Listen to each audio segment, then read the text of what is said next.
patient! On your feet. Let's go. Hands behind your back. You are under arrest for obstruction. My patient! Please, someone help my patient! The call cracked through the radio static at 11:02 a.m., a burst of professional urgency cutting through the humid Florida air. Unit 22, respond to a medical emergency, Interstate 75 northbound, mile marker 341, construction zone, adult male, possible cardiac arrest. Maya Torres was already reaching for the console microphone before dispatch finished the sentence. Unit 22 responding, she said, her voice a calm, steady instrument honed by a decade of chaos. Her partner, Leo Diaz, a stout man with kind eyes and hands steady enough to build a watch, already had the ambulance roaring to life. The siren's wail tore through the midday heat as they pulled out of the station, the force of the acceleration pressing Maya back into her seat. This was their world. Not the quiet moments in the station between calls, but this, the surge of adrenaline, the race against a clock that measured its ticks in heartbeats. Maya had learned to master this world long before she'd ever put on the uniform of the Hillsborough County Fire Rescue. She'd spent 6 years as an Air Force pararescueman, a PJ, dropping into hostile territory to save downed pilots. She had performed life-saving procedures under the rotor wash of a Black Hawk and kept men alive in the back of a C-130 rattling through enemy airspace. She knew pressure. She understood that in moments like these, there was no room for hesitation, no space for doubt. There was only the mission, to bring someone home. Mile marker 341, Leo confirmed, his knuckles white on the steering wheel as he expertly weaved through the congested highway traffic. Right in the middle of that big overpass project. It's gonna be a mess. Maya was already running through the checklist in her head. Cardiac arrest in a construction zone under the full force of the Florida sun. Heat stroke? Overexertion? Or just a terrible coincidence? It didn't matter. The protocol was the same. Her mind was a library of procedures, each one filed and ready to be deployed in an instant. She pulled on a pair of nitrile gloves, the familiar snap against her wrists, a small, focusing ritual. She was 36 years old, born and raised in Tampa, and she was the best at what she did. Not out of arrogance, but out of necessity. In her line of work, being second best meant someone else died. They saw the scene before they heard any specific instructions. A cluster of bright orange vests and yellow hard hats, a human island in the sea of stopped traffic. Leo navigated the ambulance onto the shoulder, bumping over the uneven gravel and pulling to a stop just feet from the group of workers. The response time was 6 minutes. Excellent, but every second of it was a second the patient's brain had been starved of oxygen. Maya was out the door before the engine was cut. She grabbed the jump bag, a 40-pound kit containing everything she needed for the first critical minutes of advanced life support. "Leo, grab the stretcher and the monitor," she called over her shoulder, her eyes already locked on the scene. The workers parted for her, their faces a mixture of fear and relief. In the center of the circle lay a man, sprawled on his back beside a half-finished concrete barrier. He was big, probably in his early 50s, his work shirt soaked with sweat, his skin a terrifying ashen gray. Maya dropped to her knees beside him, her world narrowing to this single human being. "Ma'am, he just fell over," one of the workers stammered. "He's our foreman, Mark Coleman." Maya's fingers were already on the man's carotid artery. She felt for the faint, thready flutter. A pulse. Weak, but there. He wasn't in full cardiac arrest, but he was close. "He's got a pulse, but it's weak," she announced, her voice projecting command. "His breathing is shallow. I need space, people. Give me room to work." Leo arrived with the stretcher and the cardiac monitor, his movements efficient and practiced. They were a well-oiled machine, two professionals who could communicate with a glance. Maya cut open the man's shirt with a pair of trauma shears, exposing his chest. She attached the defibrillator pads, their sticky adhesive clinging to his damp skin. The monitor flickered to life, showing a dangerously erratic rhythm. "He's in VTAC," Maya said, confirming the rapid, unstable heartbeat. Leo, get me an IV line, 18 gauge, wide open saline drip. She worked with a focused intensity that blocked out everything else. The roar of the highway, the shouts of the workers, the oppressive heat of the sun, it all faded into a distant hum. Her universe was the man on the ground, the readings on the monitor, and the tools in her hands. She inserted an oral airway to keep his tongue from blocking his breathing and placed an oxygen mask over his face. Leo had the IV line established in under 30 seconds. This was the delicate dance of life and death, performed on a stage of hot asphalt and gravel. Every action was precise, every decision critical. The patient's heart was failing, a frantic, disorganized drumbeat that was failing to pump blood effectively. She was preparing to administer the first round of cardiac medication, a drug to try and force the heart back into a stable rhythm, when a new sound broke through her concentration. The crunch of heavy boots on the gravel behind her. She didn't look up. She couldn't. Her patient was on a knife's edge. Every second she spent distracted was a second he slipped further away. "Step away from him!" The voice was sharp, authoritative, and laced with an impatience that felt jarringly out of place. It was a voice that expected instant compliance. Maya's hands didn't stop moving. She drew the correct dosage of amiodarone into a syringe. "I'm a paramedic," she said, her voice firm but her eyes still on her patient. "This man is in cardiac distress. I need everyone to stay back." "I said step away, now!" The voice was closer, louder. This time, Maya risked a glance up. A police officer stood over her, his shadow falling across her and the patient. He was young, late 20s, with a tightly squared jaw and sunglasses that hid his eyes, creating an impassive, intimidating mask.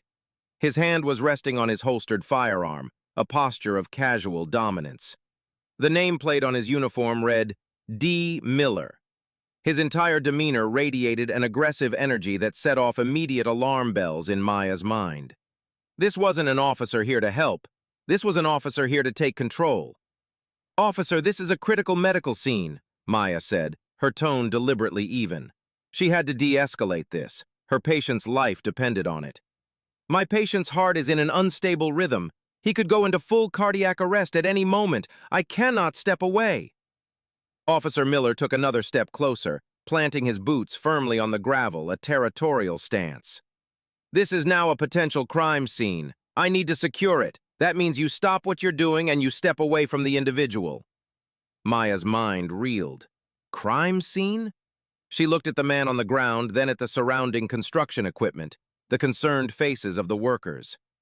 "Officer, with all due respect, what crime do you suspect has been committed? This man collapsed.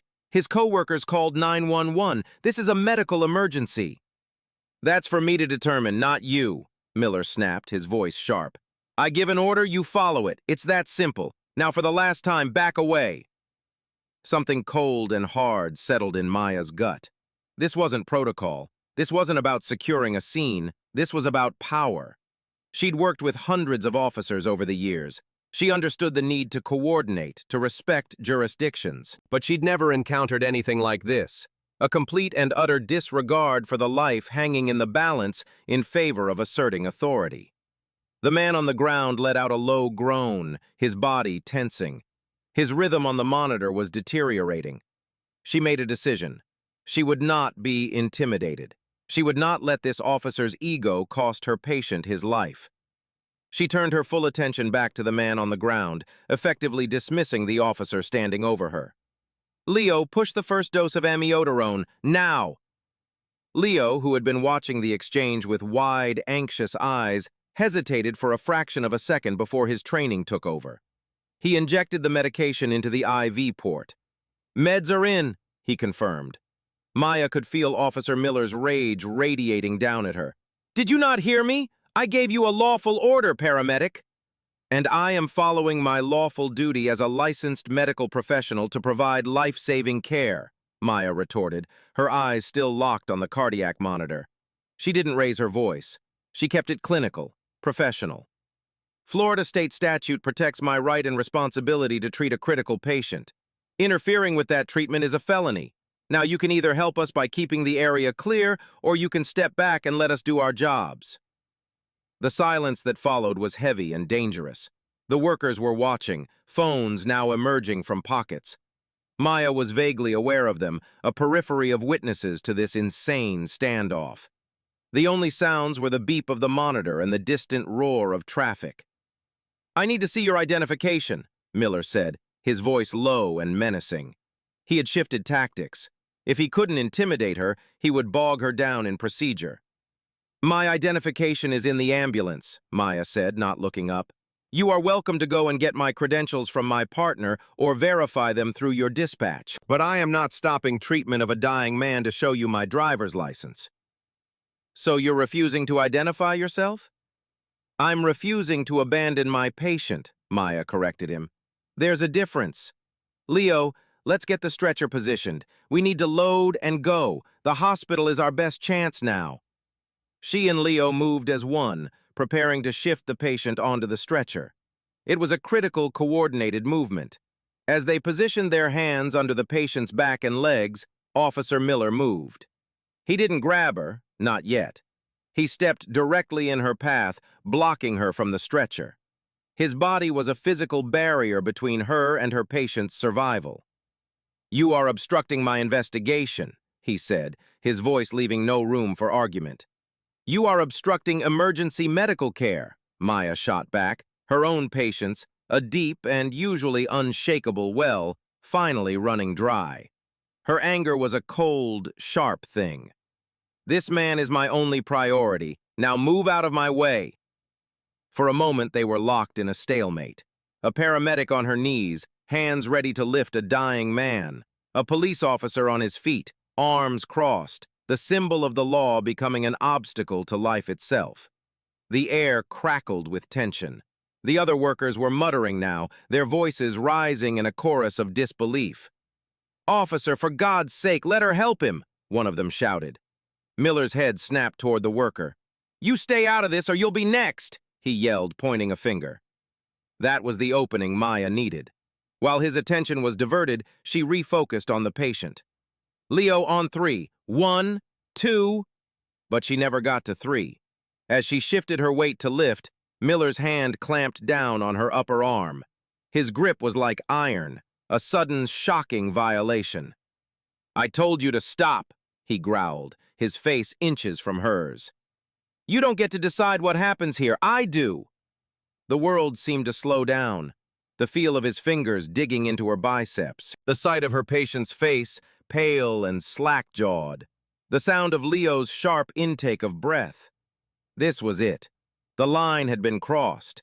This was no longer a disagreement over jurisdiction. This was a direct assault on her ability to do her job, and by extension, a direct threat to her patient's life. She looked from Miller's hand on her arm up to his sunglasses, which reflected a distorted image of her own face, her expression a mask of cold fury. "Take your hand off me, officer," Maya said, her voice dangerously quiet. "You are interfering with a medical transport. Right now." "You're under arrest," Miller declared, his voice booming with a sense of finality. He seemed to relish the words, the ultimate expression of his authority. The statement was so absurd, so completely divorced from the reality of the situation, that for a moment, Maya could only stare at him. Arrested? For what? For refusing to let a man die? The construction workers gasped. Leo froze, half crouched over the patient, his face a canvas of disbelief. "Arrested for what?" Maya demanded, pulling her arm from his grasp with a sharp, decisive movement. She immediately turned back to her patient, placing her hands back in position to lift. "Leo, we are leaving. Now." She was done talking. She was done negotiating with this man's ego. A life was on the line, and she would not let him be the one to end it. But as she and Leo tensed to lift their patient, Miller acted. He grabbed her again, not by the arm this time, but by the shoulder, and violently yanked her backward. She stumbled, losing her balance, and her medical kit, which had been open beside her, tipped over, its contents spilling across the dirty gravel. Syringes, gauze pads, medication vials, the tools of her trade scattered like discarded toys. "You're under arrest for obstruction of justice and resisting a law enforcement officer," Miller shouted, his voice ringing with triumph. He spun her around with surprising force, wrenching her arms behind her back. The cold, unforgiving steel of handcuffs closed around her wrists. The sharp click, click, click as the ratchet tightened was the loudest sound Maya had ever heard. It was a sound of finality, a sound of utter insanity. It was the sound of a world turned upside down, where a paramedic trying to save a life was treated like a violent felon. The bite of the metal into her skin was a sharp, grounding pain in the midst of the surreal chaos. "My patient!" Maya cried out, her professional composure finally breaking. Her voice was raw with desperation as she twisted her head to look back. "Leo, don't stop! You have to get him to the hospital!" Leo, snapped out of his shock by her plea, immediately dropped back to the patient's side. His hands, though shaking with adrenaline and rage, moved with purpose, checking the man's vitals, adjusting his oxygen. He was alone now. The scene erupted. The construction workers who had been hesitant witnesses were now an angry mob. They surged forward, shouting at Miller, their phones held high, recording every second of the outrage. "What are you doing? She was helping him! You're killing him, you idiot! We've got you on camera!" Miller seemed momentarily taken aback by the crowd's reaction, but his jaw hardened. He shoved Maya toward his patrol car, his hand firmly on her back. "Get back! All of you, get back now!" he roared at the workers. As he forced her away from the scene, Maya's eyes remained locked on her patient. Mark Coleman, a man whose name she knew, whose life had been in her hands just seconds before. She saw Leo working desperately, a lone first responder in a sea of chaos. She saw the man's color worsening. She knew with a sickening certainty that the delay, this insane, pointless, ego-driven delay, was costing him precious heart muscle, precious time, precious life. Every second that ticked by while she was being marched to a police car was a second his chances of survival diminished. The door of the patrol car was opened. The heat from the black upholstery washed over her. Miller pushed her unceremoniously into the back seat. The door slammed shut with a deafening thud, sealing her in a plastic and metal cage. Through the reinforced glass and the metal grate, she watched the scene play out like a silent movie. She saw Leo on his radio, his mouth moving frantically, likely calling for another unit, for a supervisor, for anyone who could fix this nightmare. She saw the construction workers surrounding him, some trying to help, creating a protective circle around the patient, their bodies a defiant barrier against the officer who had betrayed his duty to protect and serve. She was a paramedic, cuffed in the back of a police car, watching a man die. And the person who had put her there was the one who was supposed to be her partner in these life-or-death situations. He hadn't just arrested her. He had abandoned his most fundamental duty. In that moment, sitting in the suffocating heat of the car, a cold, clear resolution formed in the pit of her stomach. This would not stand. Officer Dean Miller had just made the biggest mistake of his career. He just didn't know it yet. He thought he had won a contest of wills, asserted his dominance. What he had actually done was ignite a fire that would consume him. The back of the patrol car was an oven. The vinyl seat stuck to Maya's uniform, and the handcuffs, cinched tight behind her back, dug into her wrists with every slight movement. The air was thick with the sterile smell of plastic and the faint, acrid scent of old vomit. Through the metal partition, she watched Officer Miller. He stood beside his driver's side door, speaking into the radio microphone clipped to his shoulder. His back was to her, but his posture was rigid, defensive. He was crafting his narrative, turning her life-saving actions into a story of obstruction, her professional urgency into a tale of non-compliance. Maya pressed her face against the hot window, her gaze fixed on the scene she'd been torn from. She saw Leo place a breathing bag over Mark Coleman's mouth and begin to manually squeeze air into his lungs. A worker knelt beside him, holding the IV bag high. It was a testament to the human spirit, strangers working together to fight for a life, a stark contrast to the uniformed officer just yards away who had actively chosen to impede that fight. The wail of an approaching siren grew steadily louder, a welcome sound that nonetheless twisted a knot in Maya's gut. Help was coming, but it was help that should never have been needed. 4 minutes later, an eternity in cardiac care, another ambulance from a neighboring district screamed onto the shoulder.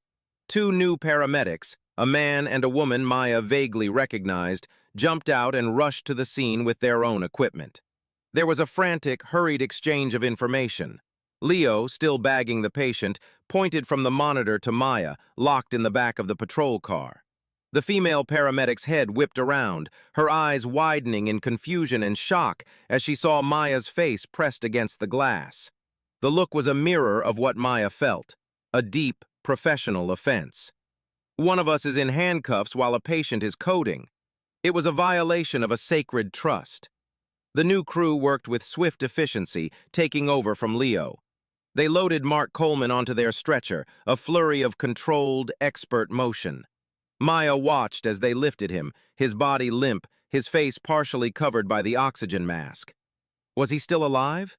Was that faint rhythm on the monitor she'd been fighting to stabilize completely gone? The not knowing was a physical torment. As they wheeled the stretcher toward their ambulance, Leo jogged over to the patrol car. His face was pale, streaked with sweat and fury. He couldn't open the door, but he leaned close to the window. "They're taking him to Tampa General," he said, his voice strained. "He lost his pulse right after you were... right after. I had to start compressions. They're working him now." The words hit Maya like a physical blow. He lost his pulse. He had gone into full cardiac arrest, the very thing she had been trying to prevent. The catastrophe that Miller's intervention had likely precipitated had happened. The delay wasn't theoretical anymore. It was measured in the death of heart cells, in the starvation of a brain, in the potential destruction of a life. "Leo, you need to call the supervisor, now," Maya instructed, her voice steady despite the tremor she felt inside. "You need to document everything. The time Miller arrived, the time he first interfered, the time of the arrest, every single second." "Already did," Leo said, his jaw tight. "He's on his way. The whole world is about to come down on this guy's head." The other ambulance pulled away, its lights flashing, its siren cutting a path through the parted traffic. Maya watched it go until it was just a speck in the distance, carrying away the patient she had been forced to abandon. A profound sense of failure washed over her, even though she knew, logically, that the failure was not her own. Officer Miller finally finished his radio call and climbed into the driver's seat. He adjusted his rearview mirror, his eyes briefly meeting hers in the reflection. There was no remorse in his gaze, no uncertainty, only a cold, self-satisfied hardness. He had enforced his will, and that was all that mattered. He started the engine and pulled away from the scene without a word. The silence in the car was a suffocating blanket. The only sound was the crackle of the police radio, a stream of mundane chatter about traffic stops and noise complaints that felt like it was from another universe. "That man could die," Maya said, the words breaking the silence. She needed to say it. She needed him to acknowledge the consequence of his actions. "Because of you. Because you needed to see my ID while his heart was failing. I hope your ego is worth a man's life." Miller's knuckles whitened on the steering wheel. "You should have followed a lawful order," he said, his voice flat and devoid of emotion. "This is on you. You resisted." Maya leaned her head back against the hard plastic seat and closed her eyes. It was useless. Arguing with him was like arguing with a brick wall. He was insulated by his badge, by his own certainty, by a system that had clearly taught him that his authority was absolute. He had already convicted her in his mind to justify his own catastrophic misjudgment. But as they drove, Maya's training kicked in, not her paramedic training, but the training from her time in the service. Assess the situation. Identify the threat. Formulate a plan. The threat was no longer her patient's failing heart. The threat was Officer Dean Miller and the department that stood behind him. The situation was no longer a medical crisis, but a legal one. And her plan, which was forming with crystalline clarity, was not just to survive this, but to make sure that no other first responder ever had to choose between their patient and their freedom again. The drive to the booking station was a journey from one battlefield to another. She had lost the first skirmish. She would not lose the war. The Ori Jane Mitchell pre-trial detention facility was a place Maya had only ever seen from the outside, a monolithic concrete structure that hummed with a low-grade misery. She had dropped off patients here before, intoxicated individuals, people suffering mental health crises who needed to be cleared before being booked. But she had always been on the other side of the divide, a respected professional in a clean uniform. Now she was being led through the sally port in handcuffs, the heavy steel doors clanging shut behind her, echoing the finality of her situation. Officer Miller gripped her arm, steering her through the corridors as if she were a common criminal. The air inside was cold, recycled, and smelled faintly of disinfectant and despair. Officers at their desks looked up as they passed, their conversations faltering. Their eyes registered her uniform first, then the handcuffs, and a wave of confusion and curiosity rippled through the room. A paramedic in cuffs was not a common sight. Miller pushed her toward the booking desk, a high counter presided over by a world-weary-looking sergeant, a woman in her 50s with salt and pepper hair pulled into a tight bun and a nameplate that read, Rostova.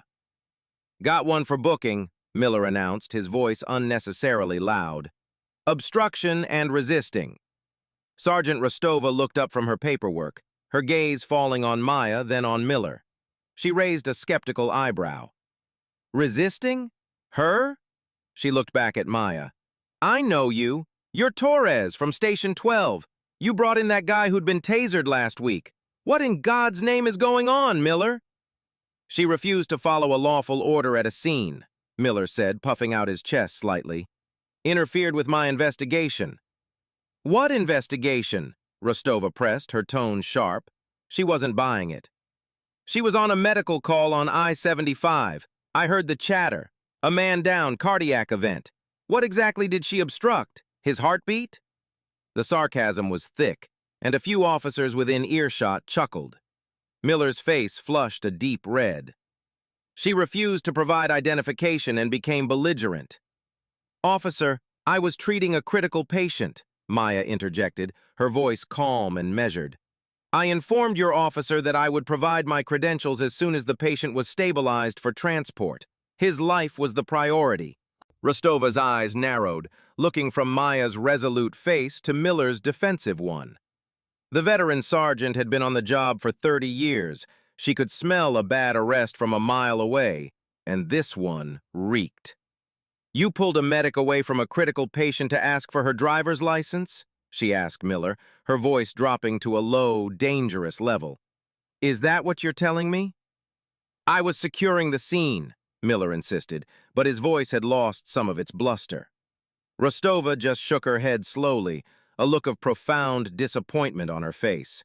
She turned to the booking officer. "Process her, and be quick about it. Get her union rep on the phone." She shot a final, withering glare at Miller. "My office, now!" The booking process was a systematic stripping away of dignity. Maya's fingerprints were taken, the ink smearing on her skin. A mugshot was taken, the flash of the camera capturing her exhausted but defiant expression. She was instructed to remove her personal belongings, her wallet, which contained her driver's license and her paramedic certifications, her phone, her watch, her wedding ring. Each item was placed in a clear plastic bag and catalogued with bureaucratic indifference. The irony was suffocating. The very identification Miller had deemed more important than a man's life was now being handled as evidence of her supposed crime. The young officer handling the booking, a man named Patterson, seemed deeply uncomfortable with the entire situation. He handled her credentials with a reverence that bordered on apology. 15 years of service, decorated Air Force veteran, advanced cardiac life support certification, he muttered, reading from her IDs as he logged them. He looked up at her, his eyes full of a conflict he couldn't hide.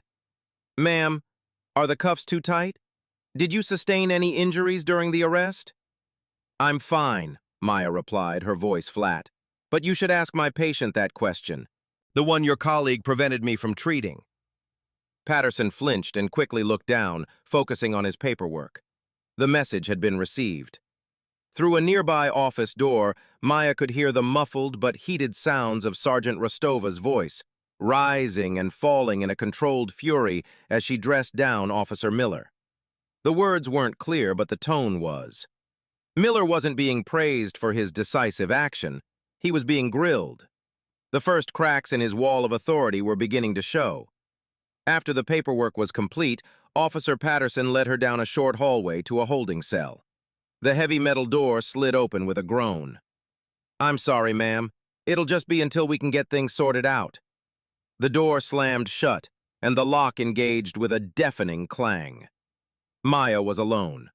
The cell was small, cold, and brutally simple. A concrete bench and a toilet. She sat down, the cold of the bench seeping through her uniform. For the first time since the call came in, the adrenaline began to recede, leaving behind a bone-deep exhaustion and a profound sense of violation. She had dedicated her life to helping people, to being the calm in the storm. And for doing her job, for doing what was right, she had been locked in a cage. She put her head in her hands, not in despair, but in a quiet, simmering rage. This was more than just a bad cop having a bad day. This was a systemic failure, and she was going to burn it to the ground. Time in the holding cell was a thick, syrupy thing that refused to move. Maya measured its passage by the changing shifts of light through the small, high window and the distant, muffled sounds of the station. She heard phones ringing, officers laughing, the routine hum of a world that had not stopped for her injustice. Each minute that passed felt like an accusation, a fresh layer of insult on the injury. She replayed the encounter with Miller in her mind, dissecting every word, every action. Could she have handled it differently? Should she have been more compliant, shown him the ID, and hoped for the best? The answer every time was a resolute no. Compliance would have been a betrayal of her patient. It would have meant conceding that a police officer's demand for paperwork superseded a paramedic's duty to save a life. It was a principle she would not, could not, surrender. But the cost of that principle was this: a cold, concrete bench and the gnawing uncertainty about Mark Coleman's fate. She'd been in the cell for what felt like hours, but was probably closer to 90 minutes when she heard footsteps approaching. Not the heavy, purposeful tread of a uniformed officer, but a quicker, more energetic cadence. A man in a tailored gray suit stopped in front of her cell door. He was in his late 40s with a sharp, intelligent face, a neatly trimmed beard, and eyes that seemed to assess everything in a single, sweeping glance. He carried a leather briefcase that looked both expensive and well-used. "Maya Torres?" he asked, his voice calm and confident. Maya stood up and walked to the bars. "Yes. My name is Ben Carter. I'm an attorney with the Paramedics Union. Your partner Leo called your supervisor, and your supervisor called me. I came as fast as I could." He offered a small, reassuring smile. "Let's get you out of here." A wave of relief so profound it almost buckled her knees washed over Maya. She wasn't alone anymore. The system she had dedicated her life to was now fighting for her. "Thank you for coming." "Don't thank me yet," Carter said, already pulling a legal pad and a pen from his briefcase. "I've already spoken with Sergeant Rostova. She's displeased with her officer's conduct, to put it mildly. But the arrest report has been filed. Miller is doubling down. We need to build our case, starting right now. I want you to tell me everything that happened, from the moment you got the call. Don't leave out a single detail, no matter how small." Maya began her story. With the precision of a trained medical professional reporting a patient's history, she recounted the entire event. The dispatch call, the patient's condition, her initial assessment, the VTAC rhythm on the monitor. Then she described Officer Miller's arrival, his tone, his posture, his immediate demands. She detailed her repeated attempts to explain the medical urgency, his refusal to listen, his escalation, the physical assault, and the arrest. Carter listened intently, his pen flying across the page, his expression growing grimmer with every word. He would occasionally interrupt with a sharp, clarifying question. Did he ever state what crime he was investigating? No, just that it was a potential crime scene and he needed to secure it. Did he ask about the patient's condition? Did he show any concern for the man's well-being? None. His only concern was establishing his authority and seeing my ID. And you told him where your ID was? I told him it was in the ambulance and he could verify my credentials with my partner or dispatch, but that I would not stop active treatment of a critical patient. Carter nodded, a grim satisfaction on his face. That's perfect. You established a clear willingness to comply once the exigent medical circumstance was resolved. His refusal to accept that is key. He looked up from his notes. Maya, what he did wasn't just a bad judgment call. It was illegal. State law is crystal clear on the issue of interfering with emergency medical personnel. The arrest was unlawful from the moment he laid hands on you. He closed his notepad. They'll release you within the hour. The charges of obstruction and resisting are baseless. They won't even make it to a prosecutor's desk. This is a classic case of what we call contempt of cop, and it's not a real crime. Miller arrested you because you challenged his authority, not because you broke the law. What about my patient? Maya asked, the question that had been tormenting her for hours. Do you know anything? Carter's expression softened. Leo gave me an update. He was transported to Tampa General. He went into full cardiac arrest at the scene, as you feared. They were performing CPR on him in the ambulance. He was alive when they arrived at the ER, but the surgeon called it touch and go. The next few hours are critical. He paused, letting the weight of the words settle. The delay in transport. It's going to be a major factor in this case. If the worst happens, this goes from being an unlawful arrest to a potential wrongful death suit. The city knows that. They're already in damage control mode. True to Carter's word, the cell door slid open 40 minutes later. Sergeant Rostova was standing there, her expression stern. You're being released on your own recognizance, Torres. The charges are being reviewed, but I don't expect them to stick. She handed Maya the plastic bag with her belongings. For what it's worth, she said, her voice low. I'm sorry this happened. He was out of line. Maya just nodded, taking her property. The apology was a small concession, but it was something. As she walked out of the station with Ben Carter at her side, blinking in the harsh afternoon sun, she felt like she was surfacing after being held underwater. She was free, but she wasn't whole. A part of her was still back on that highway, fighting for a life that had been needlessly endangered. And another part of her was now steeling itself for the bigger fight to come. This wasn't over. It had just begun. Leo was waiting for her in the parking lot, leaning against the side of their ambulance, which he'd retrieved from the impound lot. His uniform was rumpled, and his face was etched with a mixture of relief and exhaustion. He straightened up as soon as he saw her, rushing forward to pull her into a firm, brotherly hug. Maya, my God, are you okay? He asked, his voice thick with emotion. I've been better, she said, pulling back. Tell me about Mark, what's the latest? Leo's face clouded over. He took a deep breath. It's bad, really bad. I stayed at the hospital until they took him into surgery. The cardiologist came out to talk to his wife. Because of the prolonged cardiac arrest, his heart sustained massive damage. But that's not the worst of it. They think when he collapsed, he might have hit the concrete barrier. The surgeon is worried about internal bleeding. The delay.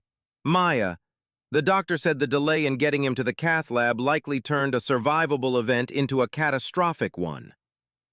The words landed like stones in her stomach. Every paramedic lives with the fear of losing a patient, but this was different. This wasn't a loss to a disease or an injury. This was a potential loss to a man's ego. Those precious minutes Miller had stolen from them while he postured and demanded and finally arrested her were the minutes Mark Coleman's life was draining away. The image of Miller's smug face flashed in her mind, and her simmering anger ignited into a white-hot flame. His family? Maya asked, her voice tight. His wife and 2 adult kids are there. They're devastated. They know what happened. The construction crew told them everything. Ben Carter, who had been standing back to give them a moment, stepped forward. His expression was grim. "This confirms our path forward," he said. "The harm is no longer theoretical. We have a direct, documented, and catastrophic consequence of Officer Miller's actions. We're no longer just talking about your civil rights being violated, Maya. We're talking about a man who may be permanently disabled or die because a police officer couldn't handle being told no." They drove to Carter's office, a sleek, modern space in downtown Tampa that felt a world away from the grit of the holding cell. For the next 3 hours, Maya gave a formal recorded statement. Carter's team was already at work, filing motions, contacting witnesses, and drafting the initial complaint. A paralegal brought in sworn affidavits from 3 of the construction workers who had recorded the incident on their phones.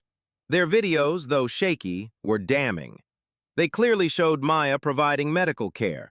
They captured Miller's aggressive demands, and they recorded the moment he pulled her off the patient and cuffed her. "The city's first move will be to try and discredit you," Carter explained as they reviewed the evidence. "They'll dig into your record, your personal life, anything they can find to paint you as an unstable, insubordinate hothead. But they're going to come up empty. Your service record, both military and civilian, is impeccable. You have commendations for valor. You have 0 disciplinary actions against you in 10 years as a paramedic. You are, for lack of a better term, the perfect plaintiff." He pointed to a paragraph in the draft of the lawsuit. "We are filing a federal lawsuit under Section 1983 of the Civil Rights Act. We will argue that Officer Miller, acting under the color of law, deprived you of your 4th Amendment rights against unlawful seizure and your 14th Amendment right to due process.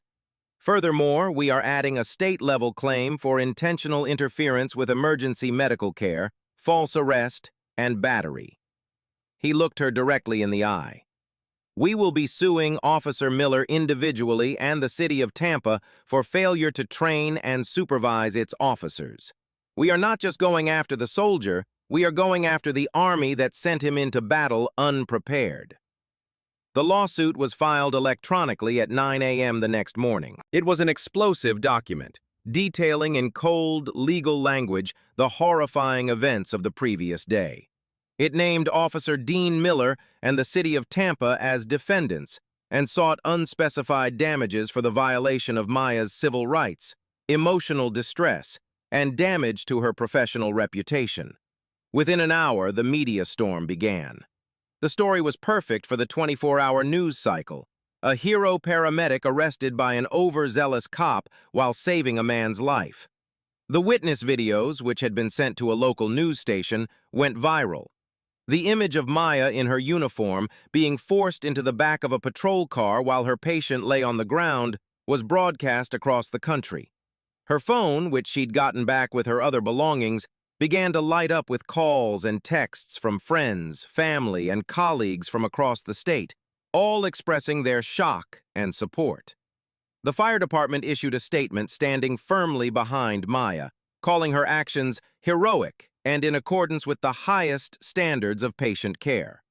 The police department, in contrast, issued a terse defensive statement, saying the incident was under internal investigation and that Officer Miller had been placed on administrative desk duty.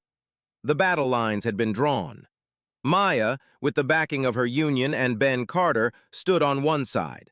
On the other stood Officer Miller, and a city bureaucracy that would now go to extraordinary lengths to protect itself and its employee from the consequences of his actions. The lawsuit wasn't just a piece of paper, it was a declaration of war. A war Maya had never asked for, but one she was now fully committed to winning. In the world of high-stakes litigation, the first move from a defendant like a city is often a test of resolve. 2 weeks after the lawsuit was filed, Ben Carter received a call from the city attorney's office. It was the call he had been expecting. "They want to talk settlement," he told Maya over the phone. "They're trying to gauge how serious we are." "What are they offering?" Maya asked, a knot of anxiety tightening in her stomach. Carter let out a short, humorless laugh.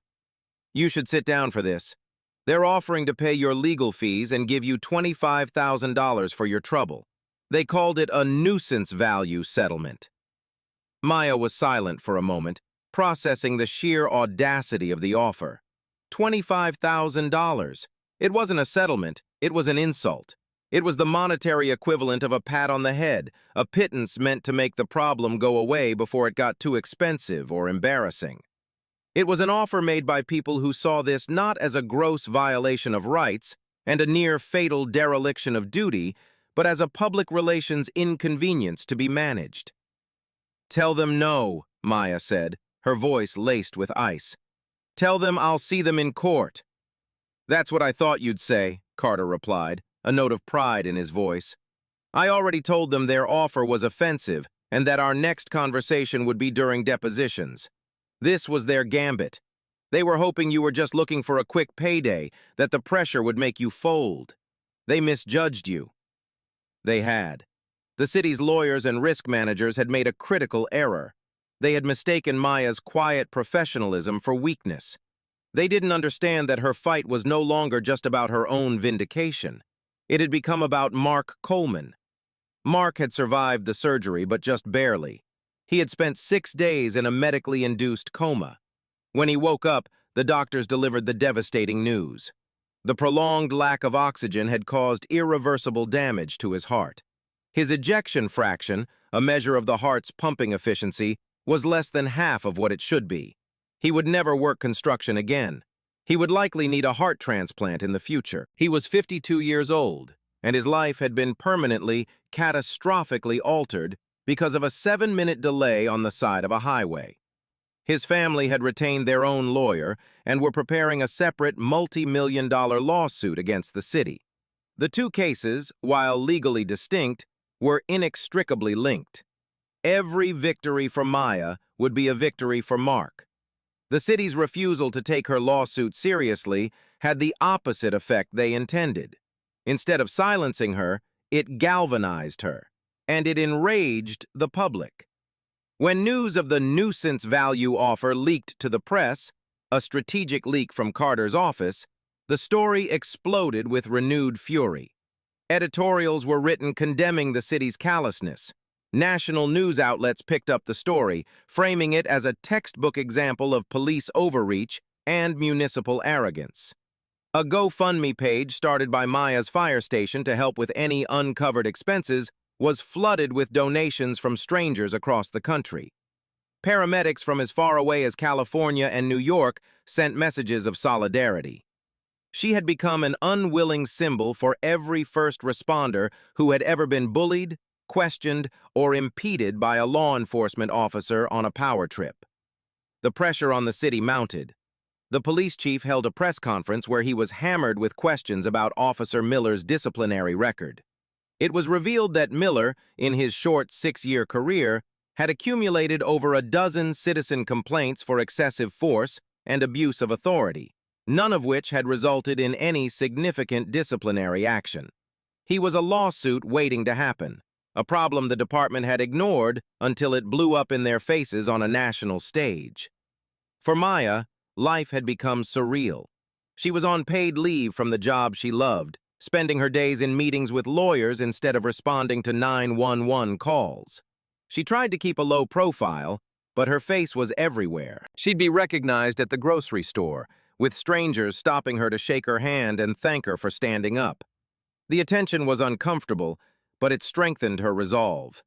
She wasn't just fighting for herself anymore, she was fighting for all of them. Carter used the intense media scrutiny to his advantage. "We're moving into the discovery phase," he told her during one of their strategy sessions. "This is where they have to turn over everything, Miller's complete personnel file, all internal emails and memos related to the incident, and most importantly, the one piece of evidence that will decide this case, the unedited footage from Officer Miller's body camera." He leaned forward, his expression intense. "Miller thinks his report will protect him. The city thinks their lawyers can spin this. But the camera doesn't spin. It just shows. And what it's going to show a jury is a hero trying to save a life, and a bully with a badge who was willing to let a man die to prove a point. They wanted to silence this story with a check. Instead, they've guaranteed that it will be told, under oath, in a federal courtroom. The discovery process in a federal lawsuit is a slow, methodical grinding of legal gears, a battle fought not in a courtroom, but through a relentless exchange of documents and data. For months, Ben Carter's office was inundated with thousands of pages from the city, training manuals, internal affairs reports, policy guidelines, and Officer Miller's complete unredacted personnel file. But all of it was secondary to the single digital file they had been waiting for. It arrived on a password-protected hard drive delivered by a court courier. The body camera footage. Carter had it set up in a conference room on a large monitor. Maya sat beside him, her hands clasped tightly in her lap. Leo was there too, for support and to corroborate the sequence of events. "Are you ready for this?" Carter asked her gently. Maya took a deep breath and nodded. "Play it." The video began with a jarring, unsteady view of the ground as Officer Miller got out of his patrol car. The audio was clear, the roar of the highway, the crackle of his radio. Then he began walking toward the scene. The camera's perspective was his own, an unnerving first-person view of the confrontation to come.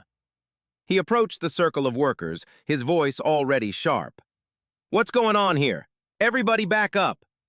Then the camera centered on her, a version of Maya, kneeling on the ground, her back to the camera, completely engrossed in her patient. The footage was visceral, immediate. It captured the gray, sweaty pallor of Mark Coleman's skin, the shallow, desperate gasps for air he was taking. It was obvious to anyone, medically trained or not, that he was in extreme distress. The audio was even more damning than Maya remembered. "Step away from him," Miller's voice commanded, cold and devoid of any empathy. "I'm a paramedic," her own voice replied, calm and focused. "This man is in cardiac distress. I need everyone to stay back." The camera showed her not even looking up, her hands moving with purpose over the patient's chest. The footage perfectly corroborated her story. Her attention was and remained on saving a life. "I said step away, now!" Miller's voice repeated, louder this time. The camera tilted up as Miller stepped closer, looming over the scene.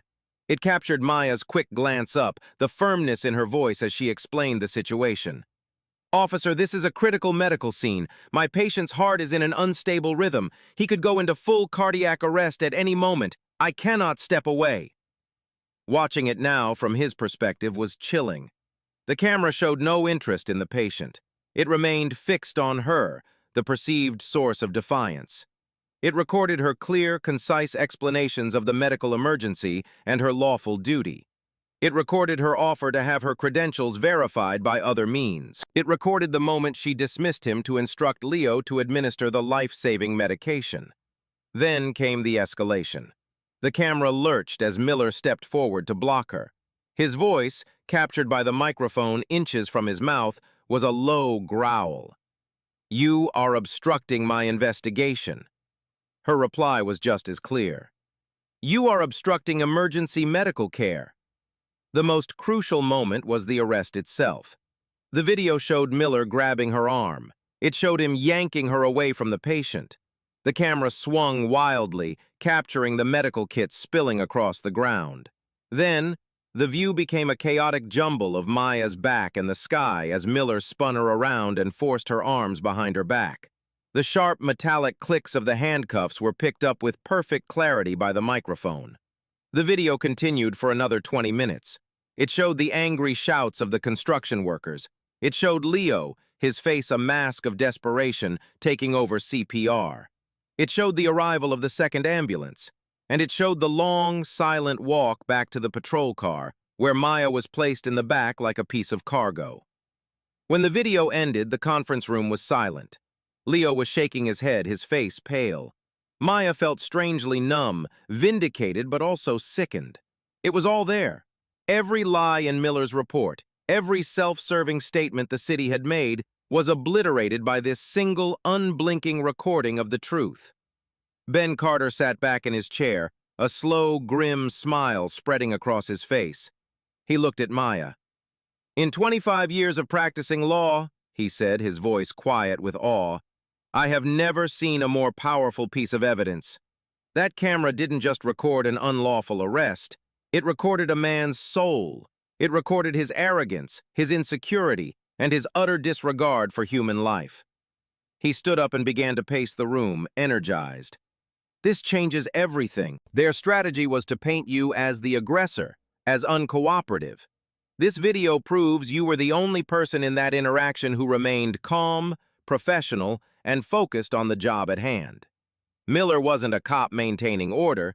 He was a bully who couldn't handle a woman telling him she had more important things to do than stroke his ego.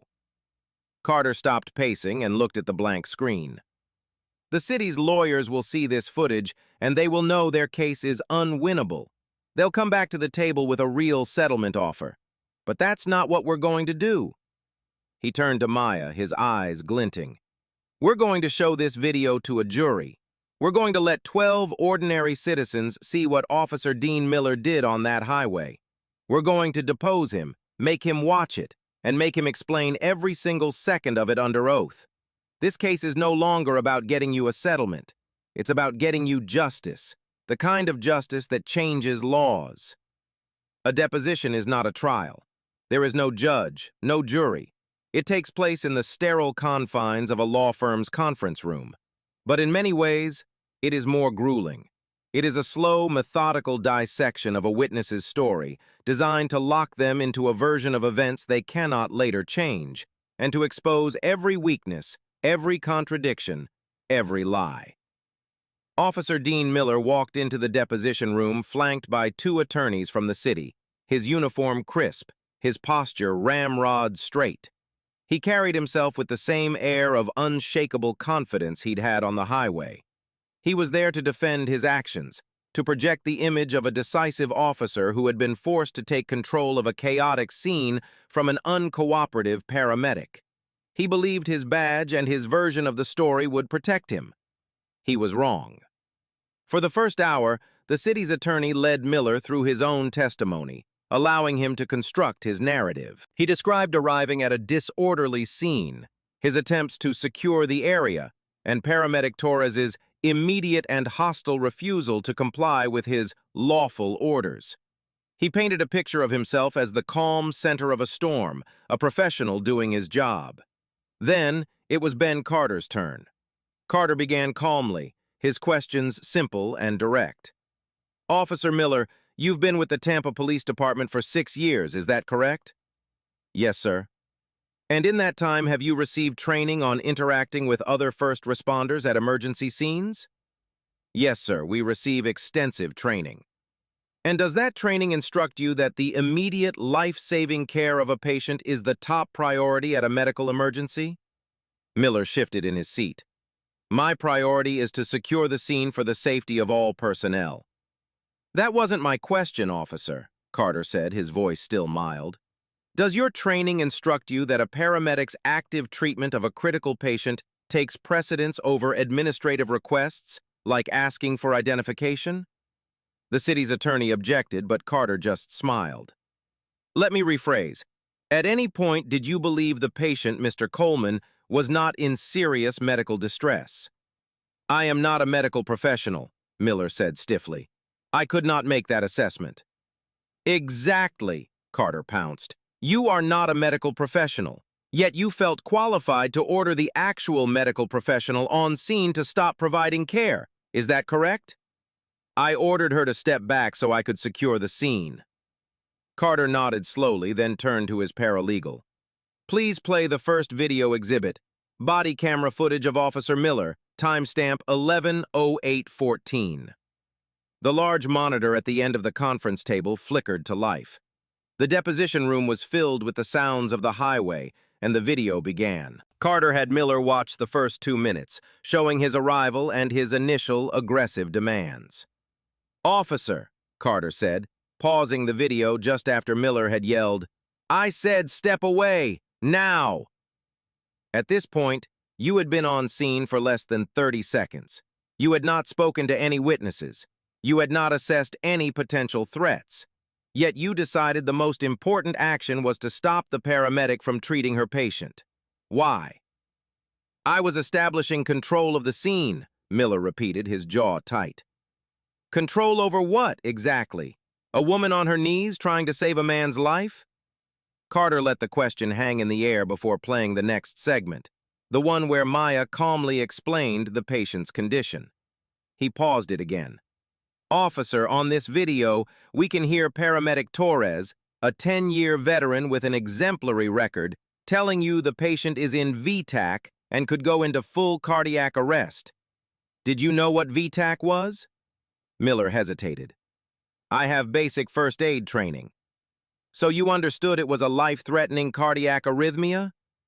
I understood it was a medical situation.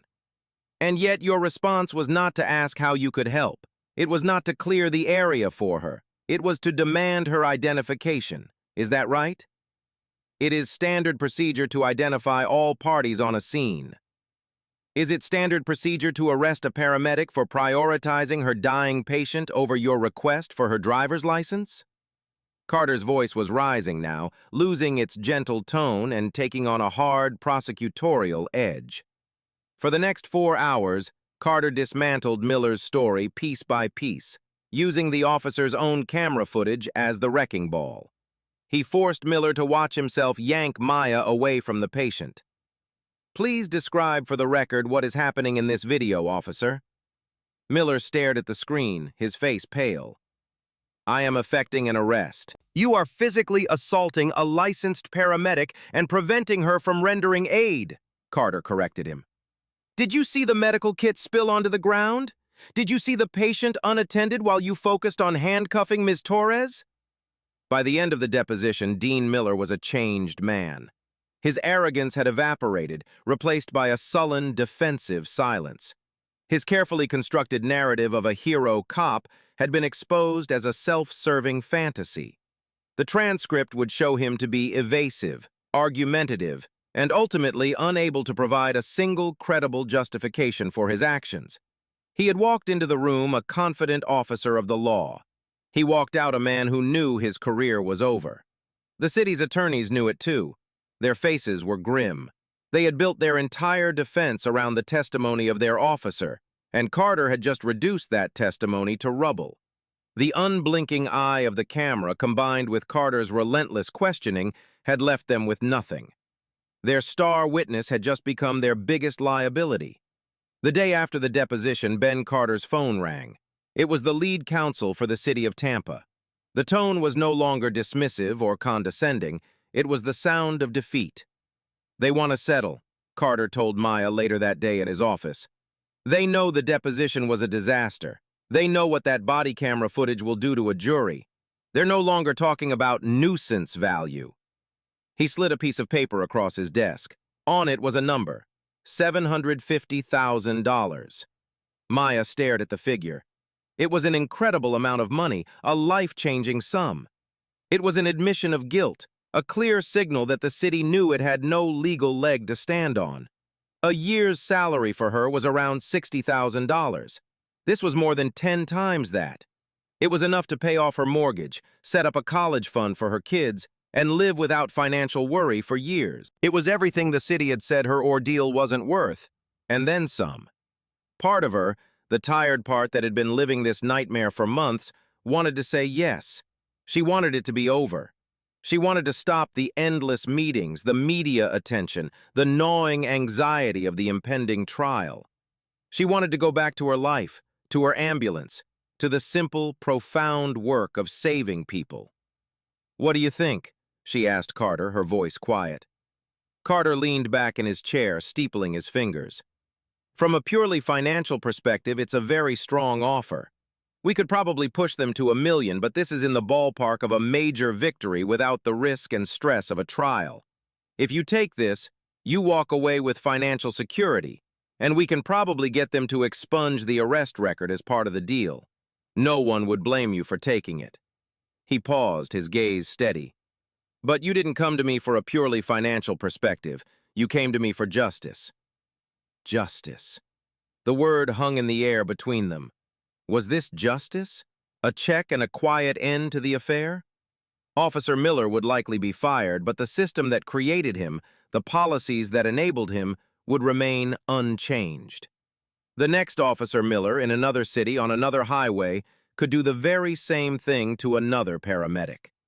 The money would fix her problems, but it wouldn't fix the problem.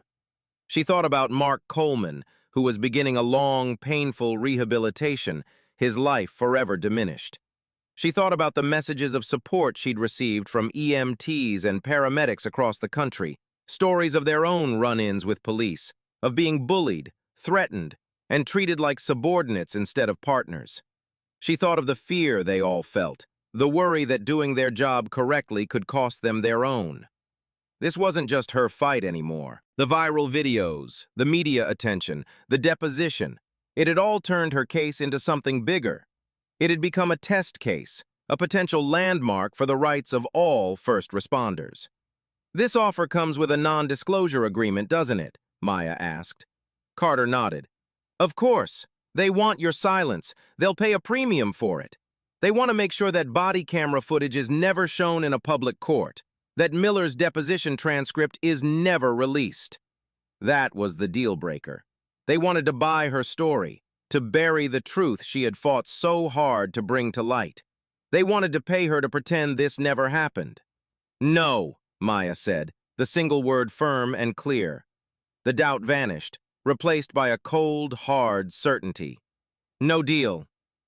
A slow smile spread across Ben Carter's face. It was the answer he had been hoping for. I thought you might say that. This isn't about the money, Ben, Maya continued, leaning forward, her eyes flashing with a fire he hadn't seen before. It was never about the money. This is about making sure that no paramedic, no EMT, no firefighter ever has to hesitate to treat a patient because they're afraid of the police officer standing over their shoulder. I want that body camera footage shown in court. I want Miller to have to answer for what he did in front of a jury. And I want a verdict that sends a message not just to the city of Tampa, but to every police department in this country, that you do not interfere with medical personnel who are saving a life. Period. Her stand was a declaration. She was turning down a fortune for a principle. She was choosing the uncertainty and agony of a public trial over the comfort of a private settlement. It was a choice that would require immense courage, but for Maya, it was the only choice she could live with. She had fought for her patient on the side of the road, and now she would fight for every patient and every paramedic in a court of law. The city thought they could buy her off. They were about to learn that her integrity was not for sale. With settlement talks officially dead, the machinery of the federal court system ground toward a trial date. The weeks leading up to it were a blur of intense preparation for Maya. Ben Carter and his team put her through mock cross-examinations, peppering her with the most aggressive, accusatory questions the city's lawyers could possibly devise. They wanted to prepare her for the stress of the witness stand, to ensure that her composure, which had been so powerful on the body cam footage, would hold under the pressure of a courtroom. The trial was not just a legal proceeding, it was a form of theater, and the first act was jury selection, or voir dire. This was where the tone of the entire trial would be set. It was a painstaking process of questioning a pool of ordinary citizens to uncover biases, both conscious and unconscious, that could influence their judgment. Maya sat at the plaintiff's table beside Ben Carter, watching as dozens of potential jurors were brought into the stately, wood-paneled courtroom. They were a cross-section of the community: teachers, retirees, mechanics, small business owners. 12 of them would be chosen to decide her fate. The city's legal team, led by a sharp, immaculately dressed woman named Elizabeth Warrens, was looking for a specific type of juror. They wanted people who were instinctively pro-law enforcement, people who believed that questioning a police officer was inherently wrong. They asked questions like, do you believe it is a citizen's duty to comply with any order given by a police officer without question? And, do you have any family members who have had a negative experience with law enforcement? Ben Carter's approach was the opposite. He was searching for empathy. He was looking for people who could understand the concept of conflicting duties, people who trusted medical professionals, and people who were skeptical of unchecked authority. His questions were more nuanced. Imagine a situation where a firefighter tells you to evacuate a building because it's on fire, but a police officer tells you to stay put for an investigation. In that moment of conflict, whose expertise would you be more inclined to trust regarding the immediate threat to your life? One potential juror, a retired Army colonel, answered without hesitation. You trust the expert in the relevant field. The firefighter knows fire. The cop knows the law. You don't ask a lawyer to put out a fire. Carter made a small, satisfied check mark on his notepad. Another potential juror, a young IT worker, was questioned by the city's attorney. Do you believe police officers have a difficult and dangerous job? Of course, the young man answered. And do you believe they sometimes have to make split-second decisions to maintain control? Yes, but I also believe they have a responsibility not to create a crisis where one doesn't exist. Warrens thanked him and moved on. But Carter's eyes lingered on the man. He had found someone who could see the gray areas. The process took 2 full days. It was a fascinating, high-stakes exercise in human psychology. Maya watched as potential jurors were dismissed for a variety of reasons. One woman, whose son was a police officer, was struck by Carter. A man who expressed deep distrust for all forms of government authority was struck by the city. Slowly, methodically, the pool was whittled down. By the end of the second day, they had their jury, 12 citizens and 2 alternates. It was a diverse group. The retired Army colonel had made it. So had the young IT worker. There was a registered nurse, a high school science teacher, a stay-at-home mother, a plumber, and several others. Carter was pleased. It was not a jury that was inherently anti-police, but it was a jury of thoughtful, independent thinkers. They were people who respected authority but were not blinded by it. They were people who would be able to watch that body camera footage and see not an officer and a civilian, but 2 public servants with competing duties, and judge which duty was more important. As they left the courthouse that evening, the reality of the situation finally hit Maya with its full weight. The next morning, the trial would begin. Her life, her reputation, and a cause that had become bigger than herself would be placed in the hands of those 12 strangers. "How are you feeling?" Carter asked, sensing her anxiety. "Like I'm about to run the most important call of my life," Maya admitted, her voice barely a whisper. Carter stopped and placed a hand on her shoulder. "You've been preparing for this your whole life, Maya. Not in law books, but in the back of an ambulance, in the military, in every crisis you've ever managed. All you have to do tomorrow is the same thing you did on that highway. Stay calm, be professional, and tell the truth. The truth is all we need." His words were a comfort, but as she drove home, Maya knew that the truth was a fragile thing. In a courtroom, it could be twisted, obscured, and attacked. Her principled stand had led her to this moment. Now all she could do was trust that the truth, and the 12 people chosen to hear it, would be enough. The trial began not with Maya, but with Mark Coleman. Ben Carter knew that before the jury could understand the crime against Maya, they had to understand the stakes. They had to see the human cost of Officer Miller's actions. Mark walked slowly to the witness stand, leaning heavily on a cane. He was thinner than he had been on the day of the incident, his face gaunt, his work-worn hands trembling slightly. The confident, commanding foreman was gone, replaced by a man who looked older than his 52 years. Getting him to the courtroom had been a battle. He was still weak, and the emotional toll of reliving the worst day of his life was immense. But he had insisted. He needed to do this for Maya. Carter approached the witness stand, his demeanor gentle and respectful. "Mr. Coleman, could you please tell the jury what you remember from the morning of May 17th? Mark took a sip of water, his hand shaking. "Not much, to be honest," he said, his voice raspy. "I remember the heat. It was a hot one. I was talking to one of my guys about a concrete pour. And then, it was like someone just turned out the lights. The next thing I remember, I was waking up in a hospital bed and my wife was crying." The courtroom was silent, captivated by his simple, powerful testimony. "Do you remember a paramedic being with you after you collapsed?" Carter asked. "I don't remember seeing her," Mark said, "but I remember hearing her. It was foggy, like I was underwater, but I could hear a woman's voice. She was telling me to hang on, that she was there, that she wouldn't let me go. It was a lifeline. It was the only thing I had to hold on to. He paused, his eyes filling with tears. He looked directly at Maya, who sat at the plaintiff's table, her own eyes glistening. That voice is the reason I'm alive today. The city's attorney rose for cross-examination, her approach cautious.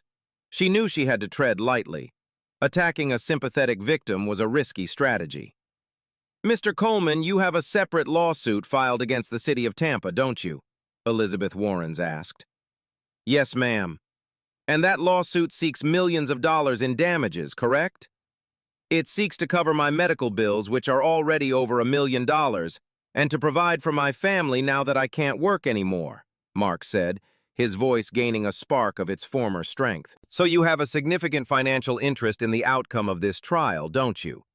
If the jury finds in favor of Ms. Torres, it would certainly help your case, wouldn't it? Ma'am, Mark said, leaning forward, his gaze fixed on her. If I won the lottery tomorrow, it wouldn't fix my heart. It wouldn't let me go back to the job I loved for 30 years. It wouldn't let me pick up my grandkids. Money isn't going to fix what happened to me. He then turned his head and looked at the jury. But I can tell you what would have fixed it. A few more minutes. That's what the doctors told me. A few more minutes. If the paramedic who was trying to save my life had been allowed to do her job, if she had gotten me to the hospital a few minutes sooner, I might have walked out of there and gone back to work. So you can ask me about my lawsuit. But what this is really about is time. The time that your police officer stole from me. Warrens had no more questions. She had tried to paint him as a biased witness motivated by greed, and instead, he had turned it around, delivering the most powerful indictment of her client's actions she could have imagined. He had given the jury a clock. He had shown them that the conflict on that highway wasn't about abstract legal principles. It was about minutes and seconds that separated a full life from a broken one. The rest of the day was filled with testimony from the other witnesses. Leo took the stand, his voice shaking with anger as he recounted how he had to watch his partner and friend be arrested while their patient went into cardiac arrest. One of the construction workers testified, describing Miller's aggressive behavior and Maya's calm professionalism. The ER doctor who treated Mark took the stand, explaining in precise, clinical detail how the delay in transport had directly contributed to the severity of the damage to Mark's heart. With each witness, Carter was building a wall of evidence around Officer Miller, brick by brick. He was showing the jury the full context of the situation, the ripple effect of one man's bad decision. By the time court adjourned for the day, the atmosphere in the room had shifted palpably. The jurors were no longer just passive observers. They were invested.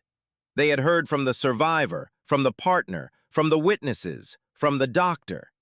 They had heard the story from every angle except two, Maya's and Officer Miller's. The stage was set for the main event. The next day, the jury would finally see the video. The energy in the courtroom was electric on the fourth day of the trial. This was the day the jury would see what happened for themselves. Ben Carter began the morning by calling his final witness, Maya Torres. Maya walked to the stand with a quiet confidence. She looked professional and composed in a simple black suit. For an hour, Carter led her through her story, her training, and the events on the highway. Her testimony was clear, concise, and devoid of melodrama. She spoke not as a victim, but as a professional explaining a catastrophic failure in interagency cooperation. She described the medical situation in detail, explaining to the jury what VTAC was and why every second was critical. Then Carter walked to the large screen set up in front of the jury box. Your Honor, the plaintiff would now like to play the body camera footage of Officer Dean Miller.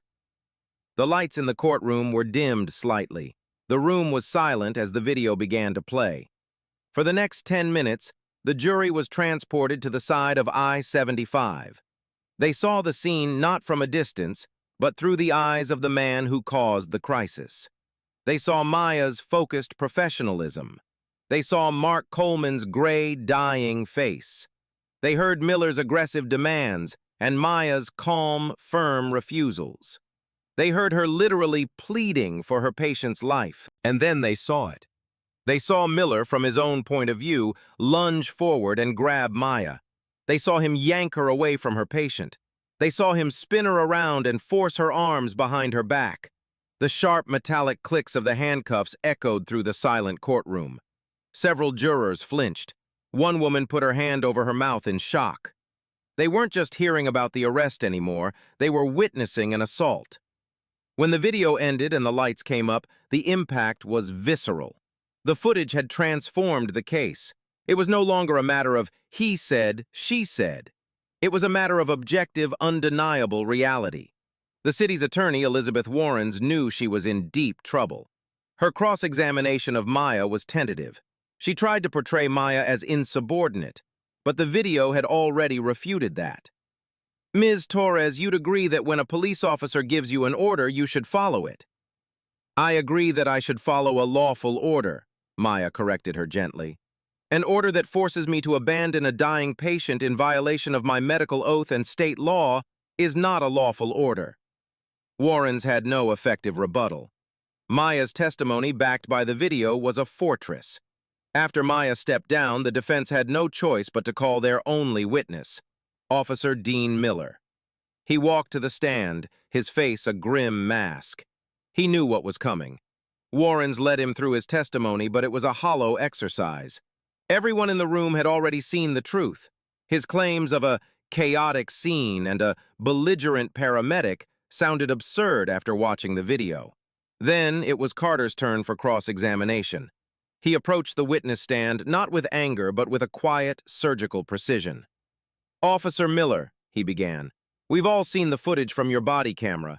We saw you arrest a paramedic while she was actively treating a man in cardiac distress. I have only one question for you. Watching that video today, is there anything you would have done differently? It was a lifeline, a chance for Miller to show some remorse, some humanity. He could have said, in hindsight, I should have waited. He could have said, I misjudged the situation. He could have said anything to show the jury he understood the gravity of his mistake. But he didn't. His pride, the same pride that had caused this disaster, would not let him. No, Miller said, his voice defiant. I stand by my actions. I was following my training to secure the scene. Carter let the answer hang in the air, a stunning admission of unrepentant arrogance. He walked back to the plaintiff's table. No further questions, Your Honor. It was a mic drop moment. In that single defiant answer, Dean Miller had sealed his own fate and the fate of the city he worked for. He had looked the jury in the eye and told them that, given the chance, he would do it all again. He confirmed for them that he was not an officer who had made a terrible mistake under pressure, but a man who fundamentally believed his authority was more important than another person's life. The jurors' faces were like stone. They had seen the video, and now they had seen the man. And in their eyes, there was no doubt left at all. The closing arguments were a study in contrasts. Elizabeth Warrens, for the city, did her best with a losing hand. She argued that Officer Miller's actions, while perhaps not ideal, were made in a high-stress environment. She painted him as a young officer trying to do his job, trying to impose order on a dangerous highway scene. She pleaded with the jury not to judge him with the benefit of hindsight. Police officers don't have the luxury of slow-motion replays, she argued. They have to make split-second decisions.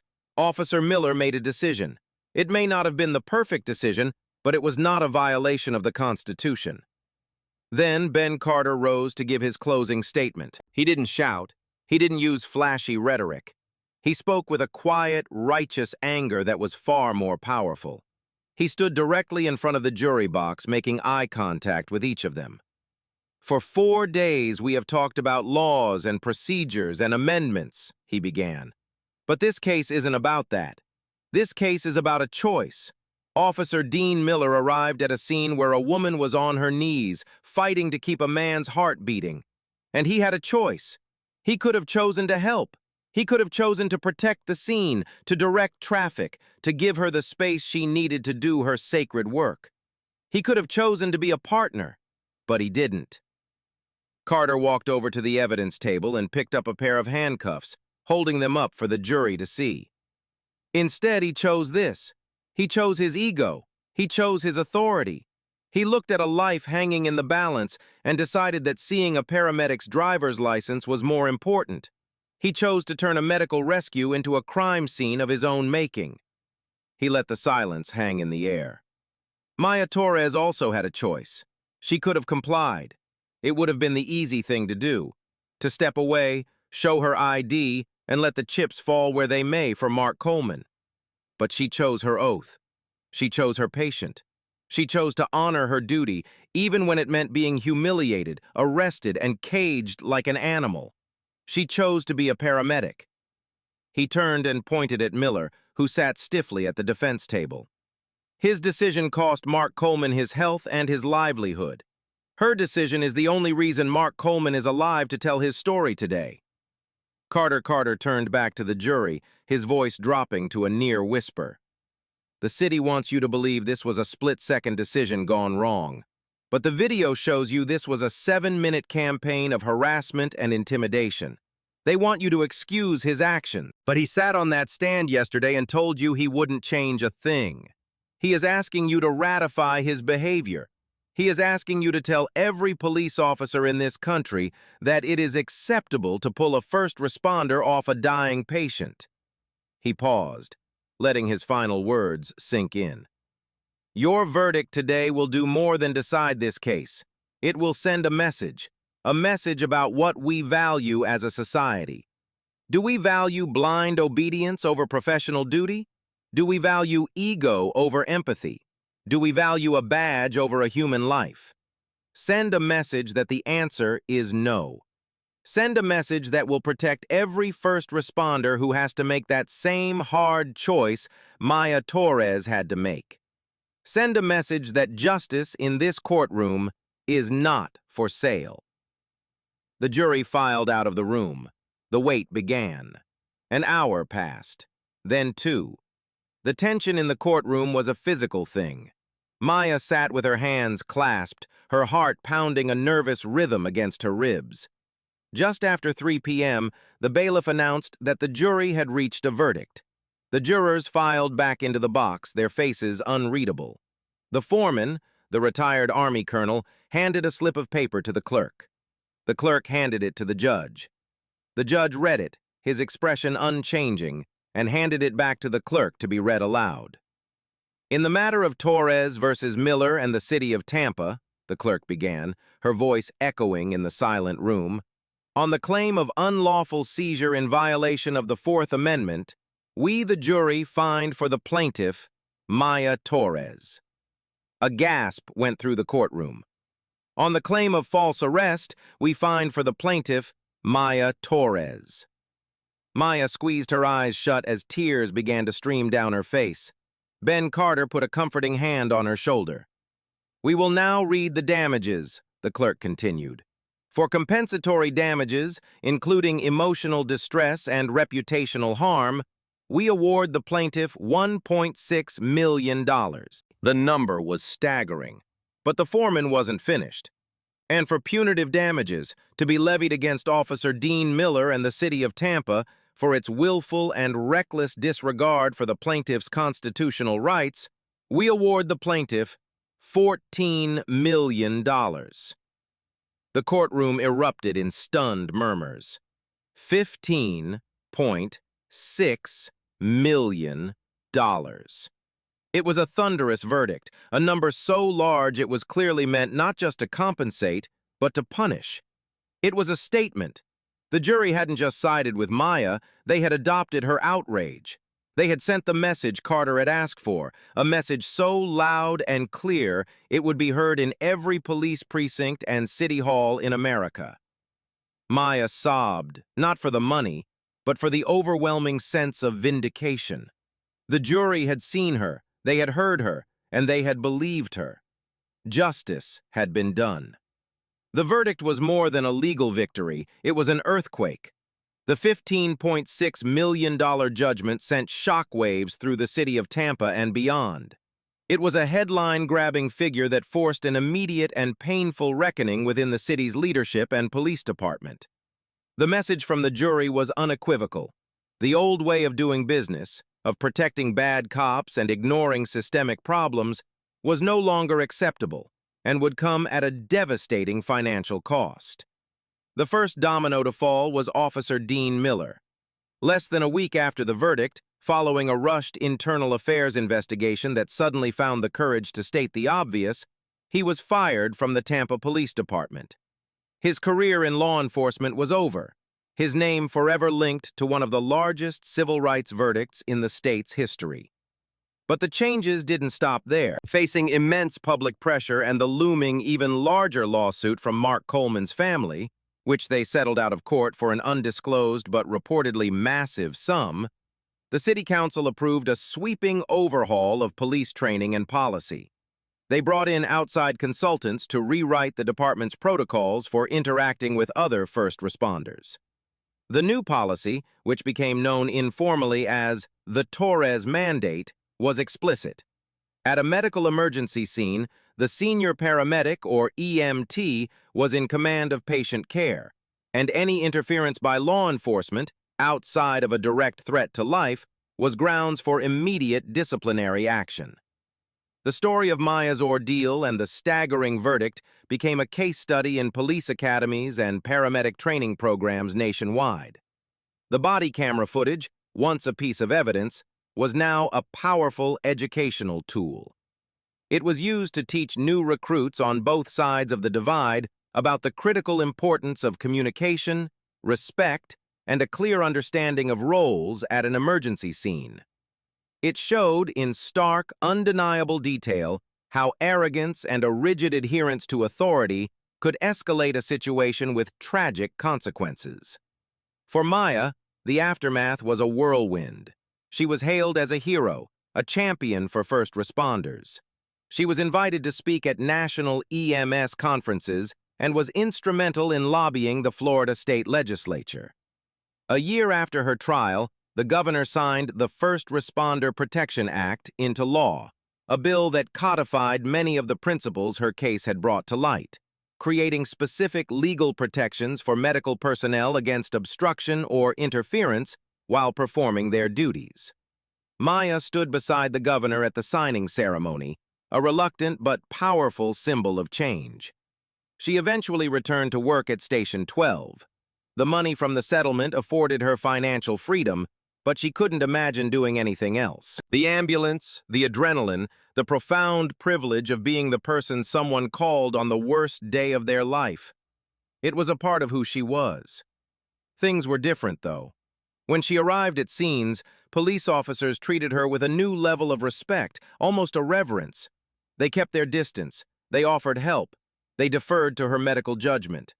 Her battle had created a safer environment for all of her colleagues. She had fought the war so they could do their jobs in peace.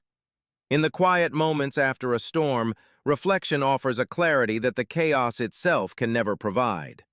Looking back, it becomes possible to see the intricate web of choices and circumstances that led to that sun-drenched confrontation on the highway. What drove Officer Dean Miller? It wasn't simple malice. It was something more insidious, a deep-seated insecurity masked by a rigid, aggressive interpretation of authority. Perhaps he came from a background where strength was equated with control, and any challenge, especially from a woman in a position of expertise, was perceived not as a difference of professional opinion, but as a direct threat to his identity. He had been trained to see the world as a series of threats to be neutralized, and in his mind, Maya's refusal to comply made her just another threat. His badge was not a tool for service, it was armor for his fragile ego. If Miller had been able to pause, to listen, to see the dying man on the ground as a person instead of a prop in his own power play, the entire tragedy could have been averted. If his training had emphasized de-escalation and interagency respect as much as it emphasized officer safety and control, he might have become Maya's greatest ally on that roadside instead of her worst obstacle. And what of Maya? If she had been less confident, less forged by the pressures of her past, would she have backed down? If she hadn't possessed that core of steel from her military service, perhaps she would have made the easy choice to show her ID, gambling with a stranger's life to avoid a confrontation. The victory was born not just from the injustice of the moment, but from a lifetime of preparation that had unknowingly armed her for that specific fight. Her refusal was not an act of spontaneous defiance, but the logical conclusion of a career spent prioritizing life above all else. The incident reminds us that true courage isn't about being confrontational. It's about holding fast to one's principles when it is most difficult, when the personal cost is highest. It's about understanding that sometimes the most powerful action is a firm, quiet, and unshakable no. This story is a testament to the fact that one person's unwavering commitment to their duty can expose and correct a systemic flaw, creating a legacy of safety and respect for thousands who follow. It asks us to consider what we would do when our professional ethics clash with a demand from authority. What do you think is the most important lesson from Maya's story? Have you ever witnessed a situation where someone had to choose between doing what was easy and doing what was right? Let us know your thoughts in the comments below, and please support our channel so we can continue to bring you these important stories. Officer, if you touch me, you will be obstructing emergency medical care. I am performing a life-saving procedure. Step back and let me do my job. This is your final warning. You are under arrest for obstruction. The heat of the Georgia sun was relentless, pressing down on Centennial Park with a thick, humid weight. It was the kind of afternoon where the air itself felt slow, where every sound was muffled by the drone of cicadas. But inside the bubble of controlled chaos surrounding Jada Washington, there was no slowness. There was only the frantic, accelerated rhythm of a life slipping away. Her world had compressed to the few feet of grass where Marcus Thorne lay gasping, his face swelling, his skin turning a mottled, terrifying shade of blue. Anaphylaxis, the body's ultimate betrayal, turning on itself with lethal speed. Jada had been a paramedic for 12 years, 6 of them as a former Air Force pararescueman, a PJ. She had treated blast injuries in the dust of Kandahar and pulled mangled bodies from highway wrecks outside Atlanta. She knew the calculus of life and death was measured in seconds. "His airway is closing, Leo. Strider is getting worse," she yelled, her voice cutting through the panicked sobs of the man's wife. Her partner, Leo Martinez, was already prepping a second dose of epinephrine. The call had come in as a simple allergic reaction, a bee sting, but the patient had a severe, undocumented allergy. What should have been a routine stabilization and transport had become a race against asphyxiation. Jada's hands moved with an economy born of 1,000 similar emergencies. She inserted an oropharyngeal airway to keep his tongue from blocking what little passage remained, her fingers palpating his neck, feeling for the landmarks of the cricothyroid membrane. Intubation was failing. His throat was too swollen. A cricothyrotomy, a surgical airway, was the last desperate option. "Get the cric kit now!" The patient, Marcus, was a big man, a construction worker in his late 40s who had been enjoying a rare day off with his family. Now he was a battlefield. His chest heaved, each breath a high-pitched, whistling struggle. Cyanosis was creeping into his lips and fingertips. His heart rate, once tachycardic, was starting to plummet. Bradycardia, the precursor to cardiac arrest. It was in this moment, as Jada wiped sweat and the patient's saliva from her gloves, ready to make the incision that would save his life, that a shadow fell over them. Heavy, polished boots planted themselves on the grass beside her. "Ma'am, I need you to step away from the individual." The voice was young, laced with an unearned authority that grated on Jada's nerves. She didn't look up. She couldn't. Her focus was absolute. "I'm a paramedic with Grady EMS. This man is in respiratory arrest. I need this scene clear." "I'm Officer Dean Miller, APD. I'm securing the scene. I need to see your identification." Jada's mind reeled with disbelief. Identification? Now? This was the definition of insanity. "Sir, my ID is in the truck. This man will be dead in the next 90 seconds if I don't open his airway. You need to step back." Her tone was flat, devoid of argument. It was a statement of non-negotiable medical fact. "Ma'am, that was not a request. That was a lawful order. Stand up and provide your identification." For the first time, Jada looked up. Officer Miller was maybe 33 with a rigidly set jaw and eyes that seemed to view the entire world as a potential act of non-compliance. His hand was resting on his Glock, a gesture of casual intimidation she'd seen 100 times. He wasn't looking at the dying man on the ground. He was looking only at her, a black woman who had dared to tell him what to do. The dynamic of the scene shifted instantly. It was no longer just a medical emergency. It had become a contest of wills. "Leo, are you ready with that suction?" Jada said, deliberately turning her attention back to her patient. She would not be drawn into the officer's power play, not with a life on the line. She could feel Miller's glare burning into the side of her head. "This is your final warning." Miller's voice was low, dangerous. "You are interfering with a police investigation." "What investigation?" Leo snapped, his own patience evaporating. "It's a bee sting! We're trying to save his life!" The patient's wife, a terrified woman named Sarah, looked at Miller with pleading eyes. "Please, officer, she's helping him. My husband, he can't breathe." Miller ignored them both. His entire focus was a laser beam locked on Jada. To him, her refusal to immediately obey was not the action of a medical professional under pressure. It was an act of insubordination. He saw her focus on her patient as a direct challenge to his authority. He took another step forward, his shadow engulfing the man fighting for his last breaths on the grass. "I said stand up, now!" Jada's training, both military and civilian, had forged a composure of tempered steel. She had been screamed at by drill sergeants and shot at by insurgents. She would not be rattled by a patrolman with a bruised ego. She picked up the scalpel from the kit. The polished steel glinted in the harsh sunlight. "Officer, if you touch me, you will be obstructing emergency medical care, which is a felony in the state of Georgia. I am performing a life-saving procedure under medical direction. Now, for the last time, step back and let me do my job." She lowered the blade toward Marcus Thorne's throat. She had found the small indentation, the membrane she needed to pierce. It was a procedure of millimeters and seconds, but she never got the chance to make the cut. A hand, strong and unyielding, clamped down on her shoulder and yanked her backward with brutal force. The scalpel flew from her grasp, landing uselessly in the grass. Her medical kit overturned, sterile supplies scattering across the dirty ground. Jada stumbled, caught off guard by the sheer violence of the motion. She twisted around to see Officer Miller's face, red with fury, his eyes cold and devoid of reason. "You're under arrest," he snarled, "for obstruction of justice."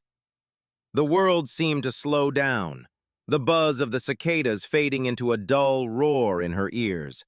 She could only stare in horror as Leo scrambled to take her place, his face a mask of panic. Above it all, she could hear the terrible whistling sound of Marcus Thorne's breathing begin to fail. The world tilted on its axis. One moment, Jada was a clinician, a highly trained lifesaver poised to intervene. The next, she was a suspect, her body controlled by a force that had no understanding of the catastrophe it was creating. Officer Miller's grip was like iron on her bicep.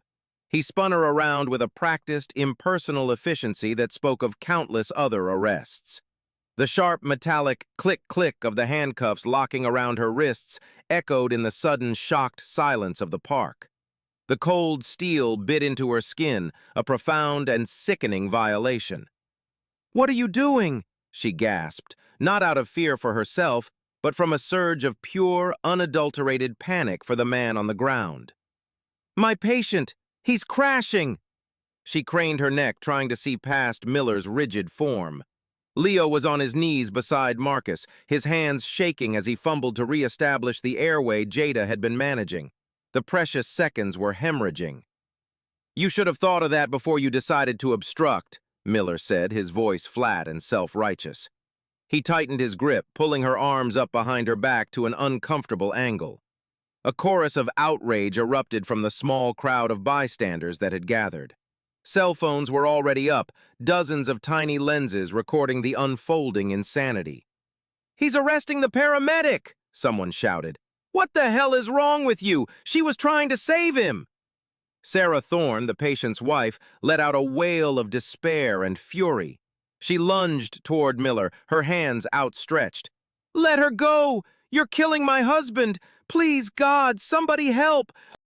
Another officer, Miller's partner who had been managing the perimeter, quickly stepped in to intercept the distraught woman, holding her back as she sobbed. Jada's mind, trained for crisis, was racing, trying to process the sheer irrationality of the situation. This wasn't a complex crime scene. It was a medical emergency in broad daylight. There was no threat, no weapon, no crime being committed other than the one Miller was now perpetrating. He was arresting a paramedic, in uniform, during active patient care. It was an act so profoundly stupid, so grossly negligent, that it defied belief. "Officer, listen to me," Jada said, forcing her voice into a calm, steady cadence, fighting the tremor of adrenaline. "My name is Jada Washington.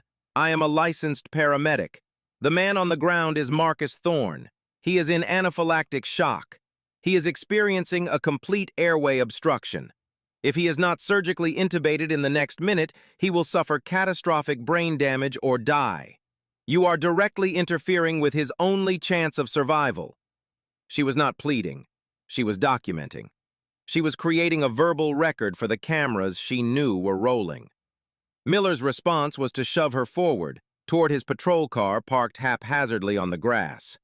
"You can tell it to the sergeant." He seemed completely deaf to the medical reality she was describing, insulated by a bubble of his own authority. In his world, a uniform and a badge trumped a stethoscope and a medical license. The refusal to show an ID was the only crime he could see. She stumbled, her ankles unsteady in her duty boots, her balance thrown off by the handcuffs. She risked a final, desperate look over her shoulder. Leo was pressing the bag valve mask to Marcus's face, a futile effort against a completely closed airway. Marcus's body was beginning to convulse, a hypoxic seizure. His life was extinguishing, right there on the grass, a direct result of this officer's fragile ego. A wave of professional nausea washed over Jada. It was the deepest, most fundamental violation of her oath. Primum non nocere. First, do no harm. And here, harm was being actively, deliberately inflicted by a man sworn to protect. As Miller pushed her against the hot metal of his patrol car, she could see his partner speaking frantically into his shoulder radio, his eyes wide with an alarm that suggested he, at least, understood the magnitude of the disaster Miller had just created. The siren of a second ambulance grew louder, a desperate wailing sound that was arriving far too late. Miller opened the back door and pushed her inside. The seat was hard plastic, molded for discomfort and compliance. The air inside was stifling, thick with the smell of stale coffee and antiseptic. As the heavy door slammed shut, caging her in, she pressed her face against the window, her breath fogging the glass. She watched as two new paramedics sprinted from the newly arrived ambulance, their faces grim. They swarmed over Marcus Thorne, their movements urgent and desperate. They had a chance, but it was a chance diminished by 7 minutes. 7 minutes of ego, 7 minutes of madness, 7 minutes stolen from a man who had none to spare. In the back of that car, helpless and bound, Jada Washington wasn't just a paramedic under arrest. She was the first and most critical witness to an act of state-sponsored attempted murder. The world outside the patrol car's window played out like a silent, horrifying film. The metal grid of the cage partition pressed against Jada's cheek as she strained to see, to understand, to somehow will a different outcome from her plastic prison. The new paramedic crew from Station 12 moved with the desperate efficiency of a team arriving at a catastrophe already in progress. Jada knew them. The lead medic was a man named David Chen, a veteran with steady hands and a calming presence. She saw him kneel, assess the situation in a fraction of a second, and immediately call for the surgical crick kit. He was doing exactly what she had been about to do, but the clock was broken. The seamless chain of care had been shattered. Leo was talking to David, his hands gesturing wildly, his face pale with shock and fury as he recounted what had happened. He pointed toward Miller's patrol car, and David's head snapped up. His eyes met Jada's through the glass, and his expression shifted from professional focus to utter disbelief. For a moment, the entire scene seemed to freeze, a tableau of madness under the oppressive Georgia sun. A dying man, a frantic medical team, a distraught wife, and the paramedic who should have been in charge, sitting in handcuffs in the back of a police car. Officer Miller stood outside the car, his back to Jada, speaking into his radio. His posture was rigid, defensive. He wasn't watching the medical drama he had caused. He was crafting his narrative, justifying the unjustifiable to a dispatcher's disembodied voice. Jada could imagine the words. Uncooperative female, refuse to identify, obstructing. Simple, clean words to sanitize an ugly, complex reality. Through the window, she watched David Chen make the incision. It was quick, precise. A moment later, they were bagging Marcus through the new airway, forcing oxygen into his starved lungs. His chest began to rise and fall in a rhythm dictated by his rescuers, not his own failing body. They were working furiously, starting new IV lines, pushing more drugs, epinephrine, steroids, antihistamines, a full-court press to pull him back from the brink. But the damage was done. The hypoxic seizures, the period of oxygen deprivation, those were bells that could not be unrung. They loaded him onto the stretcher. His body was limp, an inert weight. As they wheeled him toward their ambulance, Sarah, his wife, ran alongside, her hand clutching his, her face a mess of tears and terror. Before climbing into the ambulance, David Chen shot one last look at Miller's car, a look of such pure, cold contempt that Jada felt it even through the glass. Then the ambulance doors slammed shut, the siren screamed to life, and it pulled away, leaving a void on the grass where a man's life had almost ended. The silence that followed was heavy, broken only by the crackle of Miller's radio and the distant city hum. Jada leaned her head back against the hard seat. The adrenaline was beginning to recede, leaving behind a cold, heavy dread. Her duty had been abandoned, wrested from her by force. A sacred trust between medic and patient had been violated, not by a failure of her skills or knowledge, but by the arbitrary and reckless actions of one man. Miller finally opened the driver's side door and slid into the seat. He adjusted his rearview mirror, his eyes meeting hers in the reflection for a brief, empty moment. He said nothing. He didn't offer a justification. He didn't ask if she was okay. He simply started the engine. "You have any idea what you just did?" Jada's voice was low, controlled, but vibrated with a contained fury. "I was doing my job," Miller stated, his eyes fixed on the windshield. "You were interfering. My job is to keep people alive. Your job is not to stop me. That man is probably going to have severe brain damage if he even survives. That is on you. His blood is on your hands." A muscle twitched in Miller's jaw, the only sign that her words had registered. "If you had complied, there would have been no delay." The circular logic was staggering. The sheer, unadulterated arrogance left her speechless. He had created the crisis, and now he was blaming her for the consequences. It was the logic of an abuser. In that moment, Jada knew this was no longer just about a wrongful arrest.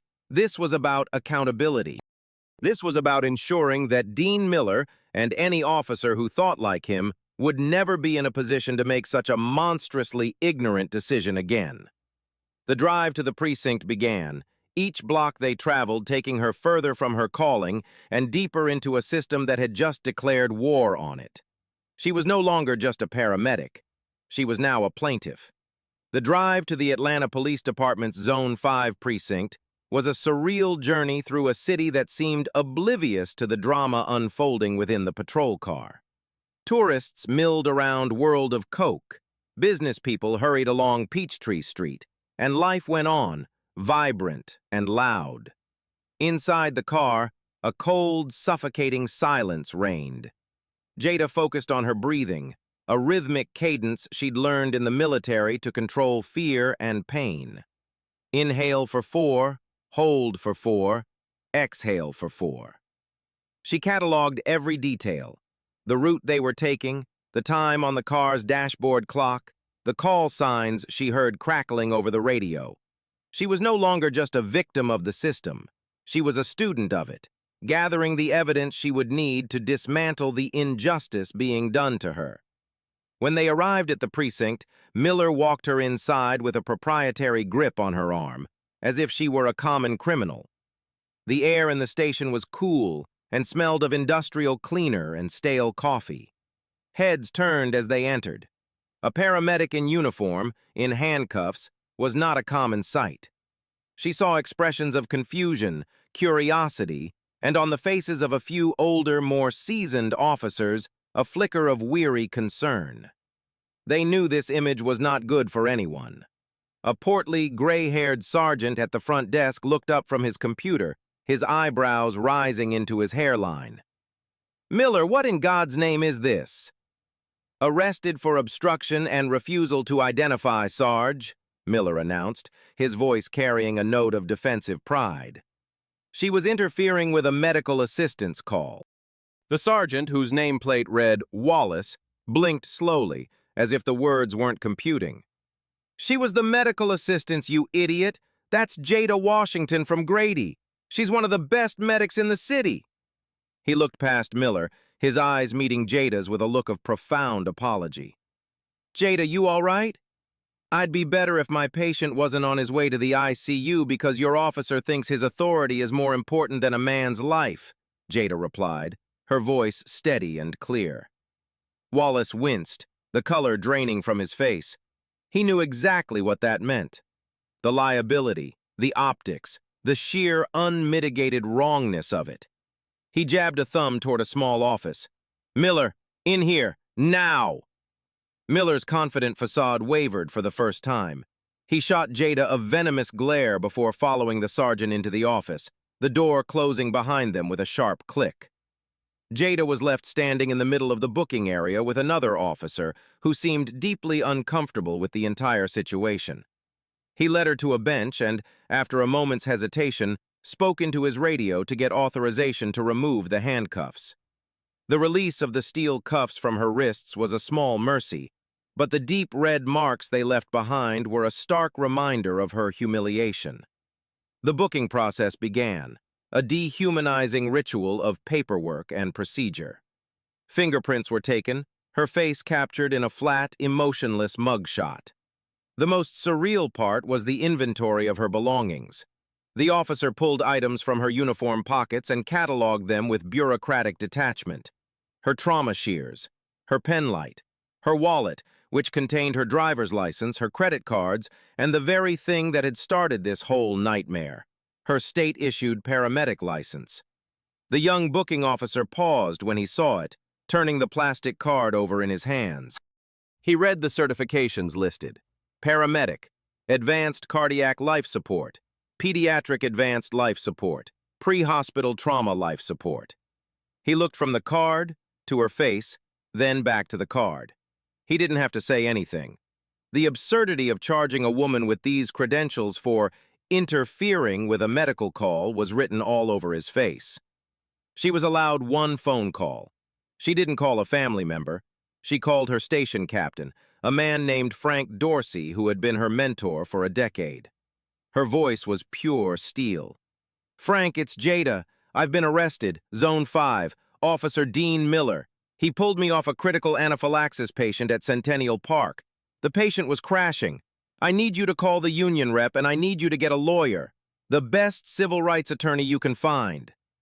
She could hear the stunned silence on the other end of the line, followed by a string of curses. "Jada, are you serious? What happened to the patient?" "Transported by Station 12. He was circling the drain when they left. Hypoxic seizures. I don't know his status," she said, the clinical words feeling like ash in her mouth. "Just make the calls, Frank. This isn't going away." After the call, they led her to a holding cell. The heavy metal door slammed shut, the sound echoing the finality of her situation. She sat on the cold, concrete bench, the sterile, impersonal environment, a stark contrast to the visceral life-and-death reality she had inhabited just an hour before. She looked at her hands, the hands that were trained to heal, now smudged with fingerprint ink. The system had processed her, chewed her up, and spit her out into this cage.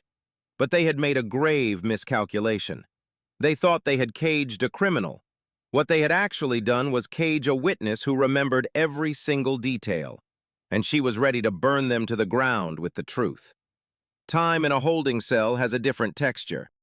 It's thick, slow, and punctuated by the random noises of the precinct.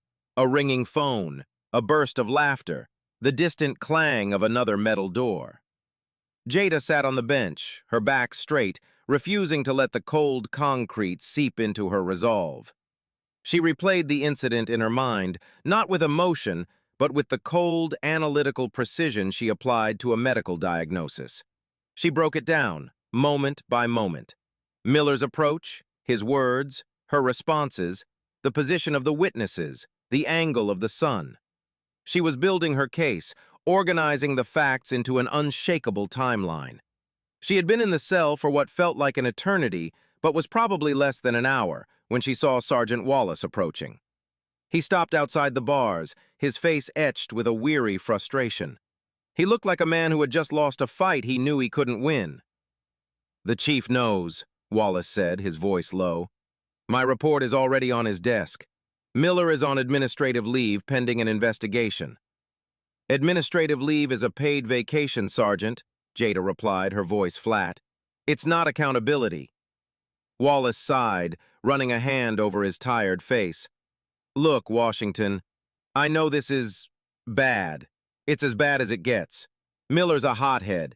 He's got a history of escalating things. We all know it. But he's never done anything like this." "A history?" Jada's senses sharpened. "How many complaints?" Wallace hesitated, looking over his shoulder. "A few. Excessive force, verbal abuse. Nothing that ever stuck. The union lawyer always gets him out of it." He had said more than he should have, but Jada could see the conflict in his eyes. He was a man caught between loyalty to the blue line and his own conscience. Before she could press him further, a new figure appeared in the hallway. A woman in a sharply tailored gray suit carrying a leather briefcase. She walked with a sense of purpose that seemed to part the air in front of her. She was in her late 40s, with keen, intelligent eyes that missed nothing. She stopped in front of Jada's cell and gave Sergeant Wallace a look that could have curdled milk. "Sergeant, my client is being held illegally. I suggest you open this door before we add unlawful detention to the list of charges." Wallace, to his credit, didn't argue. He nodded to a nearby officer who unlocked the cell door. The woman extended a hand to Jada. "Jada Washington? I'm Evelyn Reed. Your union sent me. I specialize in civil rights cases, particularly those involving official misconduct. Let's go somewhere we can talk." Relief, potent and unexpected, washed over Jada. This was not just a union lawyer. This was a fighter. Evelyn Reed's reputation preceded her. She was known for taking on police departments and winning. She was sharp, relentless, and deeply committed to holding power accountable. They were given a small, grim interrogation room. As soon as the door closed, Evelyn opened her briefcase and pulled out a legal pad. "All right, Jada. I've spoken to your captain and your partner, Leo. I have their preliminary statements. Now I need to hear it from you. Every single detail, from the moment the call came in. Don't filter, don't summarize. Tell me everything." For the next hour, Jada recounted the events with meticulous clarity. She described the patient's condition, the exact medical terms, the interventions she was performing. She repeated the conversations with Miller verbatim, her memory a high-fidelity recording of the incident. She described his body language, his tone, the placement of his hand on his weapon. Evelyn listened, her pen flying across the page, only interrupting to ask for clarification on a specific point. "Did he ever identify what crime he was investigating?" "No, he just said I was interfering." Did he render any aid to the patient after he arrested you? No, he turned his back on him. Were there witnesses?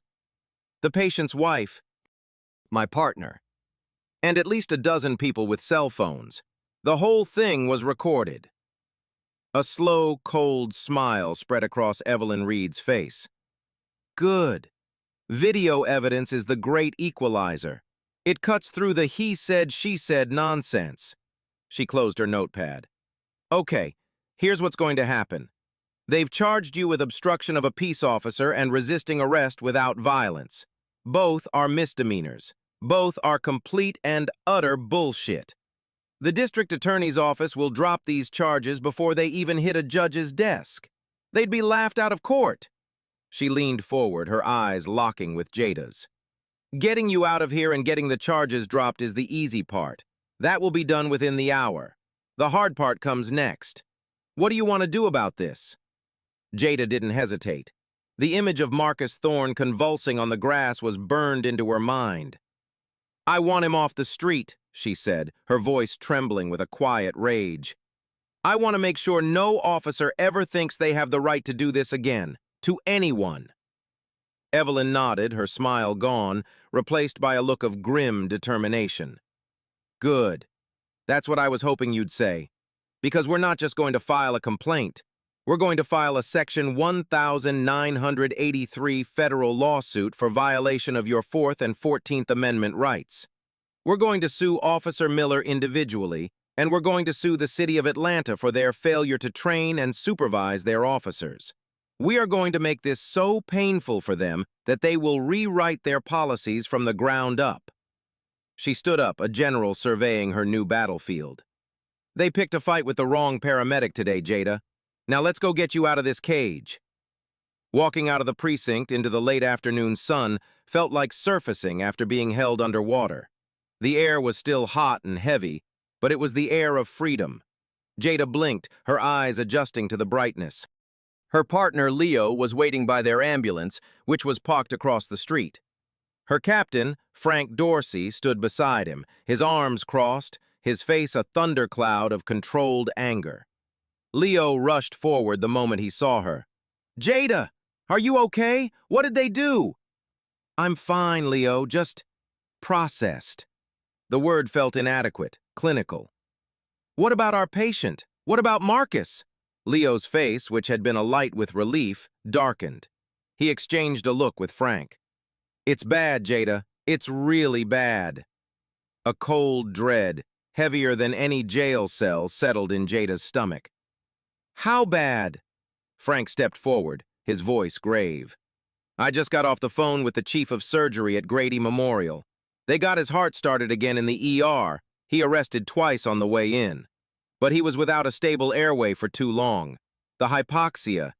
It caused a severe anoxic brain injury. The words hit Jada with physical force. Anoxic brain injury. It was one of the most devastating outcomes in emergency medicine. The brain, starved of oxygen, begins to die. The damage was often widespread and irreversible. They have him on a ventilator in the neuro ICU, Frank continued, his voice thick with emotion. He's in a coma. The doctors are saying, they're saying the prognosis is grim. Even if he wakes up, they don't know what his neurological function will be. They're talking about permanent cognitive deficits, paralysis. Jada felt her knees weaken. She leaned against the ambulance, the familiar feel of the vehicle a small, cold comfort. This was the consequence. Not a lawsuit, not a fine, not a lost job. A man's life, his future, his family's world, all shattered because an officer couldn't handle being told to wait. The scalpel that had been in her hand could have prevented this. The simple, life-saving procedure she was seconds away from performing was the difference between a man going home to his family and a man lying unresponsive in an ICU bed, his future a terrifying unknown. Evelyn Reed, who had been standing quietly beside them, placed a hand on Jada's shoulder. This is what we're fighting for, Jada. This is the damage. This is the quantifiable harm caused by that officer's actions. This is what a jury needs to understand. Jada pushed herself off the ambulance, her grief hardening into a diamond-sharp resolve. The fight was no longer abstract. It had a name and a face. Marcus Thorne. What about his wife, Sarah? She's at the hospital, Leo said quietly. She's a wreck. She keeps asking for you. She told the doctors, the hospital staff, anyone who would listen what happened, that the cops stopped you. This was crucial. The victim's family was already corroborating her story. The narrative was solidifying, and it was a damning one for the APD. We need to get your official statement, Jada, Frank said, shifting into captain mode. Internal Affairs will want to talk to you. The city will launch their own investigation. Evelyn immediately stepped in. She won't be speaking to anyone without me present. No one. Not APD, Internal Affairs, not the city attorneys, nobody. From this moment on, all communication goes through my office. They created this mess. We are not going to help them clean it up. Her authority was absolute. She turned to Jada. Go home. Get some rest. The next few months are going to be a war. We need you ready. But Jada shook her head. I can't go home. Not yet. She looked at her ambulance, her gear still inside. It felt like a lifetime ago that she had climbed into the driver's seat for her shift that morning. I have to finish my shift. Frank and Leo stared at her, stunned. Jada, you don't have to do that, Frank said gently. You've been through enough. Take some time. No, she said, her voice unshakable. Miller took me away from my duty once today. I won't let him do it again. If I go home now, he wins. He made me stop being a paramedic. I need to get back in that truck. It's the only thing that makes sense right now. It was an act of defiance, a reclamation of her identity. She would not be defined by the handcuffs and the holding cell. She was a paramedic. People were hurt, and she was the one who responded. That was who she was. Evelyn Reed watched her, a look of profound respect in her eyes. She understood. This wasn't about stubbornness, it was about survival. As Jada and Leo climbed back into Ambulance 17 to resume their duties, the vow she had made in the cell solidified into a promise. She would fight for Marcus Thorne. She would fight for every patient whose care was ever jeopardized by ego and arrogance. She would fight for the sanctity of her profession. Officer Dean Miller and the city of Atlanta had ignited a fire. Now they were all going to get burned. The days that followed were a blur of procedural machinery grinding into motion. As promised, the district attorney's office dropped the charges against Jada within 48 hours, issuing a terse, one-sentence statement citing a review of the evidence and the interests of justice. It was a quiet, unceremonious admission that the arrest should never have happened, but it came with no apology. It was a legal retreat, not an act of contrition. Jada continued to work, her shifts on the ambulance a strange mix of normalcy and heightened tension. Every call that involved a police presence made her stomach clench. She found herself watching officers on scene with a new, wary eye, analyzing their posture, their tone, searching for the warning signs she had missed with Miller. Her colleagues at Grady EMS rallied around her, their support a silent, solid wall. They knew it could have been any one of them. The incident had sent a shockwave through the first responder community in Atlanta. It wasn't just Jada's fight anymore. It was theirs. Meanwhile, Evelyn Reed moved with the speed and precision of a shark. 3 weeks after the arrest, she filed a comprehensive federal civil rights lawsuit in the U.S. District Court for the Northern District of Georgia. The defendants were Officer Dean Miller, in his individual capacity, and the city of Atlanta. The complaint was a masterwork of legal prose, a 40-page document that laid out the facts in cold, excruciating detail. It cited violations of Jada's Fourth Amendment right against unreasonable seizure and her 14th Amendment right to due process. It also included state-level claims for false arrest, malicious prosecution, and intentional infliction of emotional distress. But the most powerful count was the one filed on behalf of Marcus Thorne and his family, who had retained Evelyn as co-counsel. Interference with the provision of emergency medical services, resulting in catastrophic and permanent injury. The lawsuit detailed Jada's extensive training and qualifications. It included a minute-by-minute timeline of the medical emergency, cross-referenced with dispatch logs. It described the life-saving procedure she was about to perform, and it quoted verbatim Officer Miller's demands for identification while Marcus Thorne suffocated on the grass. The filing was not just a legal document, it was a damning public narrative. The media picked it up immediately. The story, accompanied by grainy cell phone footage that had been circulating online, became a local, then national firestorm. It was a perfect storm of outrage, a clear abuse of power, a heroic first responder, and a tragic, avoidable outcome for an innocent man. The city of Atlanta's initial response was predictably defensive. The police department issued a statement promising a full and thorough internal investigation, but reminding the public not to rush to judgment. Officer Miller, through his police union attorney, claimed he had followed protocol in securing a chaotic scene and that the paramedic had been uncooperative and aggressive, a version of events so laughably false it was clear they were building a defense for a jury of one, an arbitrator who might be sympathetic to law enforcement. The city's legal department reached out to Evelyn Reed 2 weeks after the lawsuit was filed. Their tone was not conciliatory, it was dismissive. They made an initial settlement offer. Evelyn called Jada to her office to discuss it. "They're trying to posture, to see if we'll scare easily," Evelyn said, sliding a letter across her polished mahogany desk. "They're offering a nuisance value settlement." Jada picked up the letter. The city of Atlanta was offering to settle all claims, hers and the Thorne family's, for a total of $75,000. Jada stared at the number, a bitter, incredulous laugh escaping her lips. $75,000? For my career being threatened? For my name being dragged through the mud? For a man's entire future being stolen from him? Is that what they think a life is worth? Marcus Thorne was still in a coma, his condition unchanged. His family was facing a lifetime of medical bills, round-the-clock care, and the devastating loss of the husband and father they knew. "It's an insult," Evelyn agreed, her voice hard. "It's a strategic one. They're telling us they intend to fight. They're betting that you don't have the stomach for a long, ugly legal battle. They think they can bury us in motions, drag this out for years, and wear you down until you take whatever pennies they throw at you." "They're wrong," Jada said, her voice quiet but firm. She pushed the letter back across the desk. "Tell them no. Tell them we'll see them in court." Evelyn smiled.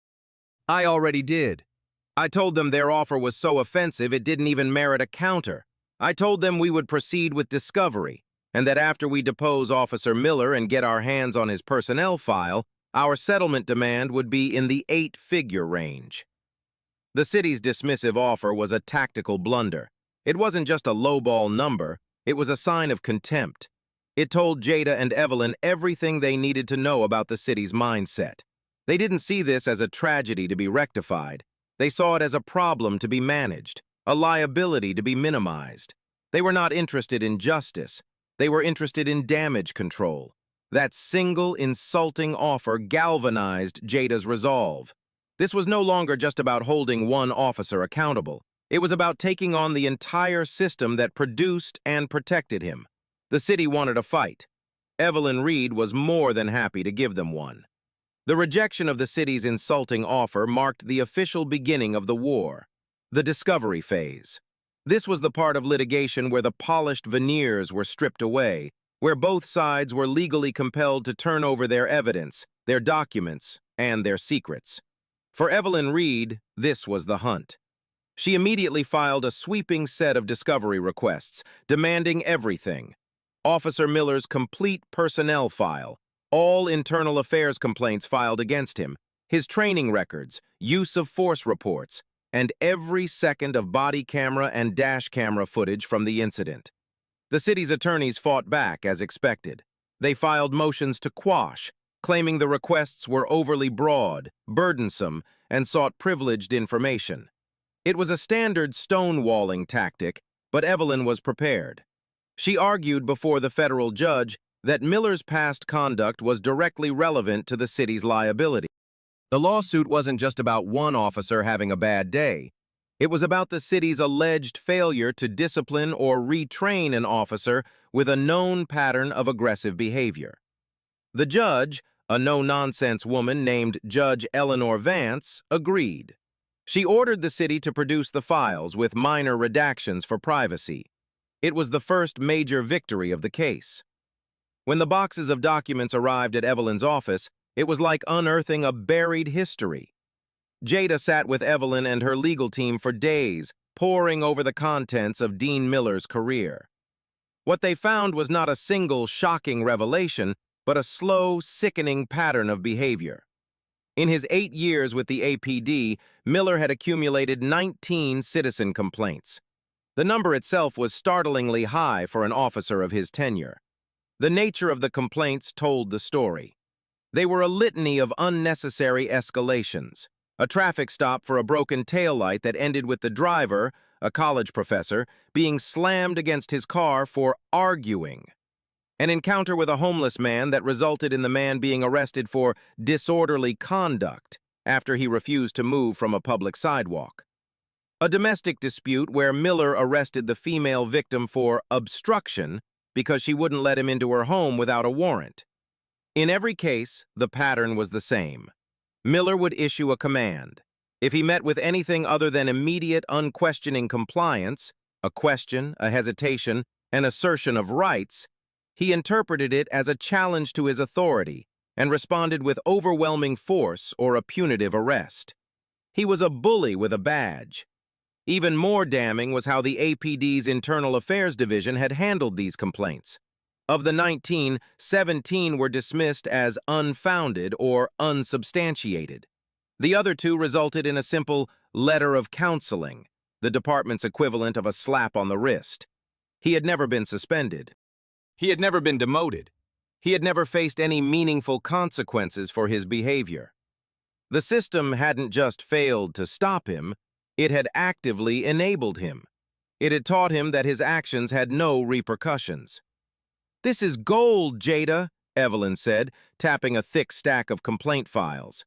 "This isn't a pattern, it's a roadmap. It shows that the city was on notice. They knew they had a problem officer, an officer who was a walking liability, and they did nothing. They let him continue unchecked until his arrogance finally led to a real catastrophe, the one with you and Marcus Thorne." But the most powerful piece of evidence was yet to come. After weeks of technical delays and excuses, the city finally turned over the body camera footage. Evelyn's paralegal loaded the file, and they watched it on the large screen in her conference room. The video was jarringly clear, the audio crisp. It began with Miller getting out of his car, the mundane sounds of the park filling the air. Then he approached the scene. The camera showed exactly what Jada remembered, a desperate medical situation. It captured Leo Martinez bagging the patient, Jada preparing her equipment, the patient's wife sobbing. It was a scene of controlled medical urgency, not chaos. Then they heard Miller's voice, sharp and demanding. They watched as he ignored the dying man and focused solely on Jada. They saw her calm, professional responses. The camera recorded every word she said about the patient's condition, every plea from the patient's wife. And then it captured the moment of the arrest. The camera lurched as Miller grabbed her, the audio filled with the sounds of the struggle, the spilled equipment, and Jada's cry of disbelief. The lens tilted down, showing her hands being forced behind her back, the handcuffs clicking shut. It was irrefutable. The video didn't just support Jada's version of events, it was Jada's version of events.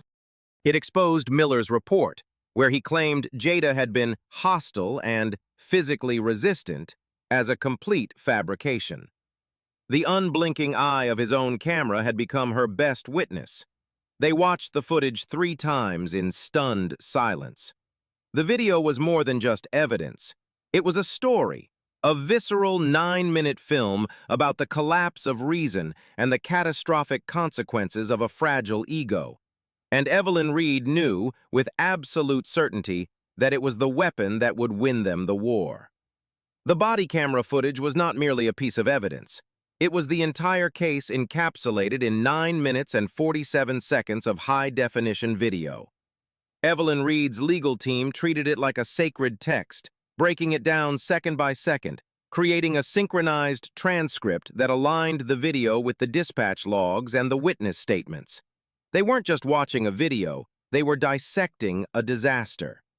The analysis began with the first 30 seconds. Miller exits his vehicle.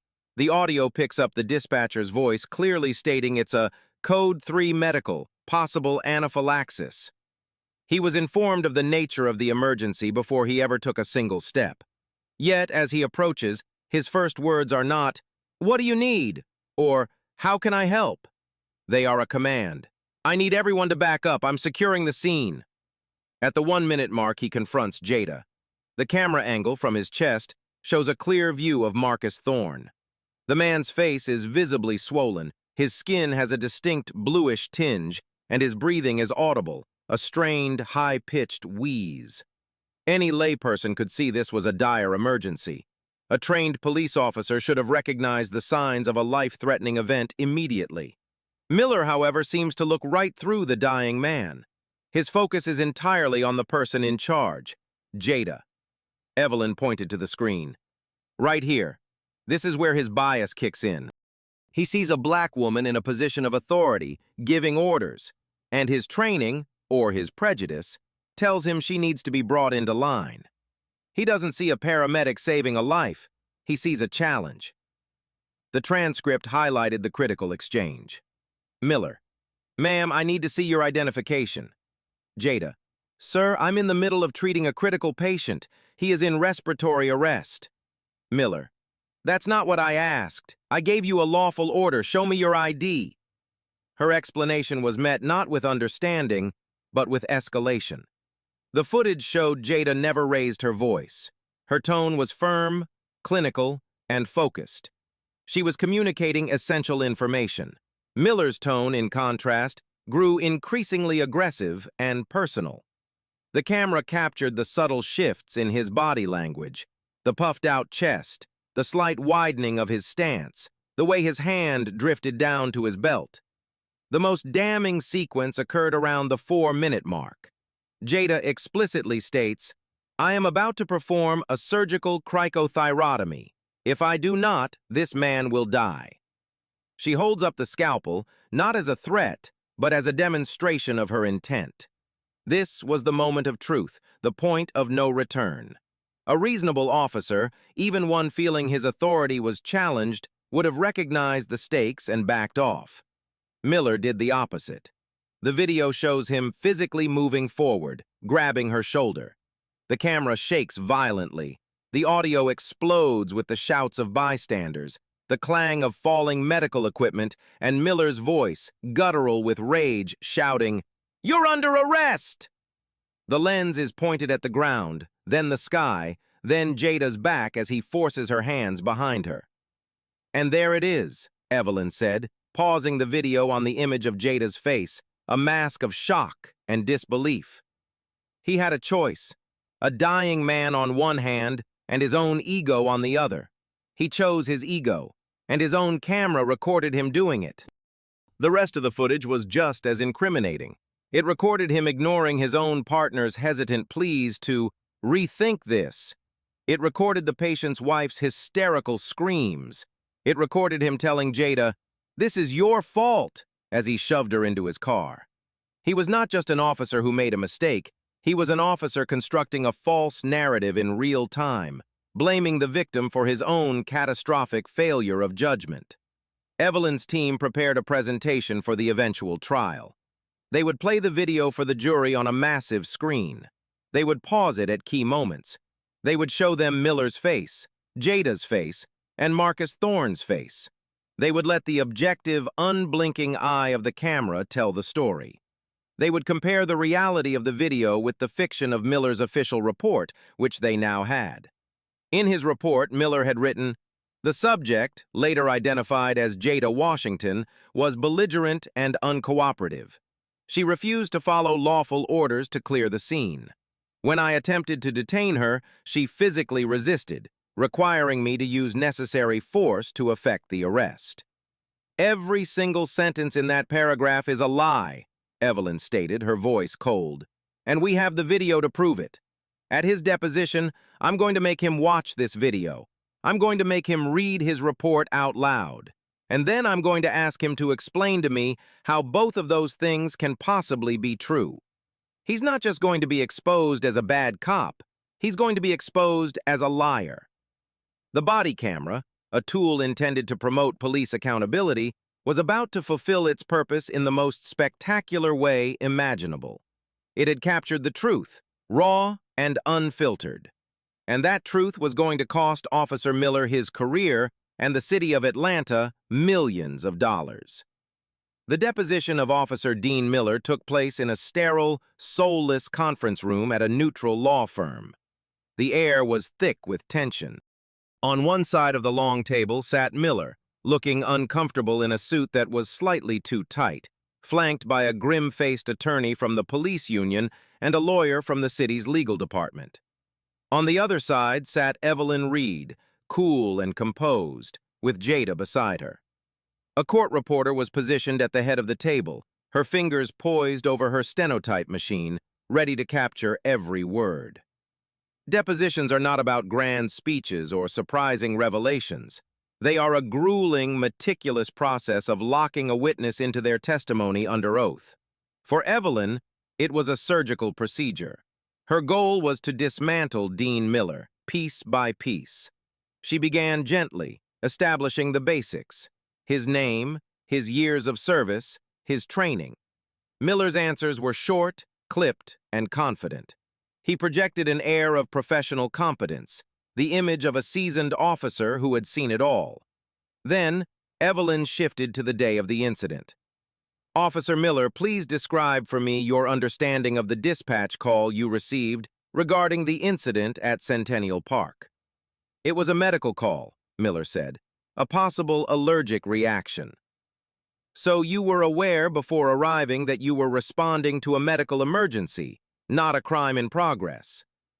"Yes," he admitted, a slight hesitation in his voice. Evelyn had him walk through his arrival on the scene. He described it as chaotic, with multiple people shouting. It was the beginning of his attempt to paint a picture that would justify his actions. "And in this chaotic scene, you saw my client, Ms. Washington, treating the patient, Mr. Thorne." "I saw her kneeling over him. I couldn't verify who she was or what she was doing." "Did you observe the patient's condition, officer?" Evelyn asked, her tone conversational. "I observed the scene as a whole." "That's not my question. Did you observe Mr. Thorne? Did you notice that his face was swollen, that his skin was blue, that he was making audible, high-pitched breathing sounds?" Miller shifted in his chair. "My first priority was to secure the scene and identify all parties involved." "So the answer is no. You did not assess the immediate life-threatening medical condition of the man on the ground." The union lawyer interjected. "Objection, asked and answered."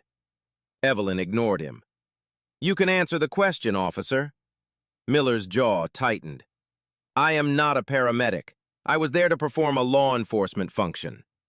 "And you believe that function superseded the life-saving efforts of a licensed paramedic?" "Objection!" the lawyer snapped. "Argumentative." "I'll rephrase," Evelyn said smoothly. She then had a paralegal set up a large monitor at the end of the table. "Officer Miller, I'd like to show you what's been marked as Plaintiff's Exhibit A. This is the footage from your own body camera." She played the video. The room was silent, save for the audio from the screen. Jada watched Miller's face. A muscle in his cheek began to twitch. He refused to look at the monitor, staring instead at a fixed point on the far wall. Evelyn paused the video at the moment Miller grabbed Jada. "Officer, in the video my client has just informed you she is about to perform a surgical airway. The patient is visibly in distress. Can you explain to me what part of her action constituted a threat that required you to physically assault and arrest her?" "I didn't assault her," Miller stammered, his composure finally cracking. "I used the necessary force to effect a lawful arrest." "For what crime, officer?" "Obstruction." "What was she obstructing?" Evelyn pressed, her voice like ice. "Was she obstructing your view? Was she obstructing traffic?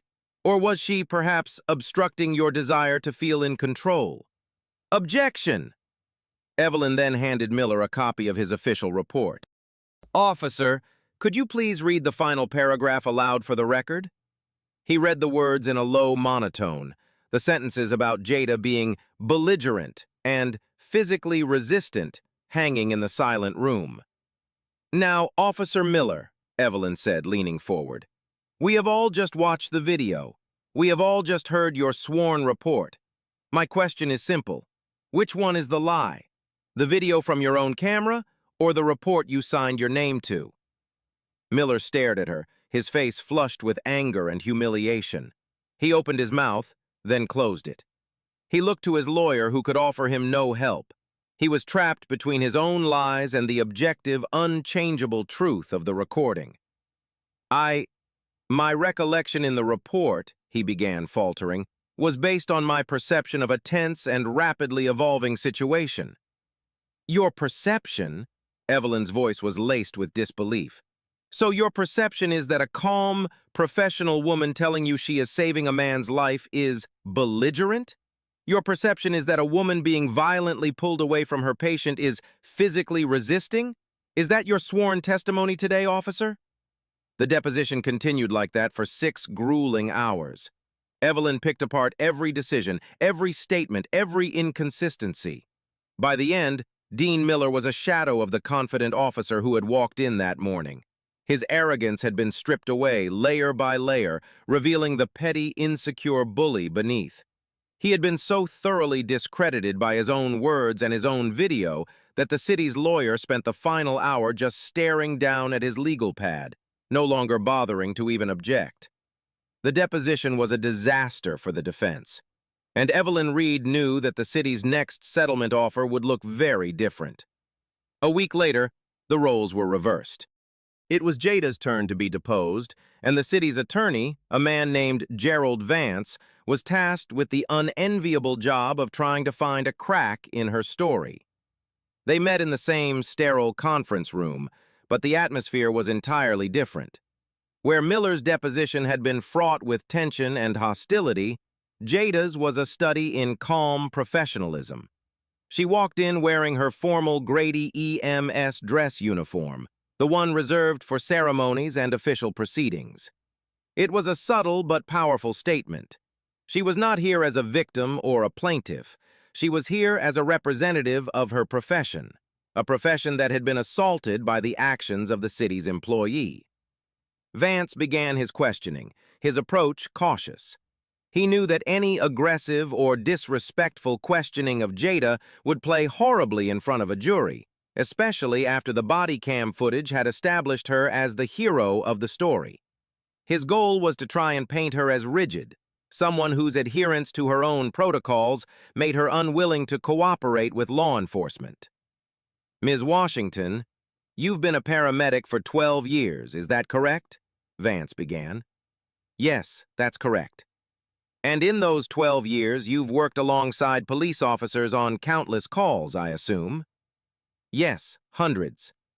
So you understand the importance of securing a scene, of following the directives of law enforcement personnel, do you not? I understand the importance of a coordinated effort where each professional performs their designated role, Jada corrected him gently. My role is patient care. The police role is scene safety and security. Those roles are meant to support each other, not conflict. Vance shifted his line of attack. On the day in question, when Officer Miller asked you for identification, why did you refuse? I didn't refuse, Jada stated calmly. I deferred. There is a critical difference. I told the officer that I would provide it as soon as the immediate life threat to my patient was managed. My duty, under both my training protocols and state law, is to my patient first, especially during a time-sensitive, life-saving intervention. But couldn't you have taken just a few seconds to show him your ID? Vance pressed. It might have de-escalated the entire situation. This was the core of their defense, to shift the blame onto her. Jada had prepared for this with Evelyn for hours. Mr. Vance, let me be very clear about the medical reality of that moment. My patient, Mr. Thorne, had a completely obstructed airway. His blood oxygen saturation was dropping precipitously. In that specific scenario, seconds, not minutes, but seconds, are the difference between a full recovery and irreversible brain damage or death. The procedure I was about to perform, a cricothyrotomy, requires absolute focus. Turning away to retrieve an ID from the ambulance, which was 30 feet away, could have been a fatal delay. It was not a choice between cooperation and non-cooperation. It was a choice between my patient's life and an officer's procedural request. I will always choose my patient's life. Her answer was so clear, so medically sound, and so ethically unassailable that it left Vance with nowhere to go. He tried to poke holes in her medical judgment. Were you certain a surgical airway was necessary? Weren't there other options? We had already attempted and failed less invasive options, Jada explained, her voice taking on the tone of a patient instructor. We attempted to ventilate with a bag valve mask, but there was no chest rise. We attempted to place an oropharyngeal airway, but the swelling was too severe. Per our protocols, when conventional airway management fails in a patient who cannot be ventilated, the next step is a surgical cricothyrotomy. It was not an optional procedure. It was the only procedure left that could save his life. She was not just a witness, she was an expert. She answered every question with a calm, factual precision that was impossible to refute. She never displayed anger or bitterness, only a deep, unwavering commitment to her professional duty. She explained the physiology of anaphylaxis, the pharmacology of epinephrine, and the legal and ethical framework of her scope of practice. Vance, the city's attorney, grew visibly frustrated. He had no way to undermine her. She was too credible, too knowledgeable, too composed. Every question he asked only served to highlight her competence and, by extension, the sheer ignorance of Officer Miller's actions. The deposition ended after only 3 hours. Vance had run out of questions. As they packed up their briefcases, he approached Evelyn Reed. "My office will be in touch," he said, his voice low and devoid of its earlier confidence. As they walked out of the building, Jada felt a sense of quiet satisfaction. "How did I do?" she asked Evelyn. Evelyn smiled, a genuine, appreciative smile. "Jada, you didn't just give a deposition. You gave a master class. You just taught the city of Atlanta what it means to be a paramedic, and it's going to be a very, very expensive lesson." She knew then that a trial might not even be necessary. After Jada's unshakable testimony, the city's risk management department would be doing some frantic calculations. The price of settling the case was about to go up, dramatically. The fallout from the 2 depositions was immediate and profound. The transcript from Miller's disastrous testimony, filled with contradictions and admissions of negligence, spread like wildfire through the city's legal department. It was a self-inflicted wound, a detailed confession of his own incompetence and dishonesty, all under oath. In contrast, Jada's transcript was a testament to her professionalism and credibility. It read like a textbook on emergency medical care and ethical conduct. The city's legal strategy, which had been built on the flimsy foundation of portraying Jada as uncooperative, had crumbled. They were now facing the terrifying prospect of a jury trial, where the primary evidence would be the damning body cam video and the testimony of a calm, articulate, and deeply sympathetic paramedic, contrasted with a dishonest, aggressive, and utterly unlikable police officer. And hanging over it all was the tragic reality of Marcus Thorne, still lying in a long-term care facility, minimally conscious, a living embodiment of the case's devastating human cost. 2 weeks after Jada's deposition, Evelyn Reed received a call from Gerald Vance. The tone was no longer dismissive or cautious. It was urgent. He wanted to schedule a settlement conference. "The city is prepared to make a new, substantial offer to resolve this matter," he said. They met in a mediator's office, a retired federal judge whose job was to broker a deal and keep the case from going to trial. Jada was there, along with Evelyn, and Marcus Thorne's wife, Sarah, a silent, powerful presence whose grief filled the room. Vance, representing the city, looked tired. The bluster was gone. He began by offering a formal apology to Jada and the Thorne family on behalf of the city of Atlanta. It was a hollow gesture, a strategic move, but it signaled a fundamental shift in their position. They knew they were going to lose. The only question now was how badly. Then came the new offer. The city was prepared to pay a total of $2.5 million. It was a staggering increase from their initial insulting offer of $75,000. It was a number designed to make them stop and think, a number that could provide for Marcus Thorne's lifelong care and compensate Jada for her ordeal. The mediator looked at Evelyn and Jada, expecting them to see this as a major victory. Evelyn let the number hang in the air for a long moment before she spoke. Mr. Vance, we appreciate that the city is beginning to grasp the reality of its exposure here. But your offer is still not in the same zip code as reality. She slid a folder across the table. This is a preliminary life care plan for Marcus Thorne. The projected cost of his medical care, therapy, and lost wages over his lifetime is estimated at just over $9 million. That's before we even begin to discuss his pain and suffering, his family's loss of consortium, or the punitive damages a jury will almost certainly award after seeing that video. She then turned to Jada's claim. As for Ms. Washington, this was never just about money. This was about accountability. The city enabled Officer Miller for years. You ignored 19 complaints. You fostered a culture where an officer believed he could arrest a paramedic for saving a life and get away with it. $2.5 million is not the price of justice. It's the price of making a PR problem go away. She looked directly at Vance.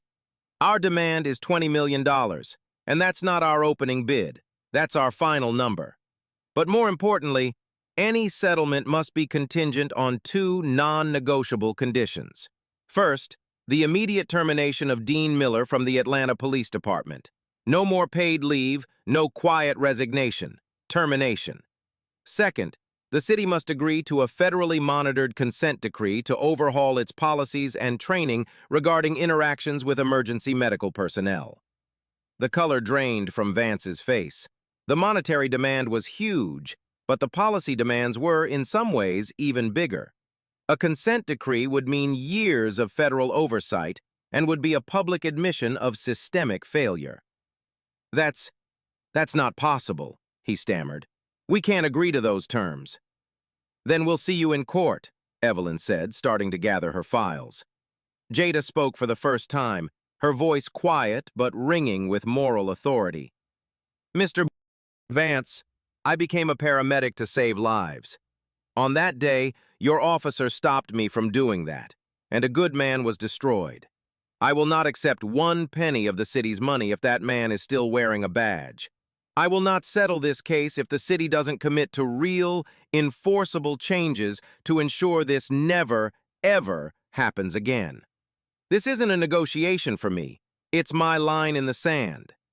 Sarah Thorne, her eyes filled with tears, simply nodded in agreement.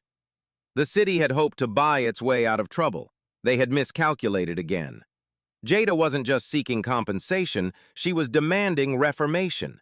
She was using the leverage of her lawsuit to force the very changes that might have prevented her ordeal in the first place.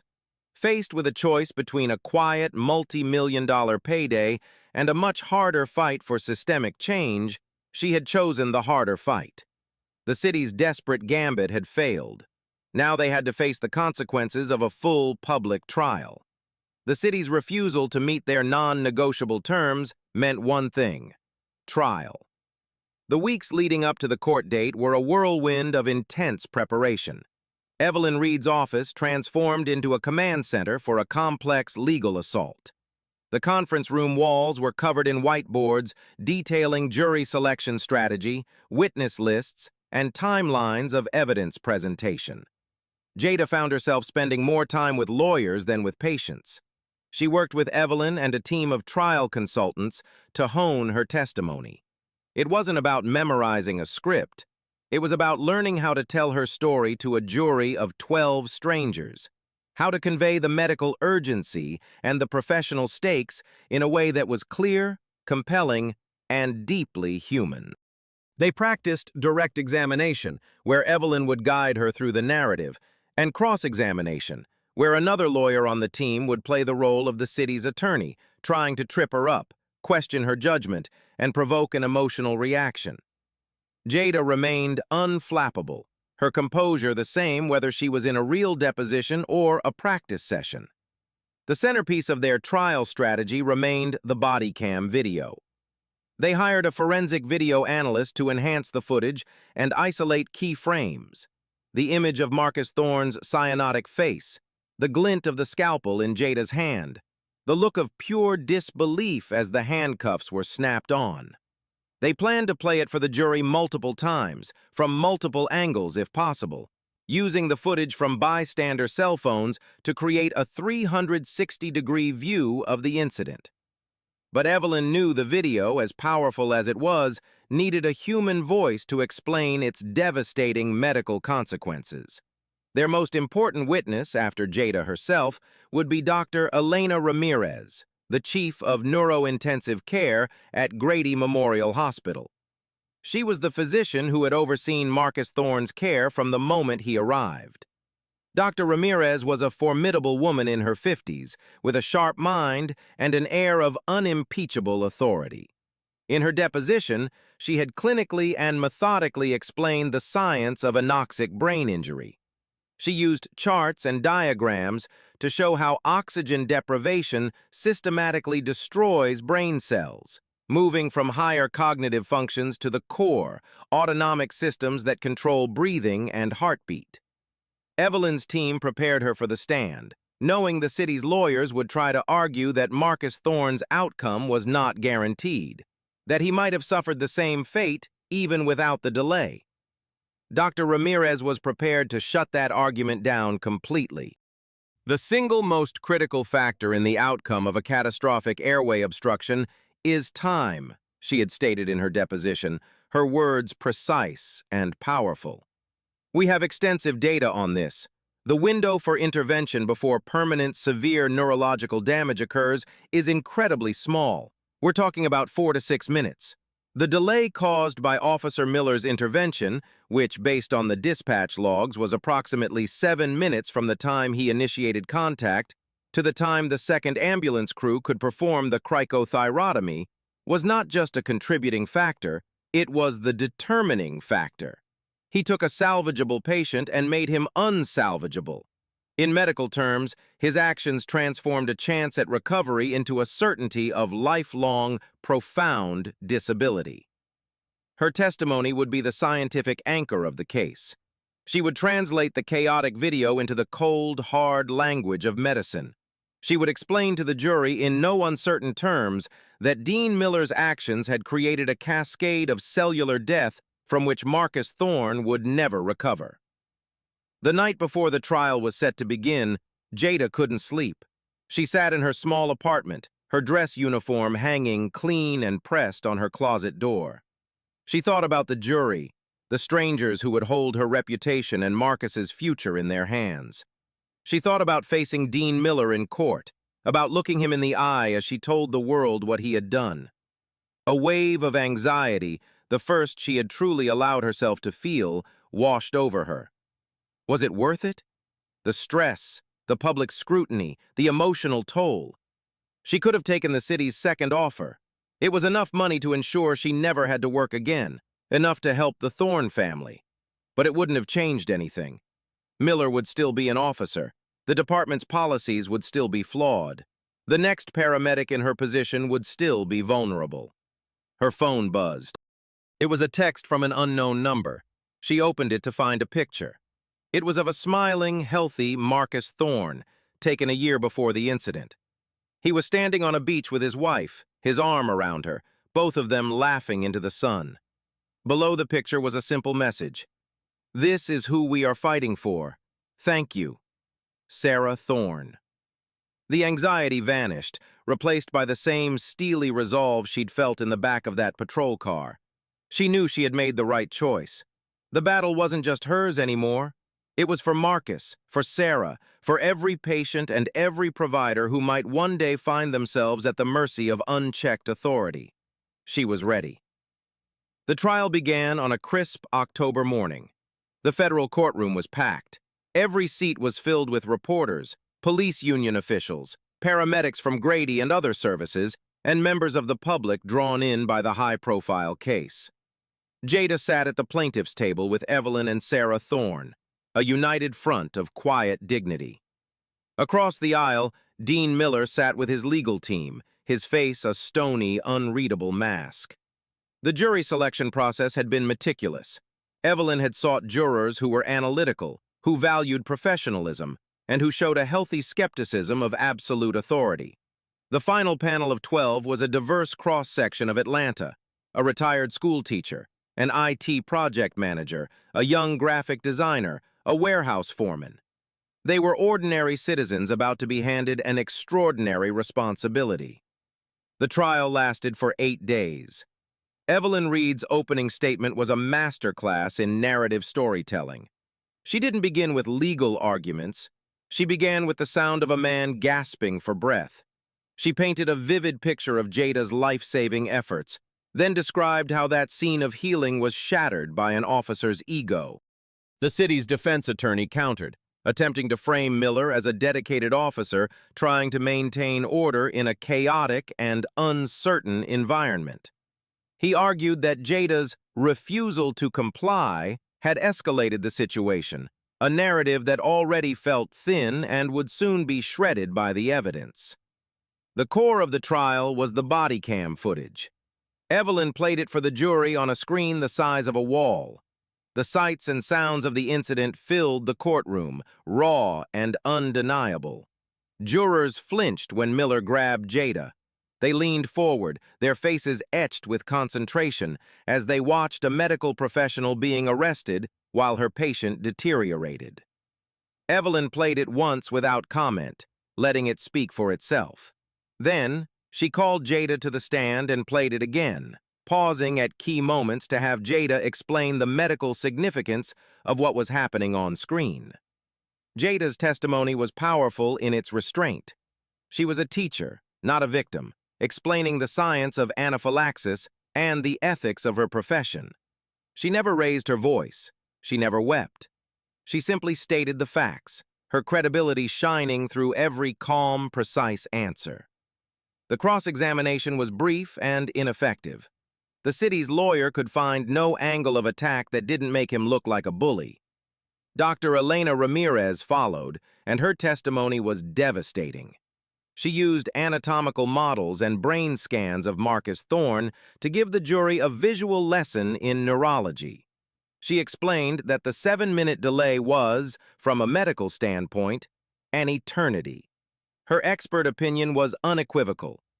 Officer Miller's actions were the direct and proximate cause of Mr. Thorne's catastrophic and noxic brain injury.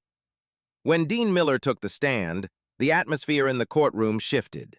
He was defensive and sullen. Under Evelyn's relentless cross-examination, his carefully constructed narrative fell apart. Confronted with the video that contradicted his sworn report, he became flustered and argumentative. He repeatedly fell back on phrases like, "my training," and "officer safety," words that sounded hollow and self-serving in the face of the human tragedy he had caused.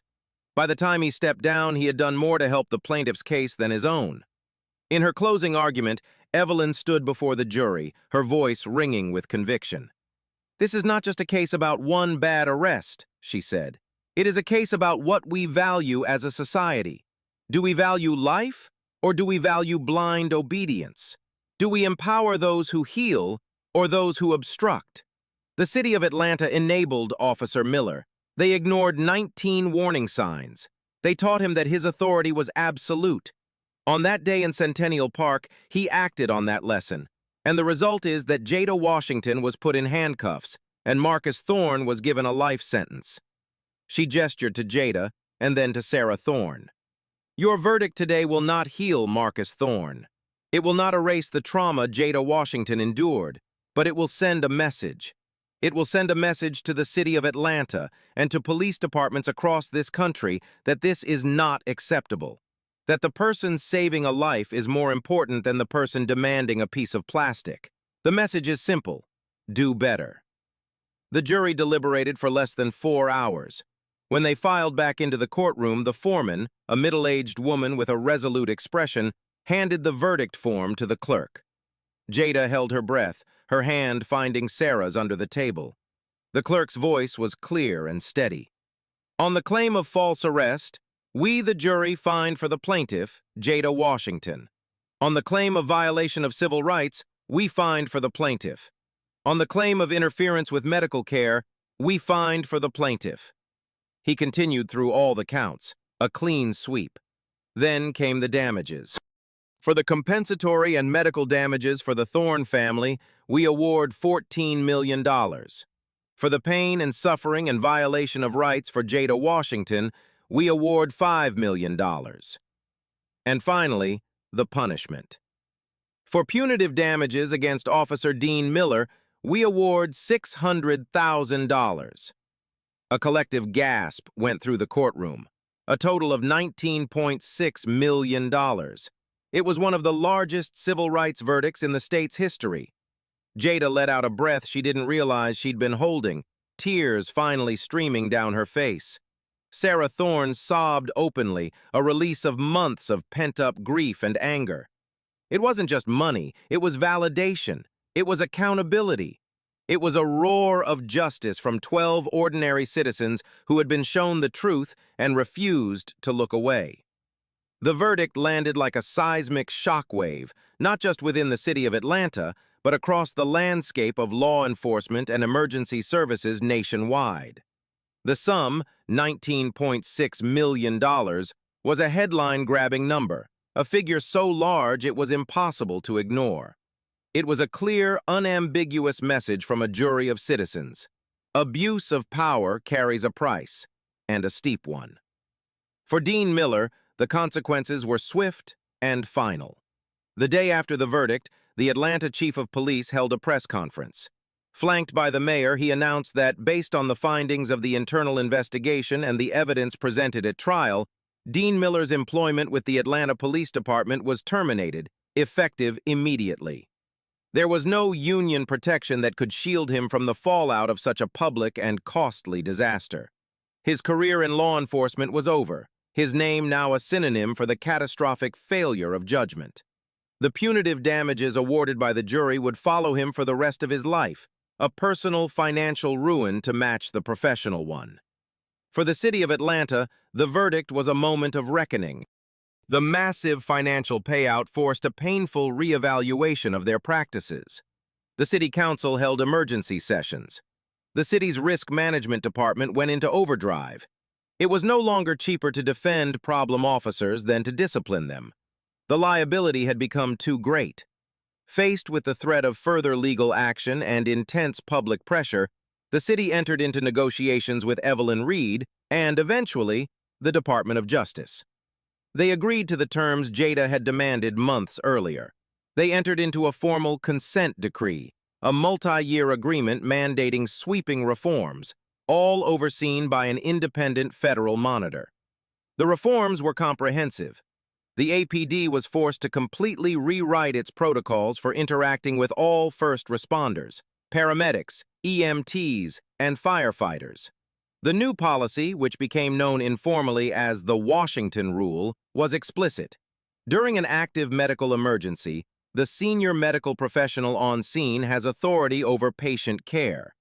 Law enforcement's role was to support and secure, not to command or interfere. Any request for identification or administrative information was to wait until the patient was stabilized and transported. Training at the police academy was overhauled.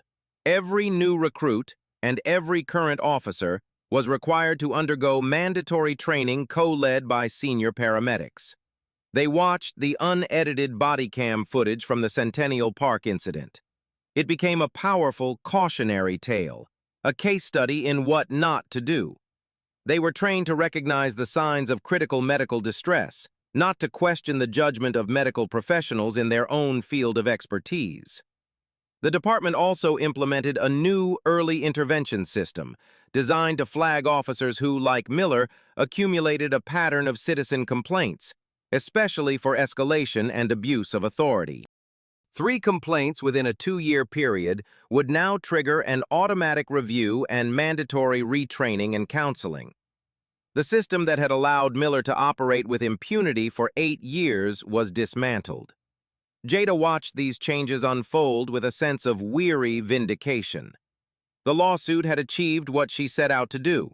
It wasn't just about the money, which would ensure Marcus Thorne received the best possible care for the rest of his life.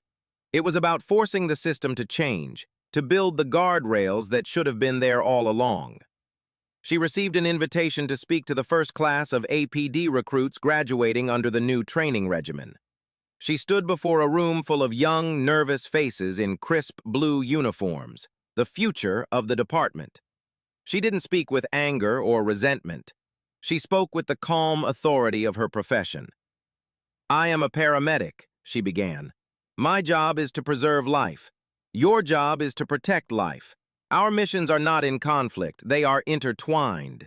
But for that partnership to work, it requires respect. Respect for each other's skills, respect for each other's roles, and most importantly, respect for the citizen we are both sworn to serve." The man whose life was forever altered by this incident was not a suspect. He was a patient. He was a husband and a father. Never forget that. Behind every call, behind every uniform, there is a human being. Your job is to see that humanity first. Her words resonated in the quiet auditorium. She was no longer just a paramedic who had been wrongfully arrested. She had become an agent of change, her personal trauma forged into a powerful catalyst for reform. The city was being forced, kicking and screaming, into a new era of accountability, and her case was the blueprint. The impact of Washington versus City of Atlanta extended far beyond the city limits. The story of the arrest, the trial, and the monumental verdict became a national touchstone. Emergency medical service associations across the country used the case as a teaching tool. The body cam footage became required viewing in paramedic training programs, a stark, real-world lesson on navigating interagency conflict and asserting patient advocacy. Jada, an intensely private person who never sought the spotlight, had become an unwilling icon. She used a significant portion of her settlement to establish a non-profit organization, the First Responder Advocacy Foundation. Its mission was simple: to provide legal support and resources for paramedics, EMTs, and firefighters who faced retaliation, discipline, or arrest for prioritizing patient care over improper demands from law enforcement.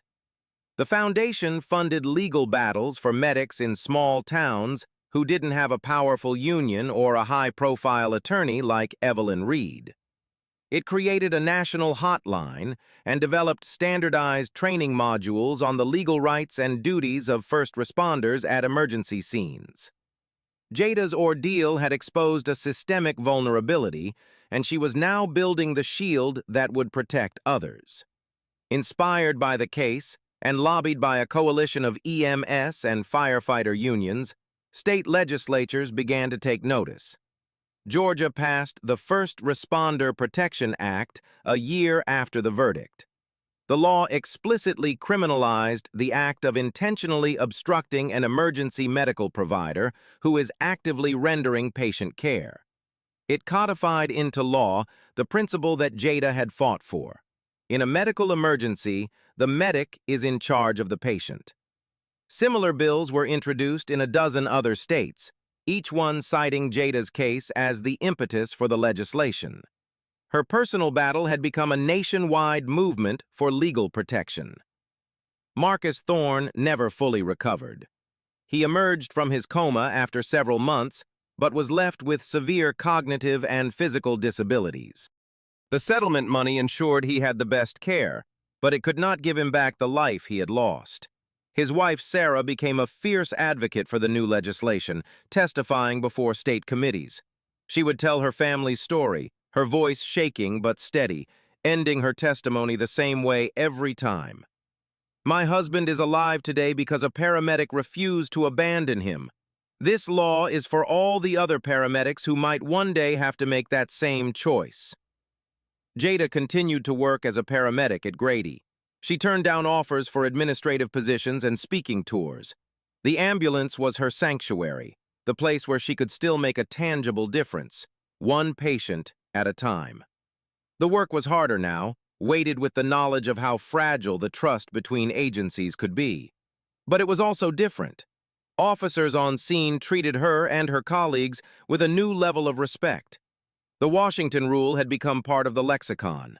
Young officers trained on her video would sometimes approach her at a scene, a look of recognition and awe in their eyes, and simply say, "Ma'am, let us know what you need." The culture was slowly, painstakingly beginning to shift. The legacy of her fight was not found in the headlines or the dollar amount of the verdict. It was found in these quiet moments of professional respect, in the unspoken understanding that had been forged in the crucible of a courtroom. It was a legacy of protection, built one call, one class, and one law at a time. The quiet hum of the ICU ventilator became the soundtrack to a changed world. Reflecting on it all, it's clear Officer Miller's actions weren't born from a vacuum. His behavior was the logical endpoint of a system that rewarded dominance and punished any perceived challenge. Perhaps he came from a background where control was survival, or maybe years of dealing with the worst of humanity had calcified his empathy. If he had been able to see Jada not as an obstacle to his authority, but as a fellow professional on a shared mission, Marcus Thorne might have walked out of that park. If the 19 prior complaints had resulted in meaningful intervention instead of dismissals, he might have learned the crucial lesson of restraint before it was too late. For Jada, perhaps if she had worn a personal body camera, the objective truth would have been established even faster, without relying on her attacker's own device. If she had immediately and loudly announced, "For your camera, officer, I am deferring your request to save this man's life," she might have planted a seed of doubt in his mind about the legality of his own impending actions. But these are the ghosts of what if. The reality is that on that day, a system failed, and a man's ego was prioritized over a man's life. The profound lesson here is not just that power corrupts, but that true authority is not demanded. It is earned through competence, compassion, and a humble understanding of one's role in the larger tapestry of public service. Jada's fight reminds us that sometimes the most heroic act is not one of dramatic intervention, but one of steadfast refusal.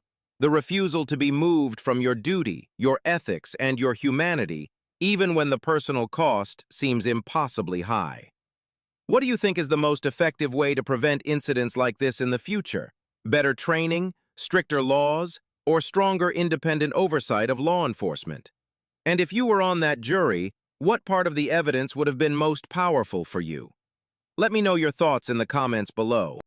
Step back. You need to let go of me. My patient is critical. He is going to die if I don't treat him right now. Step back. You are not in control of this situation. Patient! Somebody help my patient!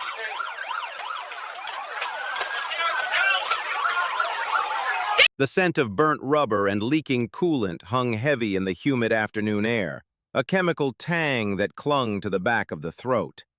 For paramedic Maya Jordan, it was the smell of the golden hour, that critical 60-minute window after a trauma where every decision could be the difference between life and a statistic. She was 10 minutes into it, kneeling on asphalt hot enough to soften the soles of her boots, her world narrowed to the man pinned behind the crumpled steering wheel of a silver sedan. His name was Frank Mercer, a 54-year-old architect, though she wouldn't learn that for another 3 hours. Right now, he was just a patient, and he was dying. "Pressure's dropping 80/50, she called out to her partner, David Chen, who was coordinating with the fire rescue team working to peel the driver's side door off its hinges with the jaws of life. "He's tachycardic at 130. I need a 16 gauge in his left arm now. We're running this saline wide open." Maya had been a paramedic in this sprawling, sun-baked city for 12 years. Before that, she'd served as a Navy hospital corpsman attached to a Marine unit in Fallujah. She had stabilized blast injuries in the back of a shaking Humvee and performed chest decompressions on a steel deck slick with ocean spray. She had earned 2 commendations for her cool-headedness under fire. At 38, with her hair pulled back in a tight, practical bun and a focus so intense it seemed to generate its own gravity, she was the person you prayed for when your world came apart. The fire team grunted with effort, and with a final, protesting shriek of metal, the door was free. It gave them the space they needed. While David secured the IV line, Maya was already working, her hands a blur of practiced efficiency. She assessed the patient's airway, checked his pupillary response, and began a rapid trauma assessment, her fingers probing for signs of internal injury. Crushed chest, likely a flail segment. Distended abdomen, rigid to the touch, a classic sign of internal bleeding. His breathing was shallow, a desperate, ragged sound. This man didn't have minutes to spare. "We need to extricate now," she shouted over the noise of the hydraulic tool. "Let's get the C-collar on him and get him on the backboard. On my count." This was the delicate dance of trauma care, a choreography of chaos where every professional had their role. The firefighters moved to support the patient's spine, David prepared the backboard, and Maya took charge of the man's head, the critical point of control. They were a single organism, focused on a singular purpose. The symphony of sirens had faded, replaced by the thrum of generators and the clipped professional jargon of first responders. It was in this moment of intense, coordinated effort that a new sound cut through the air, the sharp, insistent chirp of a police whistle. A patrol car had pulled up, its lights adding another layer of flashing strobes to the scene. An officer was striding toward them, a man in his early 30s with a military-style haircut and a stiff, authoritative posture. He moved with an unearned confidence, his eyes scanning the scene not for ways to assist, but for points of control. His name tag read E. Riley. "This ambulance is blocking the intersection," he announced, his voice carrying an edge of impatience. "You need to move it, now!" David glanced up from the backboard, his expression a mixture of confusion and disbelief. "We're in the middle of an extrication, officer. We've got a critical patient." "I don't care what you've got," Riley shot back, his gaze fixed on the ambulance as if it were a personal affront. "You're impeding traffic flow. I want that vehicle moved immediately." Maya didn't look up. She couldn't. Her hands were cupped around Frank Mercer's head, her voice low and calm as she spoke to him, even though he was barely conscious. "Stay with me, Frank. We're going to get you out of here." Then, raising her voice just enough to be heard, she addressed the officer without taking her eyes off her patient. "That vehicle isn't moving until my patient is safely inside it. We have a life-threatening emergency here, officer." It was a statement of fact, not a challenge. In the world of emergency services, there was an established, unwritten hierarchy. At a medical scene, the paramedics were in charge of patient care. At a fire scene, the fire chief was in command. Police secured the perimeter and investigated the cause, but they did not interfere with life-saving measures. It was a protocol born of common sense and decades of interagency cooperation. Officer Evan Riley, however, had apparently missed that lesson. His face tightened. The request hadn't been a suggestion, it was an order, and it had been questioned by a woman. A black woman, he noted with a flicker of internal resentment, who was not showing him what he considered the proper deference. "Ma'am, I'm not asking you, I'm telling you. Move that ambulance or I'll have it towed." The firefighters paused, looking from Maya to the officer. The seamless coordination of the scene had just been fractured. The golden hour was ticking away, and a man who believed his badge gave him ultimate authority had just walked into the middle of it, ready to burn it all down over a parking spot. Maya felt a cold knot tighten in her stomach.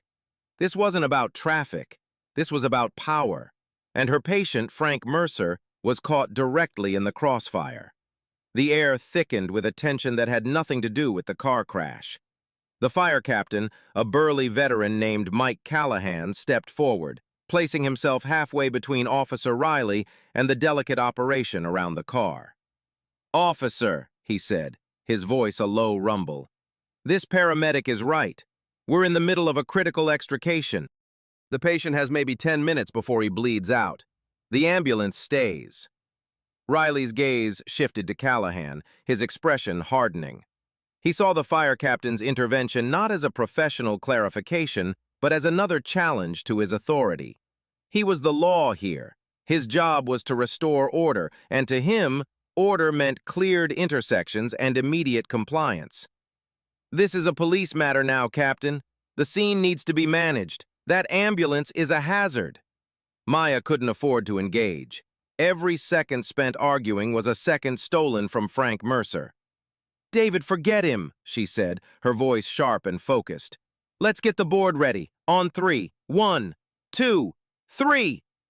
With practiced synchronization, the team lifted Frank's broken body from the driver's seat, sliding the backboard beneath him in one fluid motion. The movement jostled him, and a low moan of agony escaped his lips, his eyes fluttering open for a brief, pain-filled moment. His skin was the color of wet cement, clammy with the cold sweat of shock. Maya knew those signs intimately. They were losing him. "He's crashing!" she yelled. "Let's move, people! Let's move!" They began the careful process of strapping him to the board, a frantic but controlled race against time. Officer Riley watched, his arms crossed over his chest, his jaw set in a stubborn line. The sight of them ignoring his order seemed to fuel his anger. He took a step closer, his shadow falling over Maya as she worked. "I gave you a direct order, paramedic," he said, his voice low and menacing. "You are obstructing a police investigation." "This isn't an investigation, it's a rescue," Maya countered, not looking up. She was securing the final strap across Frank's chest. "My only job right now is to keep this man alive. Your job is to let me do it." For Officer Riley, this was the final straw. He had been on the force for 5 years, and in that time he had developed a rigid worldview.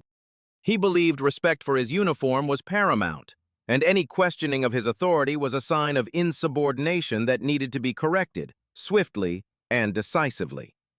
He had a history of citizen complaints for his aggressive attitude, 14 in 5 years, though none had ever resulted in more than a verbal reprimand.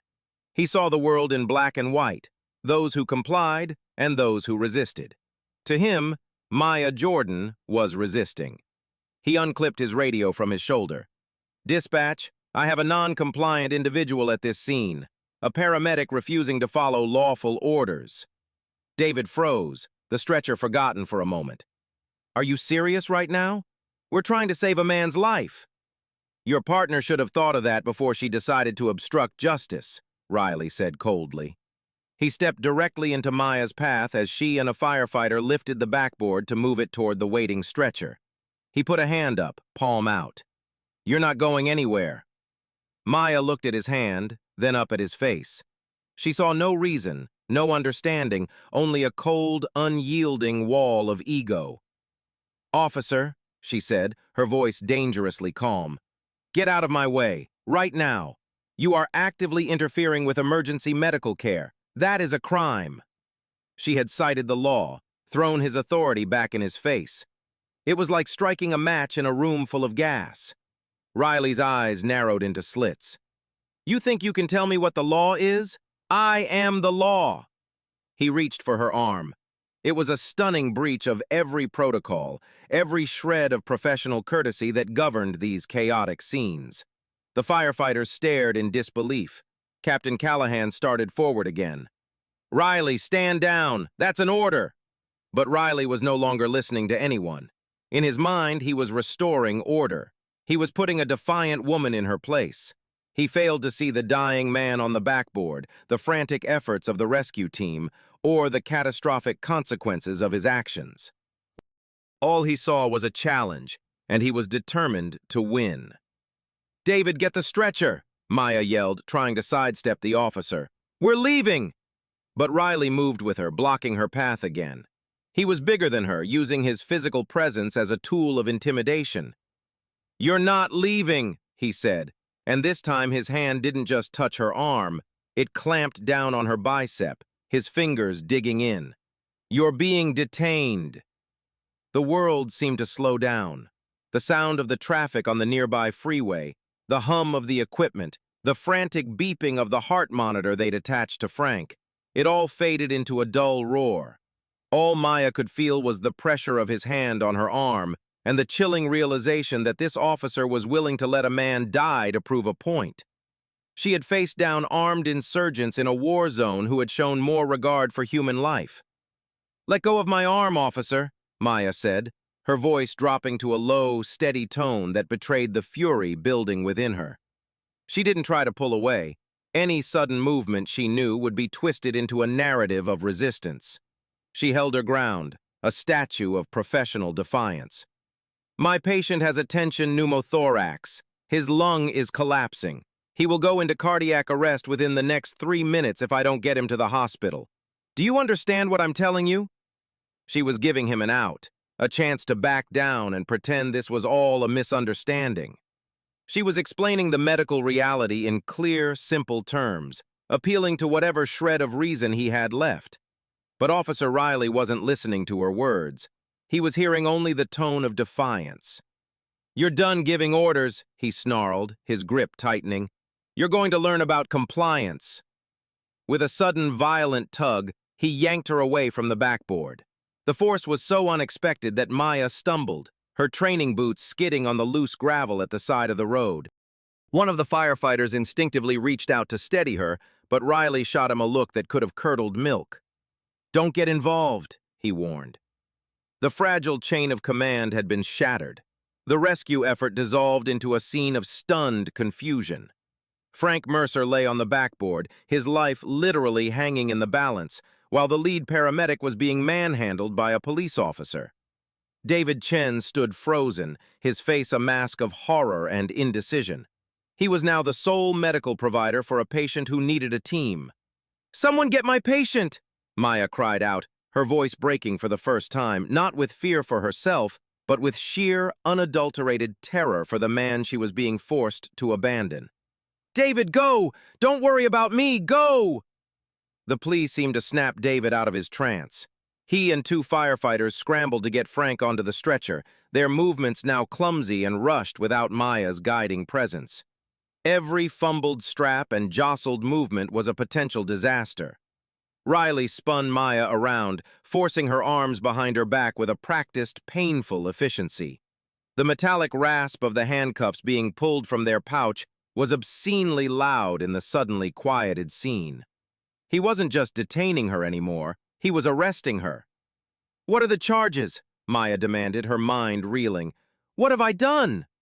"Obstruction of governmental administration and resisting arrest," Riley said, the words sounding rehearsed, as if he'd been waiting for an excuse to use them. "I wasn't resisting! I was treating a patient!" she protested, but it was useless. He was in his own world, operating on his own script. The handcuffs were cold against her skin. He ratcheted them tight, the metal teeth biting into her wrists. The click of the lock was a sound of absolute finality. It was the sound of a line being crossed from which there was no easy return. Maya Jordan, a decorated Navy corpsman and a 12-year veteran paramedic, was now a prisoner at her own rescue scene. Captain Callahan was on his radio, his voice a furious bark. "Dispatch, I need a police supervisor at this location immediately. We have an officer interfering with EMS operations. He has arrested the lead paramedic on scene." The dispatcher's voice crackled back, laced with confusion. "Captain, repeat that? Your paramedic is under arrest?" "You heard me!" Callahan roared. "Get a supervisor out here now!" Riley ignored him. He gripped Maya's cuffed arm and began marching her toward his patrol car. She could see David and the firefighters frantically loading the stretcher into the back of her ambulance. They were working without their leader, their movements a desperate improvisation. They slammed the doors shut, and David jumped into the driver's seat, peeling away from the curb with the sirens screaming, leaving a cloud of exhaust and bewildered rage in his wake. He was alone with a dying man, heading for a hospital 15 minutes away. 15 minutes that Frank Mercer might not have. As Riley shoved her into the back of his patrol car, the hard plastic seat unforgiving against her body, Maya looked back at the scene. The mangled car, the scattered equipment, the stunned faces of the firefighters. It was a tableau of a rescue gone horribly wrong. She had done everything right. She had followed her training, adhered to her protocols, and prioritized her patient. And for that, she was in handcuffs, her career and freedom hanging by a thread, while the man she had been trying to save raced toward a hospital, his odds of survival diminishing with every beat of his heart. The patrol car door slammed shut, sealing her in a cage of heat and helplessness. The inside of the patrol car was stifling, the air thick with the scent of stale coffee and industrial-grade air freshener. A thick plexiglass partition separated Maya from Officer Riley, who sat in the driver's seat, tapping furiously on his in-car computer. He wasn't driving. He was documenting, building his version of the truth before the real one had a chance to catch up. He was writing a report that would cast him as the calm professional and her as the unhinged, insubordinate obstacle. Through the rear window, Maya watched the scene she'd been ripped from. Captain Callahan was now in a heated argument with Riley's partner, a younger, less aggressive officer who looked deeply uncomfortable with the entire situation. The firefighters were packing up their gear, their movements slow and heavy, as if a cloud of morale-crushing defeat had settled over them. Several of them kept glancing toward the patrol car, their expressions a mix of anger and impotence. They were witnesses, every one of them. Riley's radio crackled to life. "Unit 714, what's your 20? Supervisor is en route to your location." 10-4, Riley grunted into his mic. "Suspect is in custody. Scene is secure." Suspect. The word hit Maya like a physical blow. Hours ago, she had been a healer, a respected medical professional. Now she was a suspect. She looked down at the handcuffs biting into her wrists. The metal was already starting to chafe her skin raw. She flexed her fingers, a corpsman's habit, checking for circulation. It was a small act of control in a situation where she had none. A police sergeant's vehicle pulled up, and a man with silver hair and a weary face stepped out. Sergeant Miller. Maya knew him. They had worked dozens of scenes together over the years. Domestic disputes, multi-car pileups, overdose calls. He was a good cop, a man who understood the different roles at an emergency scene. He took one look at Maya in the back of the car, then at Riley, and his face hardened. He approached Riley's window, and the two men spoke in low, clipped tones. Maya couldn't hear the words, but she could read the body language. Miller was gesturing back toward the accident scene, his hands open in a gesture of disbelief. Riley was defensive, pointing a finger back at Maya, his posture rigid and unyielding. The conversation grew more heated. Miller was shaking his head, his voice rising. Riley was standing his ground, refusing to bend. After a few minutes, Miller walked away, pinching the bridge of his nose. He looked exhausted.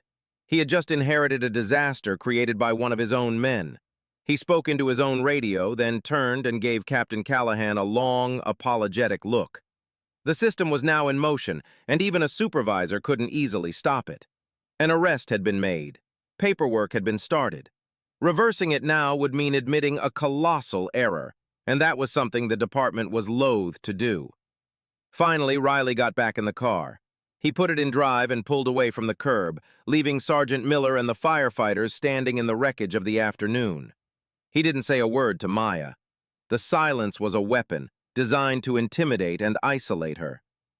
"You need to know," Maya said, her voice steady, breaking the oppressive quiet, "that my patient required a needle decompression for his collapsed lung. My partner is not certified for that procedure. Only a paramedic is. Because of your delay, the patient likely went into traumatic arrest in the ambulance. You didn't just obstruct me, you may have killed him." Riley's knuckles went white on the steering wheel, but he kept his eyes fixed on the road. "If he dies, it's on you. You should have cooperated." The sheer, unadulterated absurdity of his statement left Maya speechless. It was a glimpse into a mind incapable of self-reflection, a psyche so wrapped in the armor of its own authority that it could no longer distinguish between right and wrong. He had created the crisis, and now he was blaming her for the consequences. Meanwhile, in the back of Ambulance 17, David Chen was living Maya's prediction. Frank Mercer's heart monitor, which had been beeping a frantic tachycardic rhythm, suddenly flatlined. The beep devolved into a single, terrifying, continuous tone. "No, no, no!" David shouted, his voice cracking with panic. He was driving at 80 miles an hour, weaving through traffic, a one-man crew fighting a losing battle. He couldn't drive and perform CPR at the same time. He slammed his hand on the radio. "Dispatch! I have a patient in cardiac arrest. I'm 5 minutes out from University Hospital. Notify them. I need a crash team on standby." He was alone. His partner, the person he trusted implicitly, the expert who always knew what to do, was in the back of a police car because she had refused to move their ambulance. The injustice of it was a hot, bitter pill in his throat. He pushed the accelerator to the floor, praying for a miracle. He knew with a sickening certainty that every second of the delay Riley had caused on scene was now being paid for with Frank Mercer's blood. The golden hour had closed. The chaos Riley had sown was now being reaped, and the harvest was death. The drive to the downtown precinct was a blur of sun-drenched streets and silent tension. When they arrived, Riley parked in a designated sally port, the heavy steel door grinding shut behind them, sealing them off from the outside world. He led Maya out of the car, his hand firmly on her cuffed arm, and marched her into the central booking area. The precinct was a hive of activity. Phones rang, keyboards clattered, and officers milled about, their voices echoing off the linoleum floors and concrete walls. As Maya was led toward the processing desk, a ripple of silence followed her. Cops were used to seeing criminals in cuffs, not paramedics still in their uniforms. Her dark blue pants and collared shirt, the Star of Life patch on her sleeve, were a stark contrast to the usual procession of suspects. Heads turned, conversations paused. They knew who she was, or at least what she was. A first responder. One of them. The booking sergeant, a heavy-set man named Kowalski with a thick mustache and tired eyes, looked up from his paperwork. He saw Maya, then looked at Riley, and his expression soured. "Riley, what in God's name is this?" "Obstruction and resisting," Riley stated flatly, as if he were booking a shoplifter. "She was interfering at a motor vehicle accident." Kowalski stared at Maya's uniform, at the grease stain on her knee from kneeling on the asphalt, at the exhaustion etched on her face. He'd been a cop for 30 years. He knew a trumped-up charge when he saw one. He let out a long, weary sigh. "All right, put her over there." The process began. It was a systematic stripping away of her identity. Her pockets were emptied, her wallet, her keys, her phone, her sheathed Leatherman tool, all items she carried to save lives, were placed in a large Ziploc bag and labeled as evidence. They took her shoelaces and the belt from her uniform pants. Then came the fingerprints. An officer, a young woman who looked barely out of the academy, gently took Maya's hands and rolled each finger in ink, then pressed them onto a card. She wouldn't make eye contact, her embarrassment a palpable thing. Maya remained silent through it all. She answered their questions in a calm, even voice. Name: Maya Jordan. Date of birth: August 12, 1988. Address, phone number, occupation. When she said, "Paramedic," Sergeant Kowalski looked up from his screen and gave Riley a long, hard look. "You got a problem, Sarge?" Riley asked, his tone defensive. "I got a paramedic in my booking cell, that's my problem," Kowalski grumbled, turning back to his screen. "IA is going to have a field day with this paperwork." Next was the photograph. She stood against a cinder-block wall, a digital board with her name and booking number held under her chin. The flash was blinding.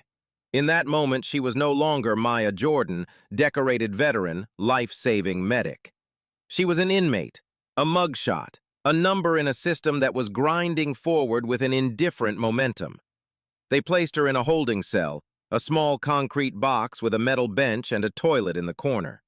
The heavy door slammed shut with a deafening clang, the lock echoing the finality of the handcuffs. She was alone. The adrenaline that had sustained her through the entire ordeal began to fade, replaced by a profound, bone-deep weariness. She sat on the cold bench and finally allowed herself to take a deep breath. She thought of Frank Mercer. Was he alive?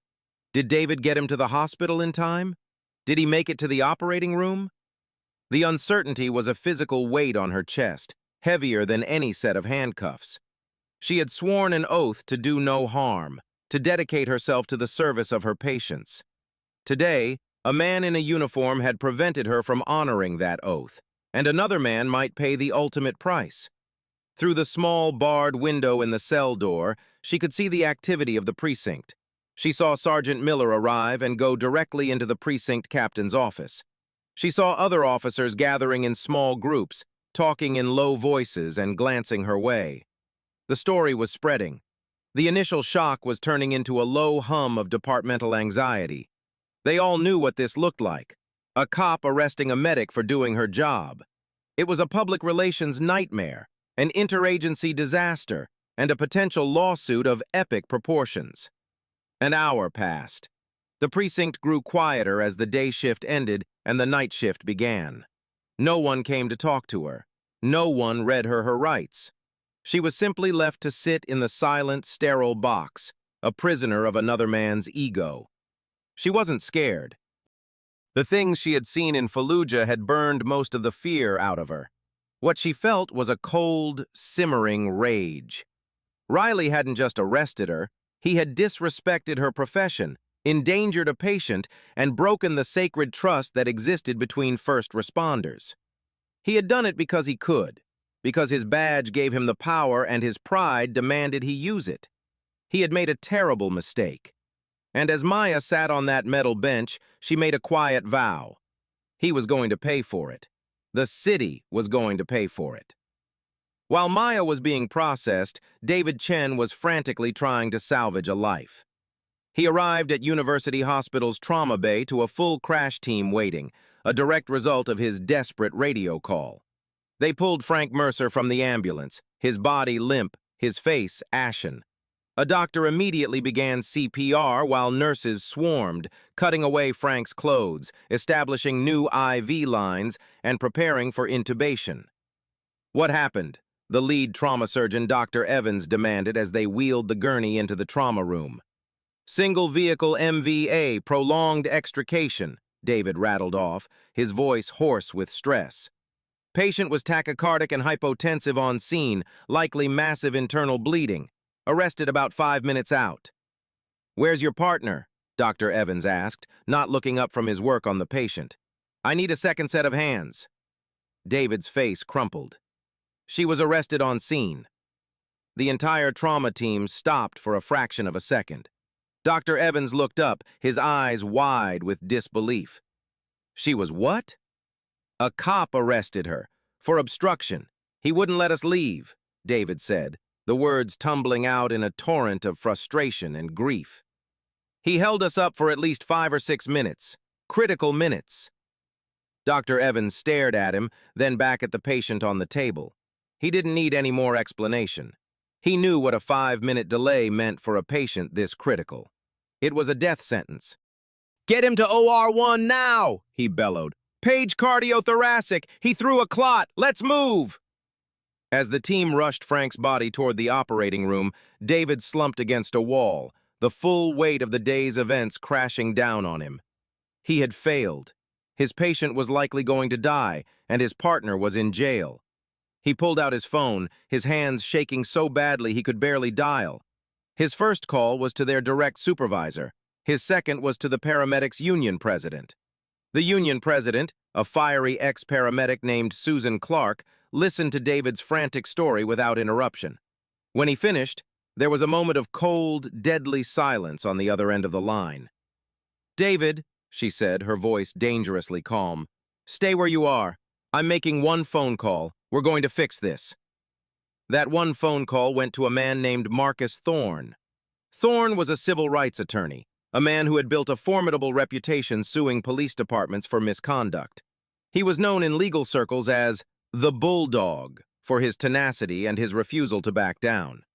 He had taken on cases of wrongful arrest, excessive force, and malicious prosecution, and he had won, often in spectacular fashion.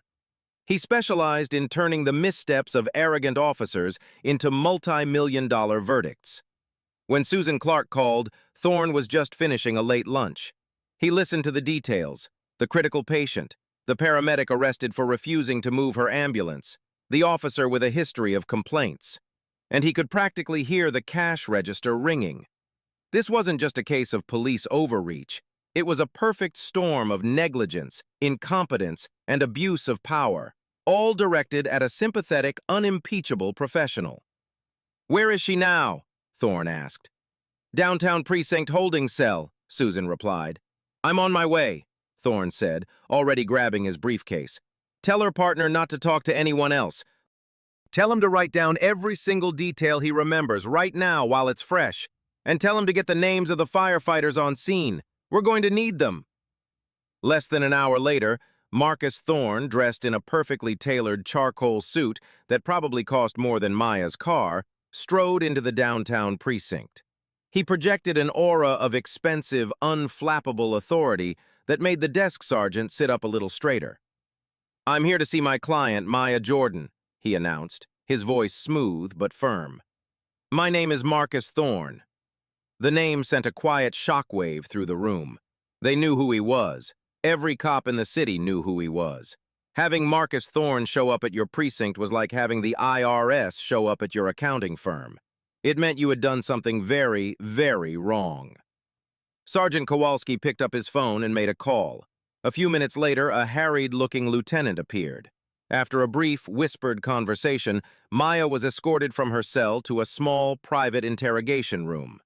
When she walked in, she saw a tall, impeccably dressed black man who rose to his feet as she entered. "Ms. Jordan," he said, extending a hand. "I'm Marcus Thorne. Your union sent me. I'm here to get you out of this mess and to make sure the people responsible for it are held accountable." Maya looked at his confident smile, his sharp suit, and the expensive leather briefcase on the table. For the first time since the handcuffs had clicked around her wrists, she felt a flicker of something other than rage and despair. It was hope. The city had its system, its procedures, its wall of blue silence. But now, she had a weapon of her own. She had the bulldog.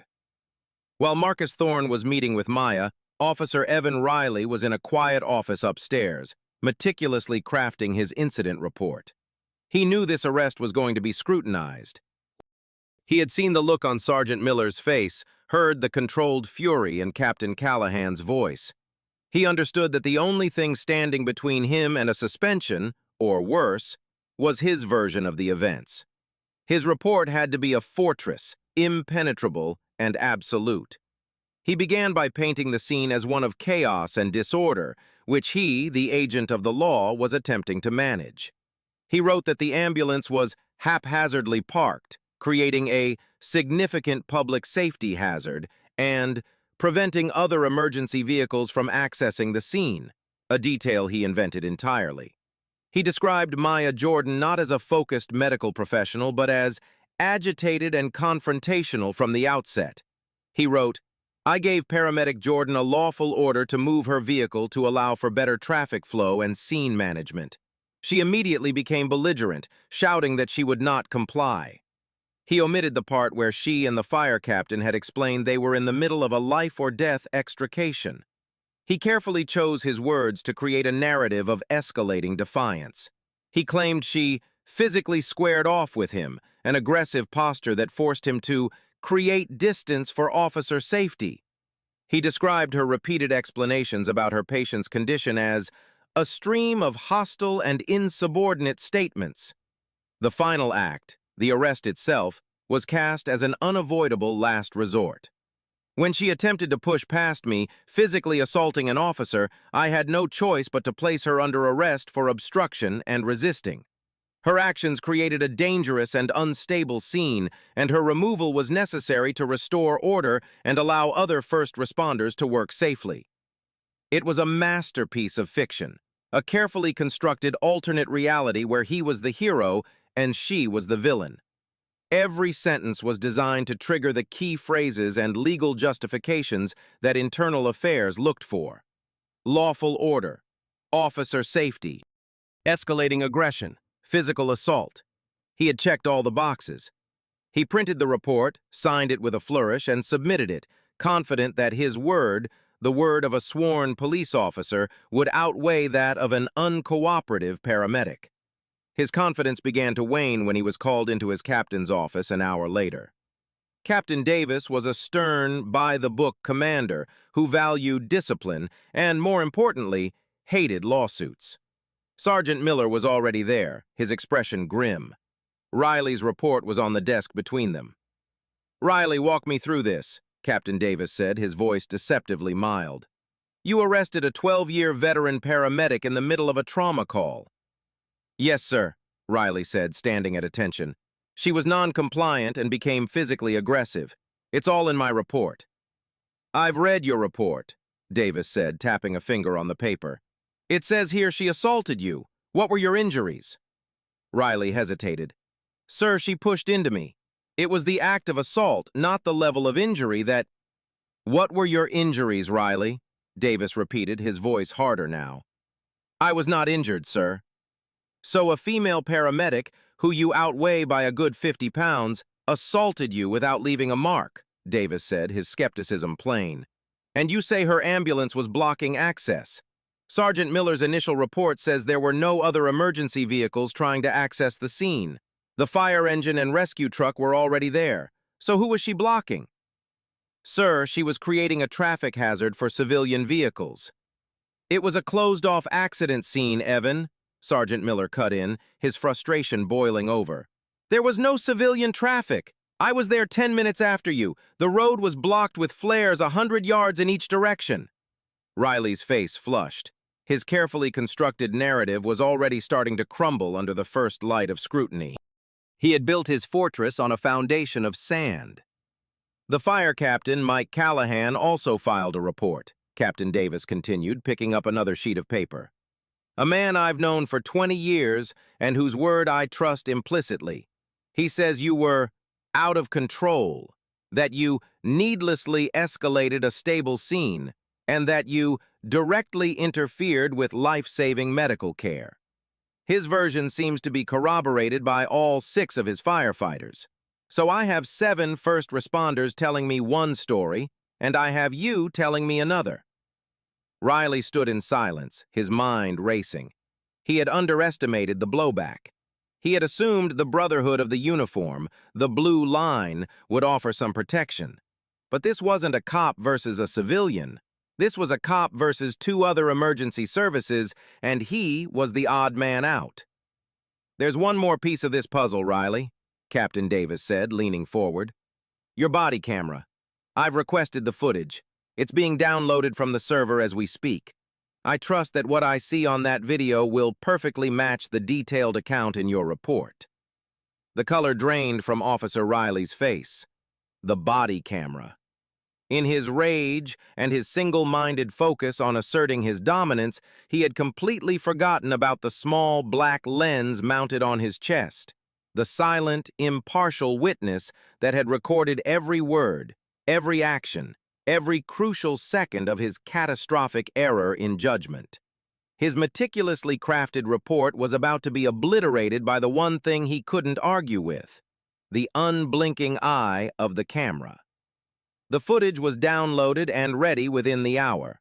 Captain Davis, Sergeant Miller, and the precinct's internal affairs liaison, Lieutenant Wells, gathered in a small, windowless viewing room. The only light came from the large monitor on the wall. Davis clicked play. The video began with Officer Riley pulling up to the scene. The first thing the camera captured was the ambulance, parked at an angle to create a safe zone for the first responders, a standard and widely taught procedure. The audio picked up the sounds of the extrication, the whine of the hydraulic tool, the clipped commands of the firefighters. The scene was controlled, professional, and focused. There was no chaos until Riley created it. The camera's microphone, pinned to Riley's chest, captured his first words in crystal-clear audio. "This ambulance is blocking the intersection. You need to move it. Now!" There was no preamble, no "how can I help?" Just an immediate confrontational order. The camera recorded David Chen's confused reply, and, more importantly, Maya Jordan's calm, professional response, from beside the wrecked car. "That vehicle isn't moving until my patient is safely inside it. We have a life-threatening emergency here, officer." Her voice was firm, but respectful. There was no hint of the agitation or belligerence Riley had described in his report. The lieutenants watched in silence as the video version of Evan Riley ignored the fire captain's explanation, dismissed the visible urgency of the rescue, and relentlessly escalated the confrontation. The camera showed him stepping into Maya's path, not the other way around. It showed him putting his hand up to block her, a clear act of physical intimidation. "Pause it," Captain Davis said, his voice tight. "Wells, does she look confrontational to you?" Lieutenant Wells, a man who had seen every flavor of police misconduct, just shook his head slowly. "She looks like she's trying to do her job, Captain." They continued playing the video. The camera captured Maya's clear, precise explanation of the patient's medical condition: the tension pneumothorax, the impending cardiac arrest. It was a plea for reason, an attempt to de-escalate using medical facts. Riley's response, also captured in perfect clarity, was, "You're done giving orders. You're going to learn about compliance." Then came the most damning part. The camera lens, pointed directly at Maya, showed Riley grabbing her arm and pulling her away from the patient. It recorded her cry of protest, not for herself, but for the man on the backboard. It recorded the sound of the handcuffs, the clicking of the steel, a sharp, percussive indictment. It captured her demanding to know the charges and Riley's self-righteous reply. At no point did Maya Jordan ever push, shove, or make any movement that could be remotely interpreted as assault. The camera continued to roll as Riley marched her to the car, capturing the shocked faces of the other first responders. It recorded her final, desperate warning from the back seat about the patient's condition and Riley's chillingly callous response: "If he dies, it's on you." The video ended. For a full minute, the only sound in the room was the quiet hum of the computer. Captain Davis stared at the blank screen, his face a grim mask. The fortress Riley had built with his report had been leveled. The video didn't just contradict his statement, it proved he had deliberately and maliciously lied about every key aspect of the encounter. He had fabricated a physical assault to justify an unlawful arrest, an arrest that was a direct result of his own fragile ego. "Well," Lieutenant Wells said, breaking the silence, "this is what we lawyers like to call indefensible." Sergeant Miller just rubbed his temples. "The Union is going to crucify us. The city is going to get sued into the Stone Age." Captain Davis stood up and walked to the door. "Get Riley in my office, now. And someone call the DA's office. Tell them we're dropping all charges against Paramedic Jordan immediately. And then call the Union. Tell them we want to issue a formal apology." He paused, his hand on the doorknob. "And get an officer to drive Ms. Jordan home. The last thing we need is her taking a cab from our precinct after we falsely arrested her." The wheels of damage control were beginning to turn, but everyone in that room knew it was too little, too late. The body camera had done its job. It had captured the objective truth, and the truth was that one of their officers had committed a fireable offense, broken the law, and exposed the city to a level of legal and financial liability that was staggering to comprehend. The footage was no longer just evidence. It was a ticking time bomb, and the countdown to detonation had just begun. Maya was released less than 3 hours after her arrest. The charges were dropped before she even finished the out-processing paperwork. A young, apologetic officer drove her home in a marked patrol car, the irony of which was not lost on her. She walked into her small, quiet apartment, still wearing her stained uniform, the skin on her wrists red and raw from the handcuffs. She sat on her sofa in the dark, the events of the day playing over and over in her mind. It wasn't until her phone rang, and she saw it was David, that the dam of her composure finally broke. "Is he?" she asked, unable to finish the sentence. "He's alive," David said, his voice thick with exhaustion. "Barely. He coded twice on the table. They had to crack his chest. He's in the surgical ICU, but Maya, it's bad. The doctor said the delay, the lack of oxygen to his brain, they don't know what the damage is yet. He was alive. The relief was so immense it almost brought her to her knees. But it was a victory tainted by the bitter reality of what that delay had cost Frank Mercer. He had survived, but what would his life be like now? She had saved him from death on the roadside, only for a police officer to potentially sentence him to a different kind of prison. The rage returned, cold and clear.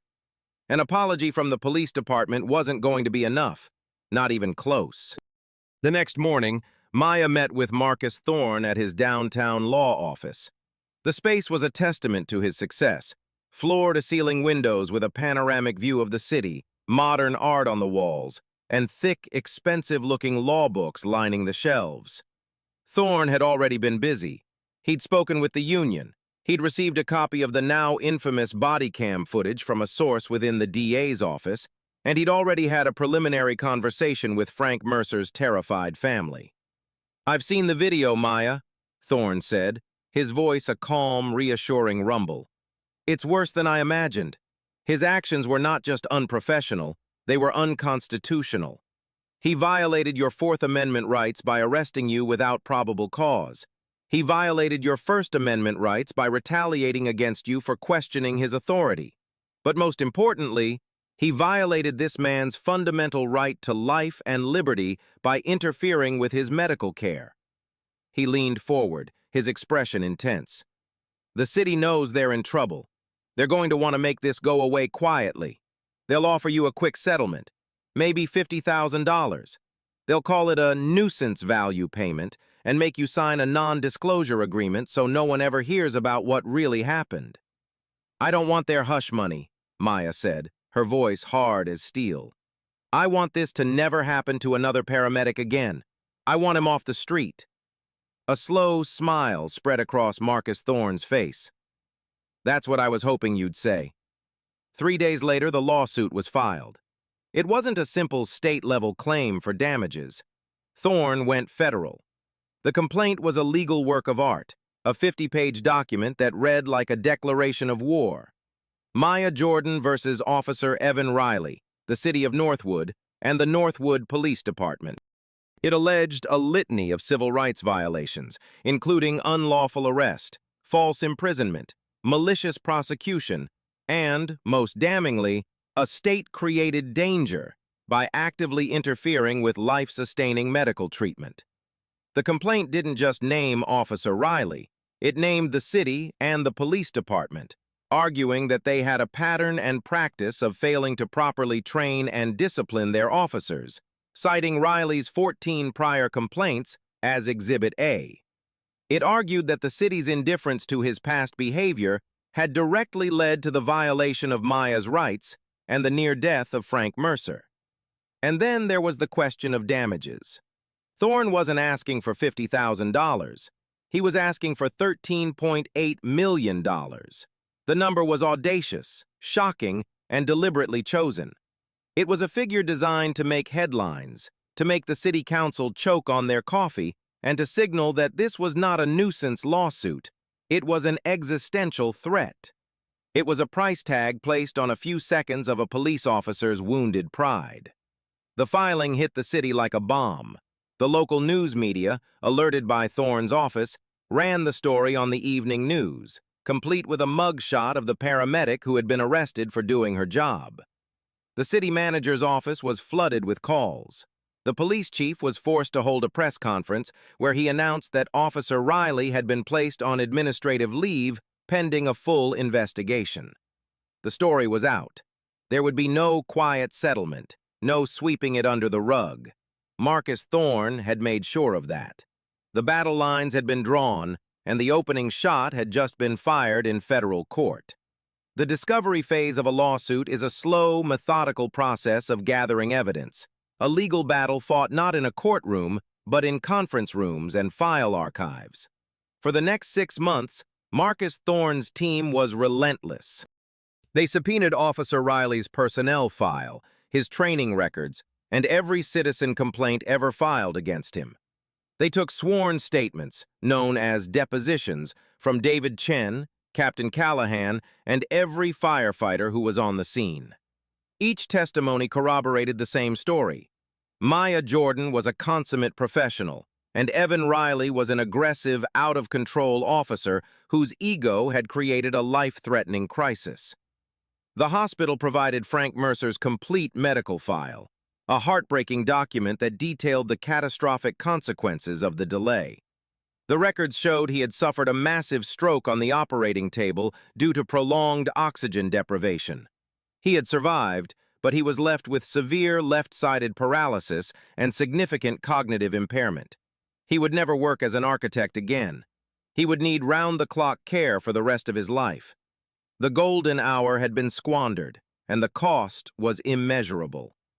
The centerpiece of the discovery process, however, was the deposition of Officer Evan Riley himself. He arrived at Thorne's office flanked by 2 attorneys from the city's legal department. He wore a crisp suit, his posture as rigid as ever, but there was a new tension around his eyes. He was no longer on his own turf. Here, in this conference room, Marcus Thorne was the one with all the authority. The deposition was recorded on video, a small camera in the corner capturing every flicker of expression, every bead of sweat. For 8 grueling hours, Thorne picked apart Riley's story, his questions precise and surgical. "Officer Riley," Thorne began, his tone deceptively conversational, "in your report, you state that Paramedic Jordan's ambulance was creating a significant public safety hazard. Could you please describe that hazard for me?" "It was blocking a lane of traffic," Riley said, sticking to his script. "A lane of traffic on a road that had been completely closed off to the public by your own department's flares, correct?" Thorne asked, not looking up from his notes. Riley hesitated. "It was about maintaining a clear path for other potential emergency vehicles." "But there were no other emergency vehicles attempting to access the scene, were there, officer?" "Not at that moment, no." "So the significant public safety hazard you described in your sworn report didn't actually exist, did it?" The city's attorney objected, but Thorne just smiled. "I'll rephrase. Was there any actual present danger caused by the placement of that ambulance?" Riley shifted in his seat. "It was a violation of protocol." "Whose protocol, officer?" Thorne pressed. "Because the fire department and paramedics are trained to use their vehicles to create a safe working space around a wreck, a practice known as blocking. Were you aware of this standard procedure?" "I am not trained in paramedic procedure," Riley mumbled. "Precisely," Thorne said, his voice like silk. "And yet you felt your judgment about traffic management was more important than the paramedic's judgment about her dying patient. Is that correct?" Again the objection came, and again Thorne moved on, having already made his point for the camera. He spent the next hour dissecting Riley's claim that Maya had been belligerent and confrontational, playing short snippets from the body cam audio and forcing Riley to explain how her calm, professional tone constituted belligerence. Riley's answers became clipped and defensive. He was being boxed in by his own lies, his own words weaponized against him. The climax came when Thorne addressed the alleged assault. He played the section of the body cam video showing the arrest on a large monitor. He paused it at the exact moment Riley claimed Maya had pushed him. "Officer Riley, please point to the moment in this video where Ms. Jordan assaults you." Riley stared at the frozen image on the screen. It showed Maya standing perfectly still, her hands at her sides, as he grabbed her arm. There was no push, no contact initiated by her at all. The video was undeniable. She tensed up," Riley stammered, his confidence finally cracking. "It was a form of resistance, a pre-assaultive indicator." "A pre-assaultive indicator?" Thorne repeated, letting the absurdity of the phrase hang in the air. "So you arrested a paramedic for felony assault on an officer not because she touched you, but because you thought she might tense up? Is that your testimony?" "Marcus," he began, "we've reviewed the preliminary evidence. And while we firmly stand by our officers' actions, we recognize that litigation can be costly for everyone. To avoid a protracted legal battle, the city is prepared to offer your client a settlement of $250,000. Thorne listened patiently, then let out a short, sharp laugh. Gerald, are you serious? That might cover the cost of the paper I used to print the complaint. My client was publicly humiliated, falsely arrested, and prevented from saving a man from catastrophic injury. We're not even in the same zip code. Call me back when you're ready to have a real conversation. He hung up the phone. 2 weeks later, after Thorne filed a motion to compel the release of Riley's 14 prior citizen complaints, Finney called again. The offer had gone up to $750,000. Thorne took the offer to Maya. They sat in his conference room, the sprawling city visible through the window behind him. It's a significant amount of money, Thorne said neutrally. It would change your life, but it comes with a non-disclosure agreement. You could never speak about what happened. Riley would probably resign quietly, and the department would never have to publicly admit fault. It's their way of buying your silence. Maya looked out the window at the university hospital building in the distance, where Frank Mercer was still struggling through a painful and uncertain rehabilitation. Did you tell them about Frank's latest medical report? She asked. I did, Thorne said. They know he'll never walk or speak normally again. They know his lifetime cost of care will be in the millions. And they offer this? Maya said, a disgusted edge to her voice. This isn't about me. It was never just about me. If I take this money and sign their NDA, what changes? What stops another Officer Riley from doing the same thing to another paramedic next year? No. The answer is no. Thorne nodded, a flicker of pride in his eyes. He had known she would say that, but he had to present the offer. I agree, he said. So we press on. The city's legal team was panicking.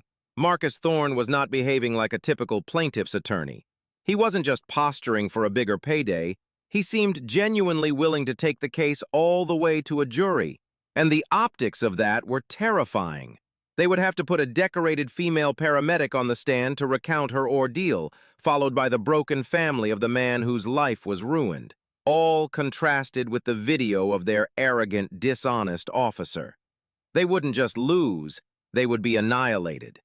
Their desperation led to one final insulting gambit. They filed a motion in court arguing that Maya Jordan shared contributory negligence for her own arrest. Their argument was that if she had simply complied with the lawful order to move her ambulance, none of the subsequent events would have happened.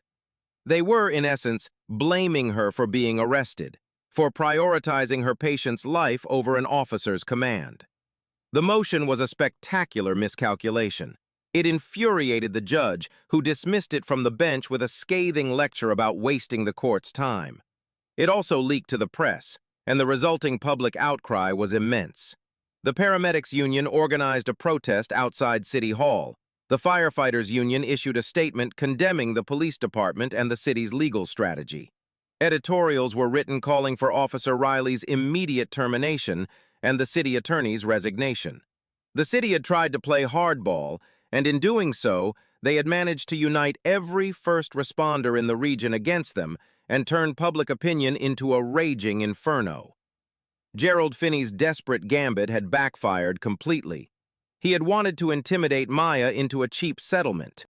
Instead, he had made her a local hero and turned her lawsuit into a crusade for the rights of all first responders.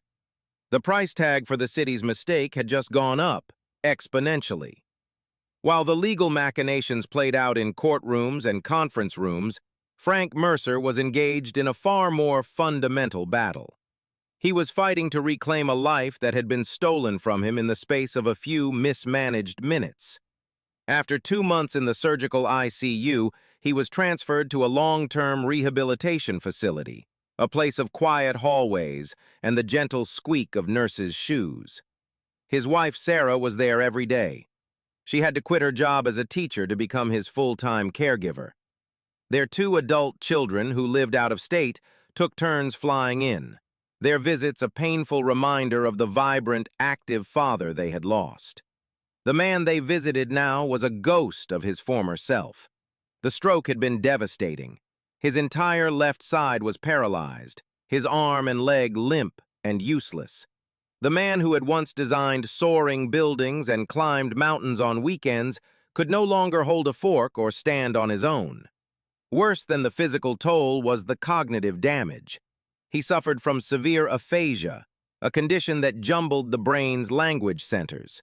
He knew what he wanted to say, but the words would come out as a frustrating, unintelligible garble. The brilliant mind that had once navigated complex architectural blueprints could no longer form a simple sentence. His world had shrunk to a hospital bed, a wheelchair, and a constant, maddening struggle to communicate. Marcus Thorne arranged to take Frank Mercer's deposition at the rehab facility. It was a difficult but necessary step. They needed his testimony, his account of the human cost of Officer Riley's actions, on the record. Thorne, a court reporter, and the city's attorneys gathered in a small common room. Frank was wheeled in by a nurse, Sarah, at his side. The city's attorney, looking visibly uncomfortable, began the questioning, trying to establish that Frank's memory of the accident was unreliable. But Thorne had a different strategy.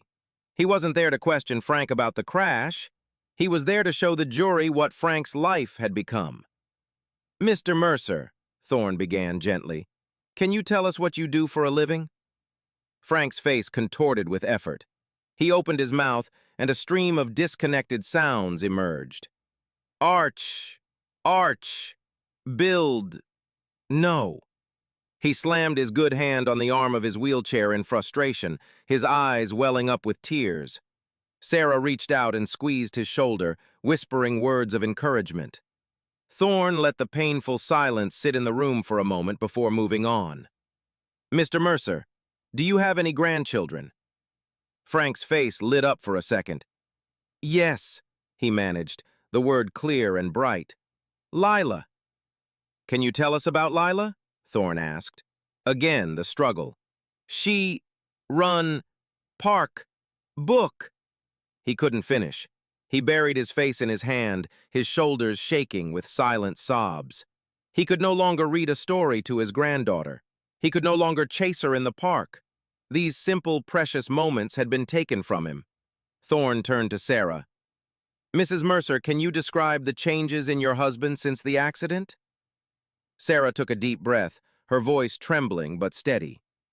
"The man I married is gone," she said, looking not at Thorne but at the city's lawyers. "He's trapped inside a body that doesn't work and a mind that can't speak. He has nightmares. He cries from frustration. We were supposed to retire next year, travel the world. Now our world is this room, all because a police officer couldn't wait 5 minutes. 5 minutes!" Her voice broke and she began to weep. The deposition was over. The transcript would be a dry, clinical record of the proceedings, but the video told the real story. It was a heartbreaking portrait of a life shattered by negligence. It was the human face of the lawsuit, the undeniable evidence of the lasting scars left by one man's abuse of power. Marcus Thorne knew that if a jury ever saw this video, if they saw Frank Mercer struggle to speak his own granddaughter's name, if they saw his wife's anguish, the case would be over. There wouldn't be a dry eye in the courtroom, and there wouldn't be a number high enough to quantify their loss. This testimony had transformed the case from a dispute over civil rights into a profound tragedy, and the city was about to be handed the bill. With a trial date looming and the evidence against them mounting into an insurmountable pile, the city's lawyers made one last attempt to avoid a public courtroom execution. They agreed to non-binding mediation, a process where a neutral third party, typically a retired judge, attempts to broker a settlement between the two sides. They hoped a mediator could talk some sense into Marcus Thorne and his client, to convince them to accept a reasonable multi-million-dollar figure and avoid the unpredictable circus of a jury trial. They met in a sterile suite of offices belonging to the mediation firm. The mediator was a man named Judge Harrison, a 70-year-old veteran of the federal bench known for his sharp mind and no-nonsense demeanor. Maya was there, dressed in a simple but professional black suit, her composure as unshakable as ever. Marcus Thorne sat beside her, exuding a quiet confidence. On the other side of the large mahogany table sat Gerald Finney and two other city attorneys, their faces drawn and anxious. The morning was spent with each side presenting their case to Judge Harrison. Finney went first, making a weak argument about Officer Riley's duty to maintain public order and portraying Maya's refusal to move her ambulance as a failure to de-escalate. He stressed that the city had already taken action by placing Riley on leave and had offered a substantial settlement. Then it was Thorne's turn. He didn't make an emotional speech. He simply presented the evidence. He played the body cam footage in its entirety. He played the video of Officer Riley's disastrous deposition, highlighting the moments where he contradicted his own report. And then, he played the most powerful weapon in his arsenal, the video of Frank Mercer's deposition. He played the clip of Frank struggling to say the word architect. He played the clip of him breaking down when trying to talk about his granddaughter. He played the clip of Sarah Mercer describing how the man she married was gone. When the video ended, the room was utterly silent. The city's lawyers stared at the table, refusing to make eye contact. Judge Harrison, a man who had presided over gruesome murder trials and complex corporate fraud cases, slowly took off his glasses and rubbed his eyes. He looked genuinely shaken. He called for a break. When they reconvened an hour later, he asked to speak to the city's legal team alone. Maya and Thorne waited in a separate room. They didn't have to wait long. 20 minutes later, they were called back in. Judge Harrison looked directly at Gerald Finney, his expression one of profound disbelief. "In my 20 years on the bench," he began, his voice low and grave, "I have rarely seen a case with a more indefensible set of facts. You have a police officer on camera lying in his official report. You have him on camera admitting to those lies in a sworn deposition. You have 7 independent witnesses from 2 different emergency services who all say your officer was the sole cause of the escalation." He paused, letting the words sink in. "But that's not your biggest problem. Your biggest problem is that you are going to put that man, Frank Mercer, in a wheelchair in front of a jury of 12 ordinary citizens. You are going to let them watch him cry because he can't say his own granddaughter's name. And then his wife is going to get on the stand and tell them it's all because your officer couldn't be bothered to wait 5 minutes." He leaned forward, his eyes boring into Finney's. "Let me be blunt, counsel. You are not going to win this case. You are going to lose. And you are going to lose so badly that the number Mr. Thorne has put in his complaint is going to start to look like a bargain. A jury is going to see that body cam footage as a grotesque abuse of power. They are going to see Frank Mercer as a man whose life was destroyed for no reason, and they are going to want to punish you. They will come back with a verdict that will financially cripple this city for a decade." He sat back, his assessment delivered. "My advice to you is to stop playing games. Go back to the city council, show them these videos, and tell them to write a check big enough to make this go away. Because if you let this go to a jury, God help you all." The mediator's warning was not a suggestion. It was a death knell for the city's defense. The last shred of hope they had of mitigating the damage had just been vaporized. They were cornered, outmaneuvered, and facing a legal and financial catastrophe of their own making. The only thing left to negotiate was the final number of zeros on the check. Judge Harrison's blunt assessment was the cold shower the city council desperately needed. Faced with the mediator's dire prediction and the looming spectacle of a public trial, their will to fight evaporated. The fantasy that they could somehow defend Officer Riley's actions dissolved, replaced by the grim reality of fiscal responsibility. A jury verdict could be $20, $30, even $40 million, an amount that would necessitate massive budget cuts, tax hikes, and potential municipal bankruptcy. The risk was simply too great. The negotiations that followed were swift and decisive. Gerald Finney, humbled and defeated, was now focused on a single goal: damage control. The city's initial insulting offers were ancient history. The conversation now started at 8 figures.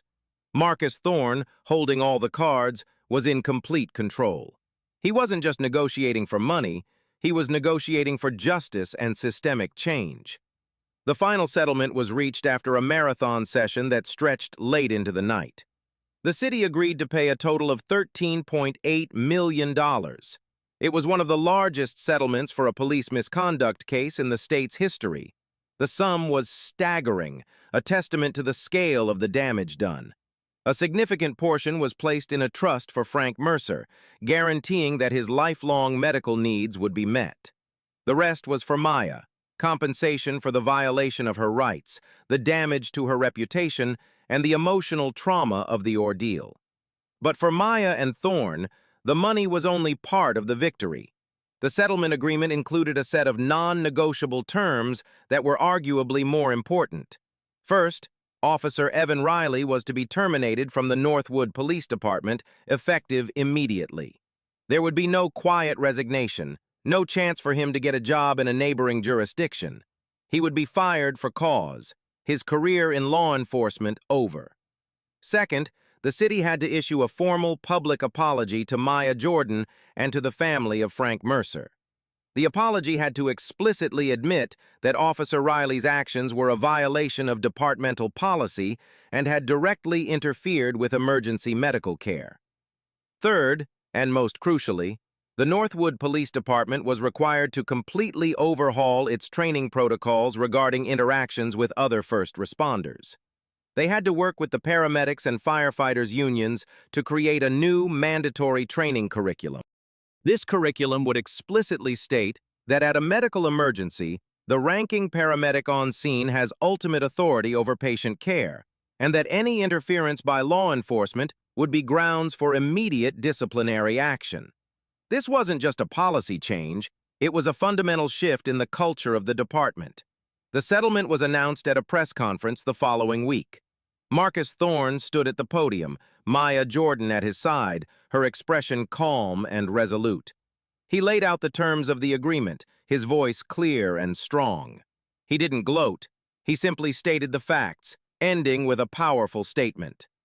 This settlement is a victory not just for Maya Jordan, but for every paramedic, every firefighter, every first responder who has ever been obstructed while trying to save a life, he declared.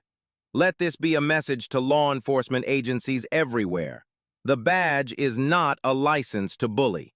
Authority must be tempered with judgment, and there is no authority more important than the duty to preserve human life.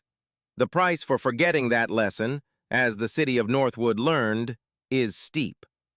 The money would be paid by the city's taxpayers, a harsh but necessary consequence for a municipality that had allowed an officer like Evan Riley to operate with impunity for so long. The $13.8 million settlement wasn't just a settlement, it was an invoice.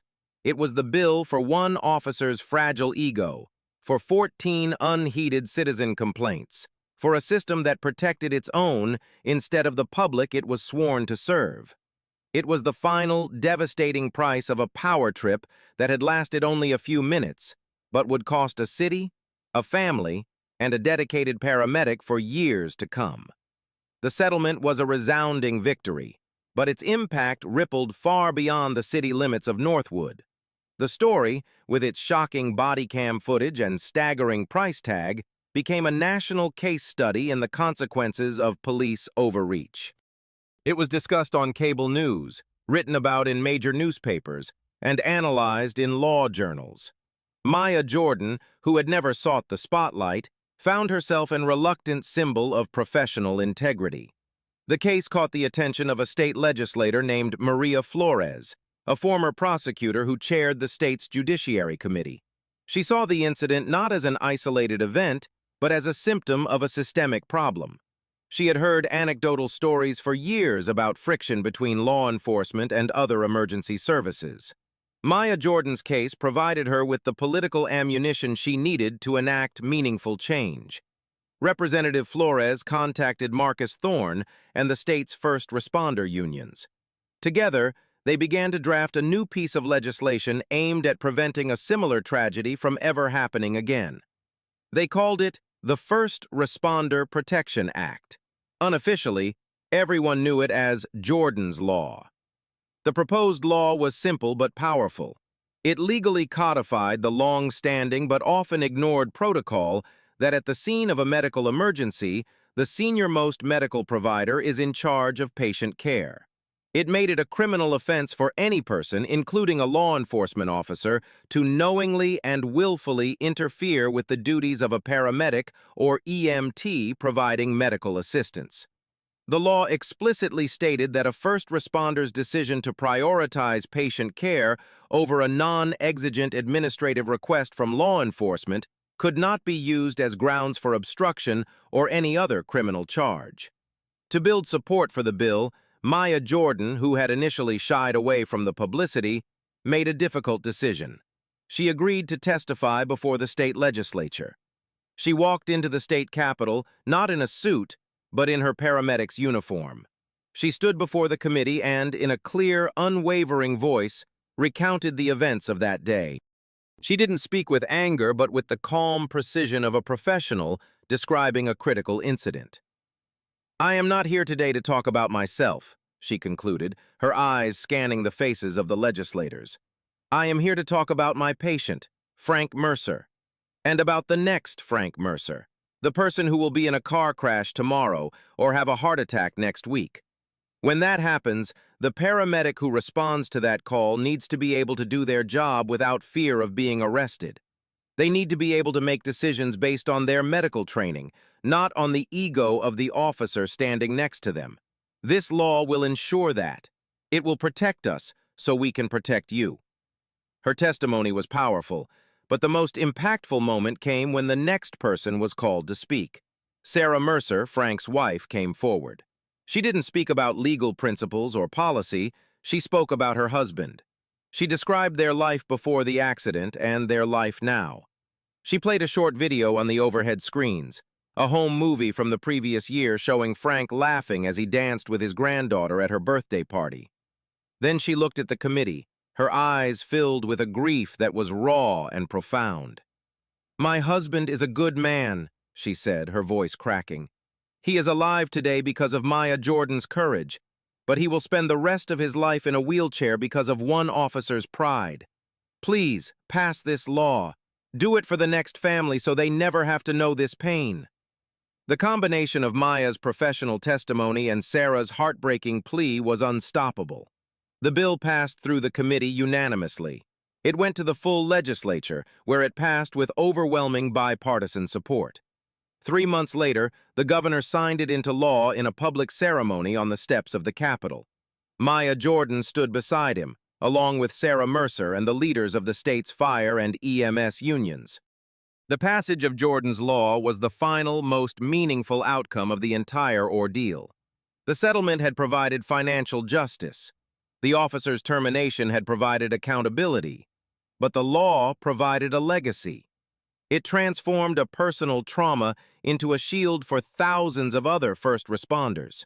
It ensured that Maya's fight would have a lasting protective impact, creating a legal firewall between life-saving care and law enforcement overreach, guaranteeing that in the future, the golden hour would belong to the patient, not to the police. Years passed. The city of Northwood paid its settlement, implemented its new training protocols, and slowly, the memory of the scandal faded from the front pages. Evan Riley, stripped of his badge and his career, moved out of state, becoming a footnote in a cautionary tale told to police recruits. Frank Mercer lived out his days in the quiet world of rehabilitation, his mind and body a permanent testament to the cost of a few bad seconds. Life, for most people, moved on. But for Maya Jordan, the incident became a permanent part of her professional landscape. She continued to work as a paramedic, riding in the same ambulance, responding to the same kinds of emergencies. She never quit, never took a desk job. The street was where she belonged. But something had changed. A quiet vigilance had settled deep within her. Every time she arrived at a scene and saw a police cruiser, She felt a familiar knot of anxiety tighten in her chest. She found herself subconsciously assessing every officer, looking for the telltale signs of arrogance, the rigid posture, the confrontational tone. The scars from that day weren't on her wrists anymore. They were etched into her psyche. Her case, and particularly the body cam footage, lived on in a way she could never have anticipated. It became an essential teaching tool. At police academies, it was used to demonstrate the catastrophic consequences of contempt of cop arrests and the importance of de-escalation. Instructors would pause the video and ask, "What could this officer have done differently here? And here? And here?" It became a lesson in humility, a stark example of how not to behave. In paramedic and EMT training programs, the footage was used for a different purpose. It taught students about their legal rights, about the importance of professional assertiveness, and about how to handle and document interference from law enforcement. Maya's calm, firm refusal to abandon her patient was held up as the gold standard of patient advocacy. The lawsuit itself became a landmark case studied in law schools, a textbook example of a successful Section 1983 civil rights claim against a municipality. Marcus Thorne would often use it as a case study in guest lectures, breaking down how each piece of evidence, from the witness statements to the damning deposition videos, was used to build an unassailable case. Maya occasionally received letters and emails from other paramedics across the country. They would share their own stories of run-ins with difficult officers and thank her for fighting a battle they were all afraid of. Many told her that they had invoked Jordan's Law, or cited her case when challenged by an officer, and that it had made a difference. They felt empowered, protected. They knew someone had their back. This, more than the money or the public apologies, was the true measure of her victory. She had changed the dynamic, not just in Northwood, but in the collective consciousness of her profession. She had fought for one patient on one hot afternoon, and in doing so, had ended up fighting for all of them. The settlement had healed the financial wounds, and the law had addressed the systemic ones. But the personal scars, the ones she carried in the quiet moments between calls, would always remain. They were a permanent reminder that sometimes doing the right thing comes at a profound personal cost. But they were also a reminder that she had faced that cost and had not backed down. She had held the line. The sun sets on another long shift. Maya sits in the passenger seat of the ambulance as David drives them back to the station. The city lights blur past, a river of red and white. It was a quiet day, a false alarm, a diabetic emergency, a child with a broken arm. No drama, no conflict, just the simple, profound work of helping people. She leans her head against the cool glass of the window, the exhaustion of the day settling over her. She saved 3 lives today, in small but meaningful ways. She did her job. And because of a battle she fought long ago, she knows she will be able to do it again tomorrow, and the day after, and the day after that. The scars are there, yes, but they are a map of a victory won, a testament to a promise kept. And in the quiet hum of the ambulance heading home, that is enough. When we dissect the tragedy that unfolded on that roadside, it's easy to focus on the explosive confrontation. But the seeds of that $13 million disaster were planted long before. They were sown in the mind of Officer Evan Riley, likely stemming from a psychological cocktail of insecurity and a rigid, authoritarian worldview.